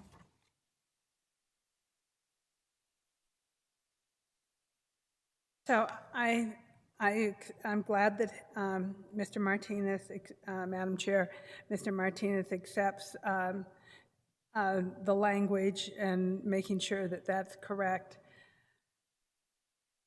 But I have real hesitation about the fact that they've been talking about building this subdivisions for over 9 years. If you would have built these houses 9 years ago, they would have been way more affordable. And, people could have maybe afforded them, and the affordable housing would have been a much better deal, actually. And so we're 9 years, and now we're going to be 11 years. And so it's, are you going to come back for another extension? That's my fear. I'm in the fear we're just going to kind of get one more extension, like, oh, I couldn't get this together. 9 years is a long time, and so I would really like some assurances that, something is going to happen. And I know that it is both in District 4 and 5, these next two items coming up, but it just seems strung out. So thank you, Madam Chair. Thank you. Nothing. Madam Chair, can I have a response? Yes. Yes, thank you, Madam Chair. Again, I got to remind you, our efforts have been in vain. We have worked diligently. We have made submittals. We were, in July of 2018, our submittals were taken. Development fees were accepted. We were prepared to make the changes necessary to move the developments forth. The delays were not caused on our part. The delays were caused because we could not get the amended affordable housing from land use staff, which implemented this change on us all. So we waited for 4 years to get this final draft on April of 2022. That has hurt us all. That has hurt us tremendously. Our ultimate goal was to build out, and again, like I say, working with Mr. Hollenbacher and Mr. Taylor, we were prepared to move forth and put notes and plats and do whatever we had to do. So the delays have not been caused by us. It has been caused by the process. And again, like I said, do I call it an anti-development attitude? For a while there, I was firmly believing that land use staff was in an anti-development mentality. Affordable housing, again, like I say, when we signed the affordable housing in 2013, we were ready to run, and we're still ready to run, So for us to take the blame that we've been holding back, I don't think that's the case. I think what the case is, we had to go through the process with staff, which took extended time due to COVID and to other reasons beyond our control. So the delays are not on our part. And again, we are prepared to take Cimarron Village, Tirabello, and Spirit Wind, combine them, and get them into the submittal process so that they can work together like the plan is calling for. And that's really where we stand. We would like to do that. We would hope that before the end of the year, we would have all three developments back in order, and again, back before the commission so we can move these projects forth. We are anxious and we are ready to do what we have to do. Thank you. Thank you. So Jose and Vicky, can we, because, the wording of what the condition of this that would be on the plats has been an issue in the past, but you guys handed out this letter, and since the applicant agrees to this, can we add this wording that would have to be included for all permits in this area?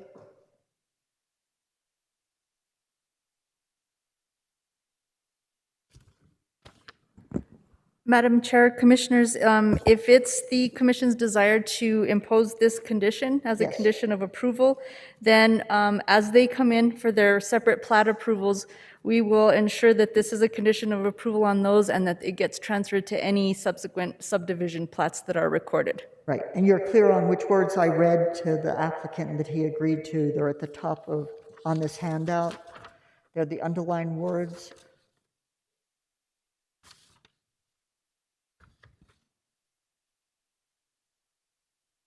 Actually, they're on the bottom of the first page. I think it's the same. Yes. Okay.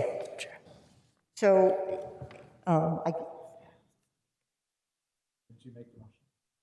actually, I guess it's in my district. So I would move to approve the extension with the condition added. I'll second. And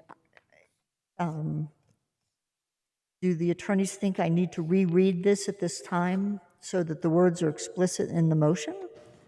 Madam Chair, just for clarification, is the condition you're imposing that permitted uses are restricted to site-built custom home with a minimum size of 1,600 square feet plus garages and accessory structures, period. No two-story homes will be allowed, comma, split-level homes are allowed when terrain restraints are existing, period. All home construction shall be built to meet Pueblo-style, comma, Spanish colonial, comma, territorial and Southwest contemporary homes, comma, no pitched roofs will be allowed, period. Exterior wall finish shall be stucco finishes with earth tone colors as approved by the Architectural Committee, period. That's what I was referring to, and thank you very much for clarifying. I really appreciate it. Thank you. So if I have a motion and a second, all in favor, please say aye. Aye. Aye. Any opposed? Thank you. So I want to thank the staff for doing this and Mr. Martinez for being here and for accepting these conditions and for the community to having brought these concerns forward.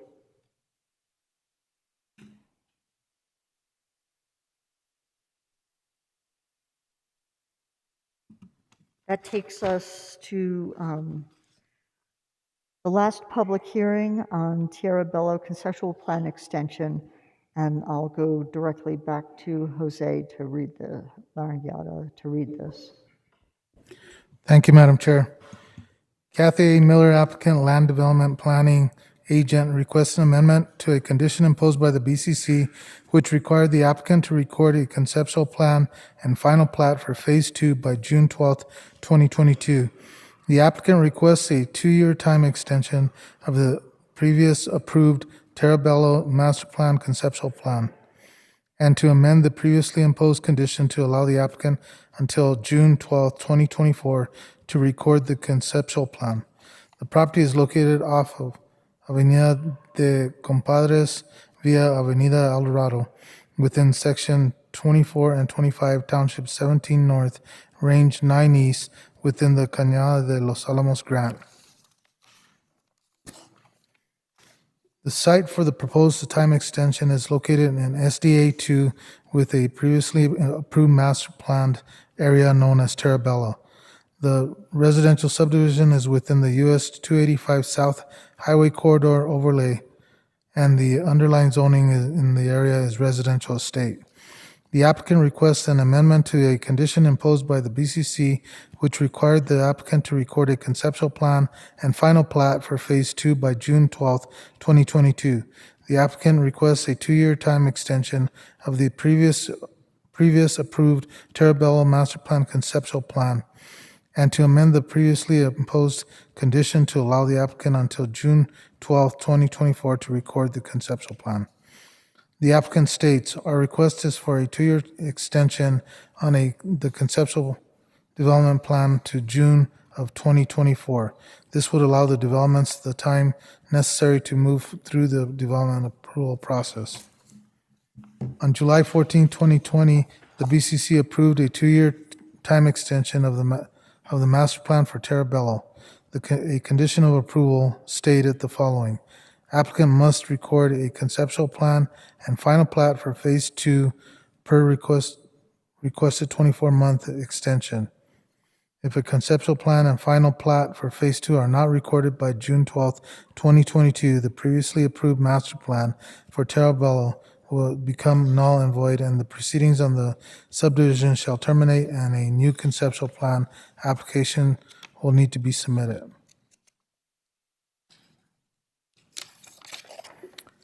Staff have reviewed whether there have been any material code changes, material changes in development of the area, or material changes in the availability of services for the development, and conclude that there have been no major code changes, no change in road system, zoning, density allowed, or any major development that could affect the proposed development.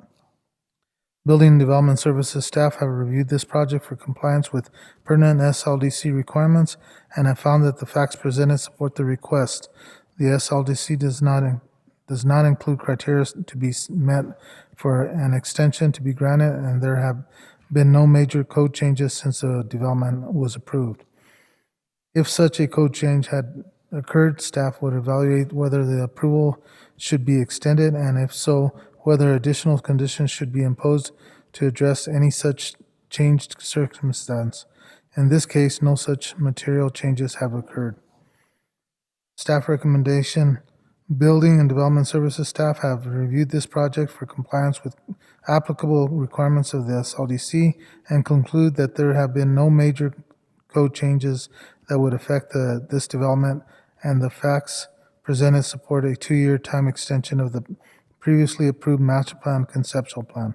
Staff recommends approval of the applicant's request for a 2-year extension in accordance with Chapter 1, Section 1.11.4, and Chapter 4, Section 4.9.9.10, subject to the following conditions.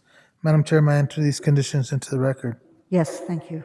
This report and the exhibits listed below are hereby submitted as part of the hearing record. And Madam Chair, I stand for any questions. Thank you. So let me, before I take questions from the board, once again go to the applicant, Mr. Martinez. Do you have some additional comments regarding this particular development? Yes, Madam Chair, members of the commission. Again, I do appreciate the opportunity to present our side of where we're at with this. The issues at hand, again, are very similar to Spirit Wind. The issues that we had is we had Phase 1 approved. And again, in our original approvals, we were granted the ability to develop modular homes on 9 lots, which is considered Phase 1 of the development, which has been done. The people that are living in these homes are people that are of medium income, that really appreciated the opportunity to afford what they have, knowing that in today's real world, those homes are also like Spirit Winds, capable of selling for well over $500,000. So that was not our intentions. Our intentions were to keep affordability into this thing. And again, I will reiterate that these are modular homes. They're not manufactured homes, and there is a difference between those two. In our case, we have agreed in principle that we will adopt the same conditions that were adopted under Spirit Wind. There would be no more modular homes. We would do custom homes, just as stated in the previous conditions under Spirit Wind. We are willing to take it to that level to where meeting with the community would reiterate that to the community that that's our plan, and the plan would benefit what they have out there, which is beautiful custom homes.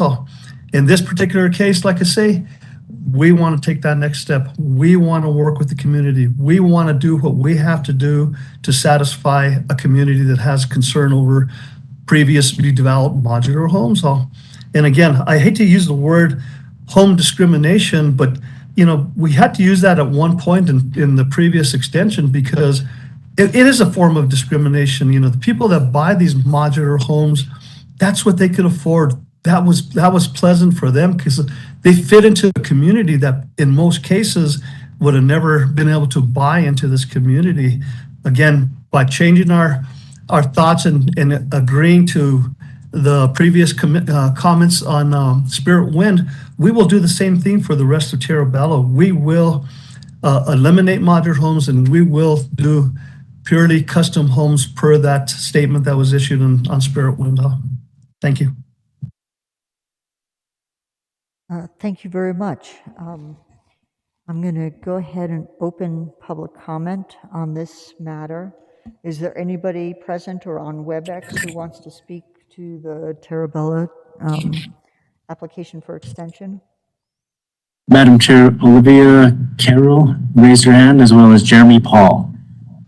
Okay, Carol, why don't you go first? Can you unmute and get sworn in? I can. Thank you. Okay. Please raise your right hand. Do you swear to tell the truth, the whole truth, and nothing but the truth? I do.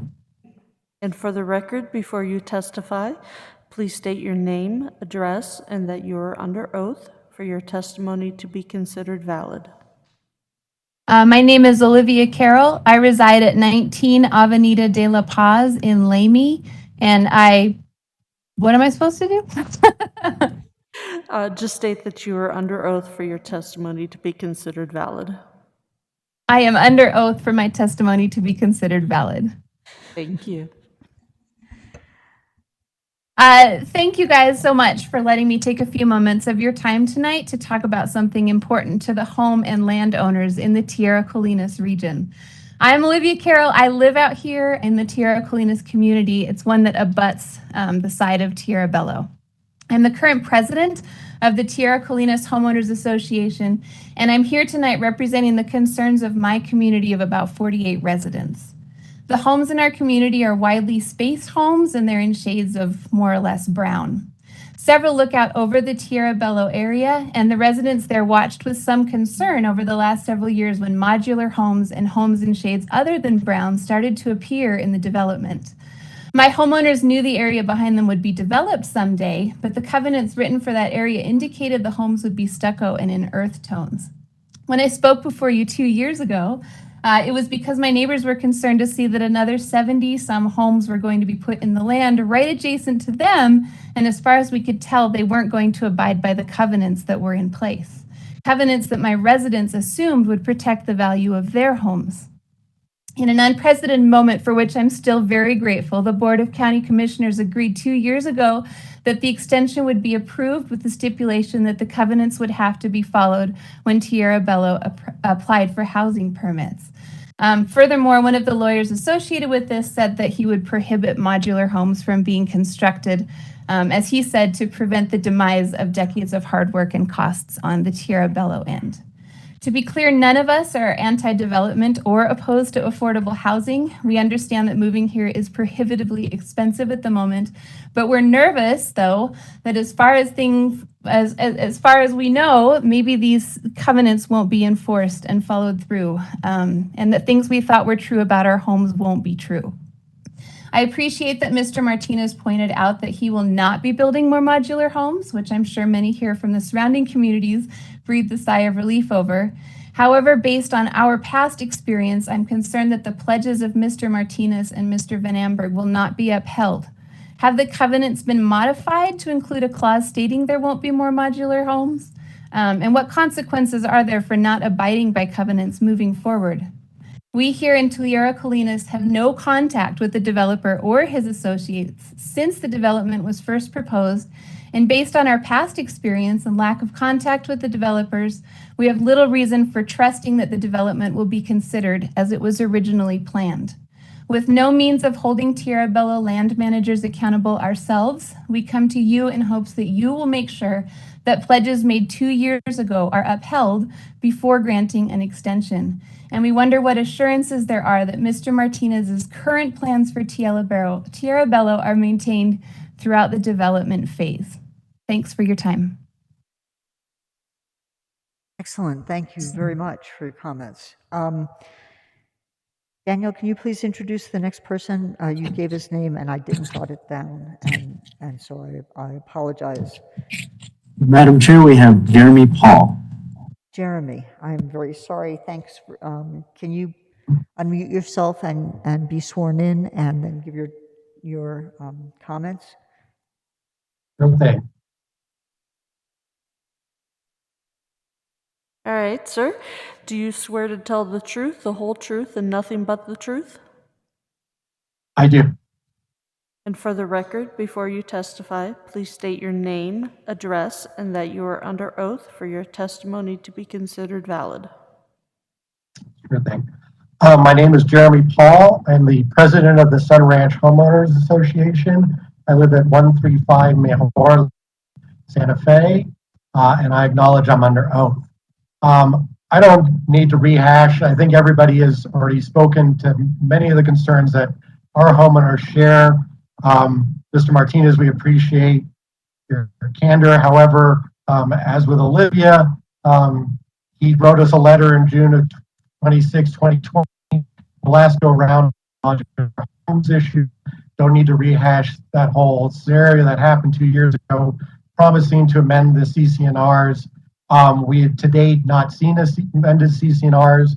I think that can be resolved if the commission includes the same language that they included in the Spirit Wind relating to the type of structures and colors, and that Mr. Martinez, I think, indicated that he was willing to agree to. If that was included in the Tierra Bello extension, we would appreciate that. I think that would give us some assurances that going forward that there wouldn't be any more modular homes, and I understand the affordability issue on that.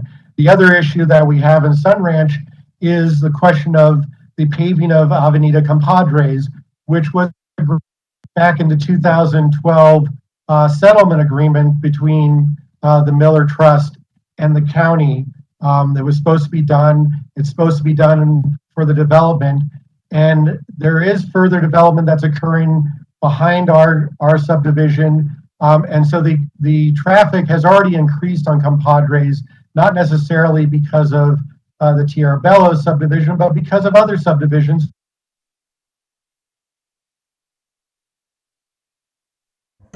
Jeremy, you froze up.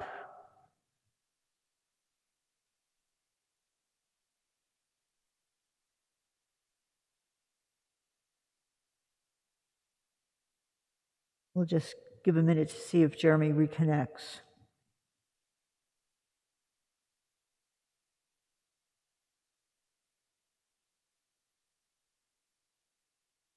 There's quite the rainstorm happening out here, and maybe that's what happened. Yeah, thank you for that. While we're waiting, this is Dave Hollenbach from Spirit Wind Ranch. I would say, and the commissioners probably know this, but it was something that we learned, which was that covenants don't do anything for the neighborhood, really. I mean, because the covenants can be changed. And that's what happened in Spirit Wind West. The original covenant said there would be stucco, but then they changed that. And the developer always has the opportunity to change the covenants. So that's why we wanted things written into the plat, because that's something that is much more difficult to change. And it really sets it in iron. So that the wording really needs to be in the plats and in the permitting process, not in the covenant. And I was noticing that Ms. Carrill was talking about covenants, and I just wanted to warn you that covenants are not very powerful for the neighborhood. Thank you. So is Jeremy Paul available again?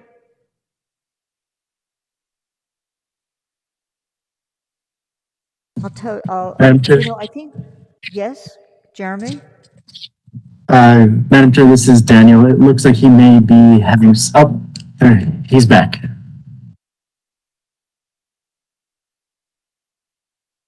Jeremy, if you're back, you might want to finish telling us, we lost you at the beginning of the transportation, traffic has increased due to other covenants. Other developments. So as one of the commissioners pointed out, this has been going on for over 10 years now, and nothing seems to be getting done. And in fact, over the last 2 years, the requirement for the completion for this thing was to submit a conceptual plan and final plat for phase 2. Phase 2 is only 10 lots. I understand with COVID and Mr. Miller's death and all that, but it's not unreasonable to expect a developer to be able to meet these submissions, even if in April the amendment to the affordable housing was done, that gave them several months to modify whatever conceptual plan and final plat they were allegedly working on for the last 2 years to do it. And therefore, we would like some condition being placed upon them, some penalty for having to ask for yet another extension, which is now the third at least. There's been 2 5-year extensions, 1 2-year extensions that require them to go ahead and pave Avenida Compadres so that when they do finally get around to development, it's already done. They're going to have to do it at some point anyways, and it would benefit the community and be a good faith gesture to the community at large, in addition to agreeing to the non-modular homes to pave the roadway. Thank you. Thank you very much. Is there anybody else in the public on WebEx who wants to speak to this matter? Madam Chair, we have 3 more speakers: Tracy McMinn-Hubert, Roger Taylor, and the last person is not on the meeting anymore. I apologize. Okay, well, no problem. Tracy, can you unmute yourself and get sworn in, and then give us your comment? Yeah. All right, Tracy, please raise your right hand. Do you swear to tell the truth, the whole truth, and nothing but the truth? I do. For the record, before you testify, please state your name, address, and that you are under oath for your testimony to be considered valid. My name is Tracy McMinn-Joubert. I live at 5 La Pintera Place in the Los Nubes development, and I recognize that I am under oath. Thank you. Again, similar to what several of the people have said before, which I won't rehash, I just wanted to address similar concerns to what Mr. Hollenbach and Mr. Taylor said about the Spirit Winds and the Cimarron developments. I am concerned that we sat here 2 years ago and agreed as a community on the wording that would settle the minds and the hearts and create a pleasant agreement amongst the neighborhoods about what was going to be built. And I'm concerned that it seems like there's been attempts to shift that wording in a way that is stepping away from what was agreed to 2 years ago. So I appreciate that, Madam Chairwoman, that you in your own district are pushing for the wording to revert back to the agreed upon wording from the conversations in 2020. And I agree that I would love if there could be a condition of approval that wording has to remain the same. I also am seeing a change in the traffic on the roads. In fact, I used to walk back there on a daily basis, and I have not walked back there in over a year because the traffic is so intense on that road. I do have concerns about if the road gets paved, what are going to be the ways that the speed gets controlled on that road, or at least monitored. But I just wanted to step in and offer my agreements with the several other people that have spoken from the other conjoining neighborhoods in the area. I too believe that it's important for us to have affordable housing. I don't think anyone's not agreeing with that, but for it to be complementary to what is surrounding in the area and along with the same sense of being and aesthetic as the rest of the homes in the area. That's, I believe, what we're mostly asking for. And also so that we don't have to be here 2 years ago asking and double checking that the wording hasn't been changed on plats or covenants or all of that over and over again. It feels like we're having to come back every 2 years and kind of watch and see if the wording's been changed. Thank you for your consideration. I appreciate your time. Yes, thank you very much, Tracy. And Roger, are you wanting to speak to this? You've already been sworn in. You could just unmute, state your Yes, very briefly.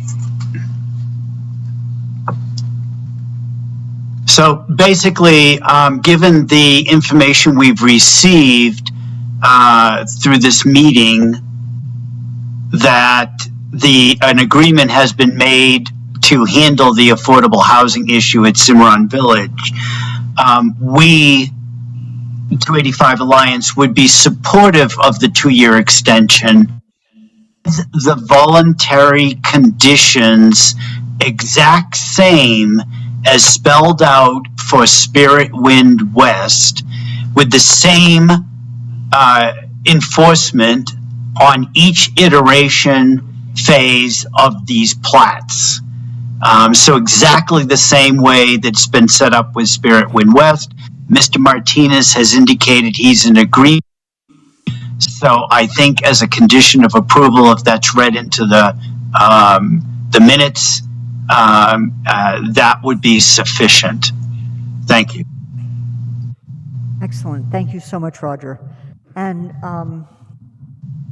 at this point, is there anybody else on the call on the WebEx who wants to speak to this matter?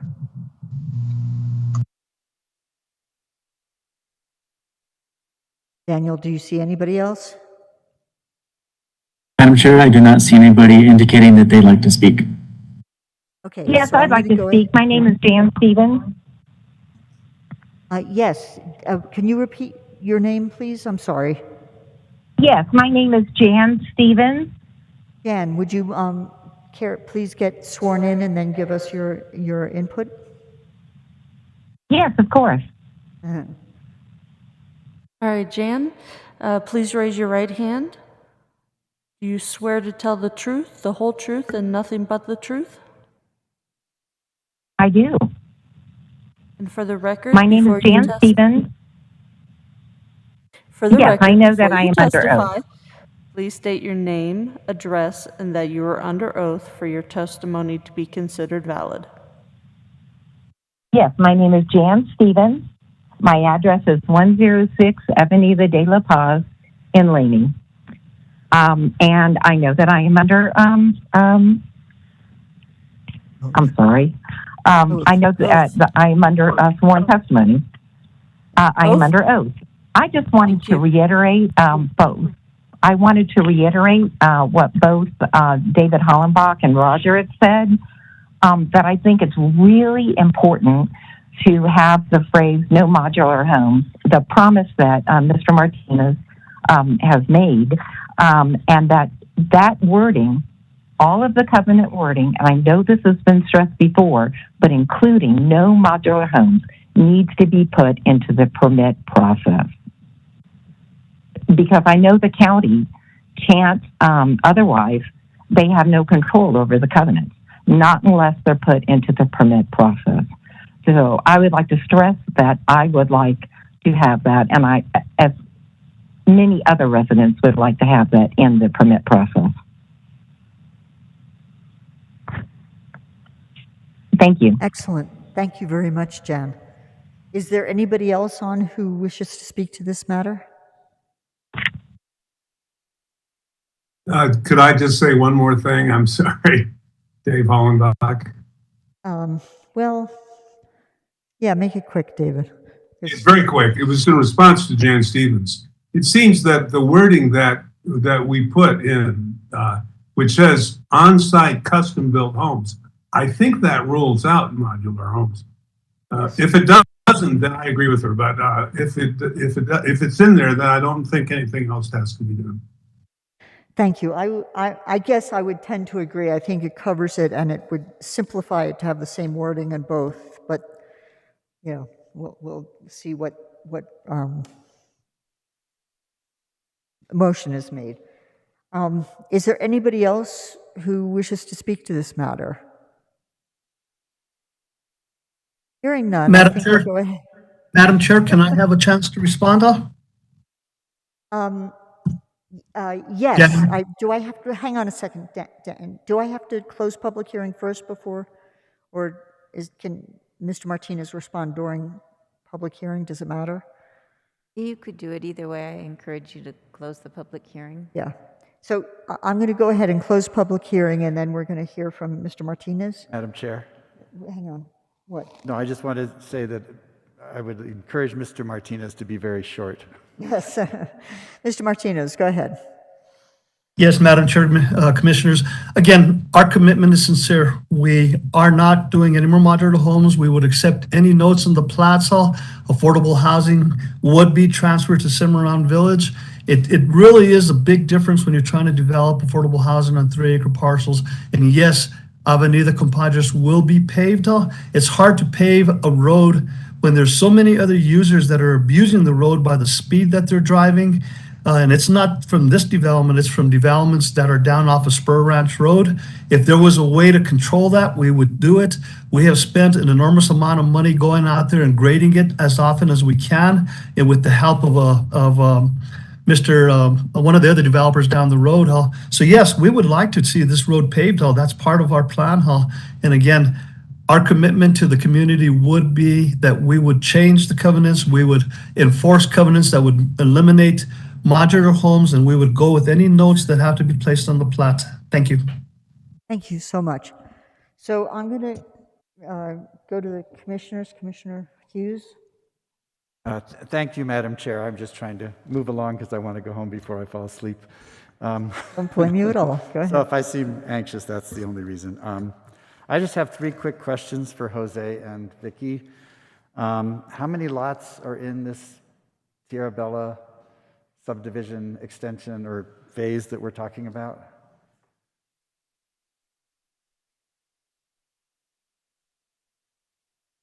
I think it said it somewhere, but I just wanted to confirm.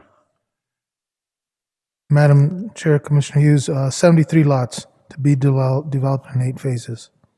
And are we approving, is this conceptual plan going to be for all 8 phases or just one of the phases?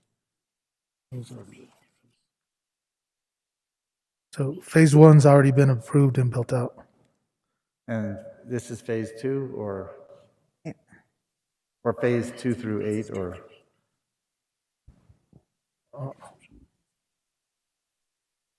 I'm sorry.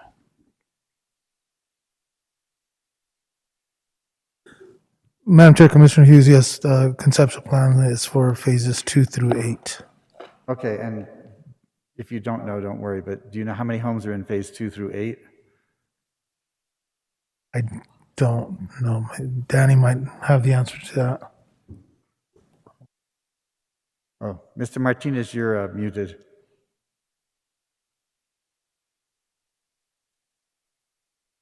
Mr. Martinez, if you're speaking to us, we can't hear you. You're muted. You're still muted. Okay, I'm sorry. I'm unmuted now.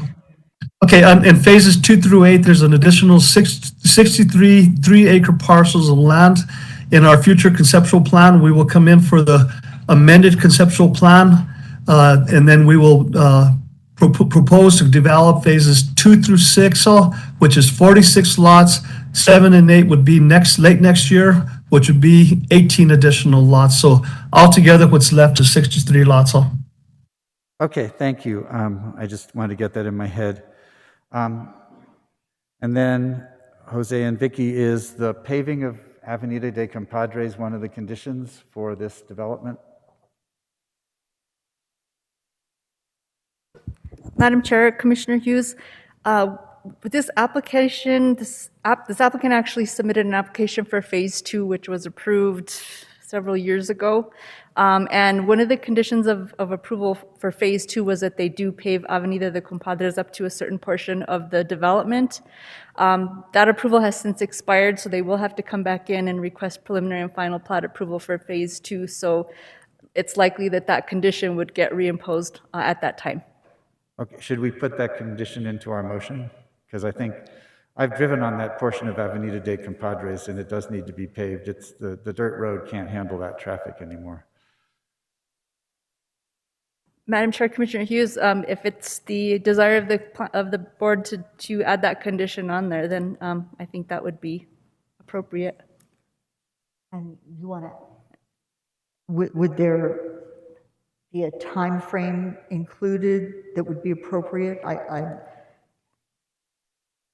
Madam Chair, I would recommend that there would be a time frame associated with it or a phase at which time that the improvements would have to occur.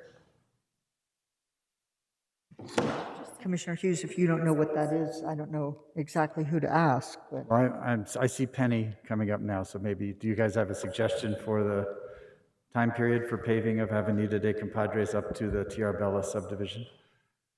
Madam Chair, Commissioner Hughes, we would suggest that it would be with the next phase. which would be phase 2? Correct. Okay. And then one last question, which was, could you just explain, I think I understand, but I want to make sure we're all clear. If we put this wording on the plat, then it's up to the county as well as the county would have the ability to enforce these conditions. Is that correct? Madam Chair, Commissioner Hughes, if this note is on the plat, then at the time of each permit for a residential structure for each lot, we would enforce that condition. Okay, thank you. I have no more questions, but I'll make a motion whenever you're ready. I can accept a motion at any time. All right, so I would move to approve the extension for the Tierra Bella conceptual plan, subject to all the staff conditions stated in the memo, and also with the condition that this language be added to the plat. Permitted uses are restricted to site-built custom homes with a minimum size of 1,600 square feet plus garages and accessory structures. No two-story homes will be allowed. Split-level homes are allowed when terrain restraints are existing. All homes construction shall be built to meet Pueblo-style, Spanish colonial, territorial, and Southwest contemporary homes. No pitched roofs will be allowed. Exterior wall finishes shall be stucco finishes with earth tone colors as approved by the Architectural Committee, and with the additional condition that as part of Phase 2, Avenida de Compadres be paved up to the Tierra Bella subdivision. Second. Thank you. So I have a motion and a second. All in favor, please say aye. Aye. Aye. Any opposed? Thank you. Thank you to staff and to everybody who provided public input, and to Mr. Martinez for being here. Really appreciate it. That takes us to closing business, if I'm not mistaken. Am I mistaken? Does anybody have any? Does anybody have any announcements or other closing business? If not, I would entertain a motion to adjourn. Madam Chair, I move to adjourn. Second. Excellent. I think we are adjourned, but just for form's sake, all in favor, please say aye. Aye. Aye. Thank you.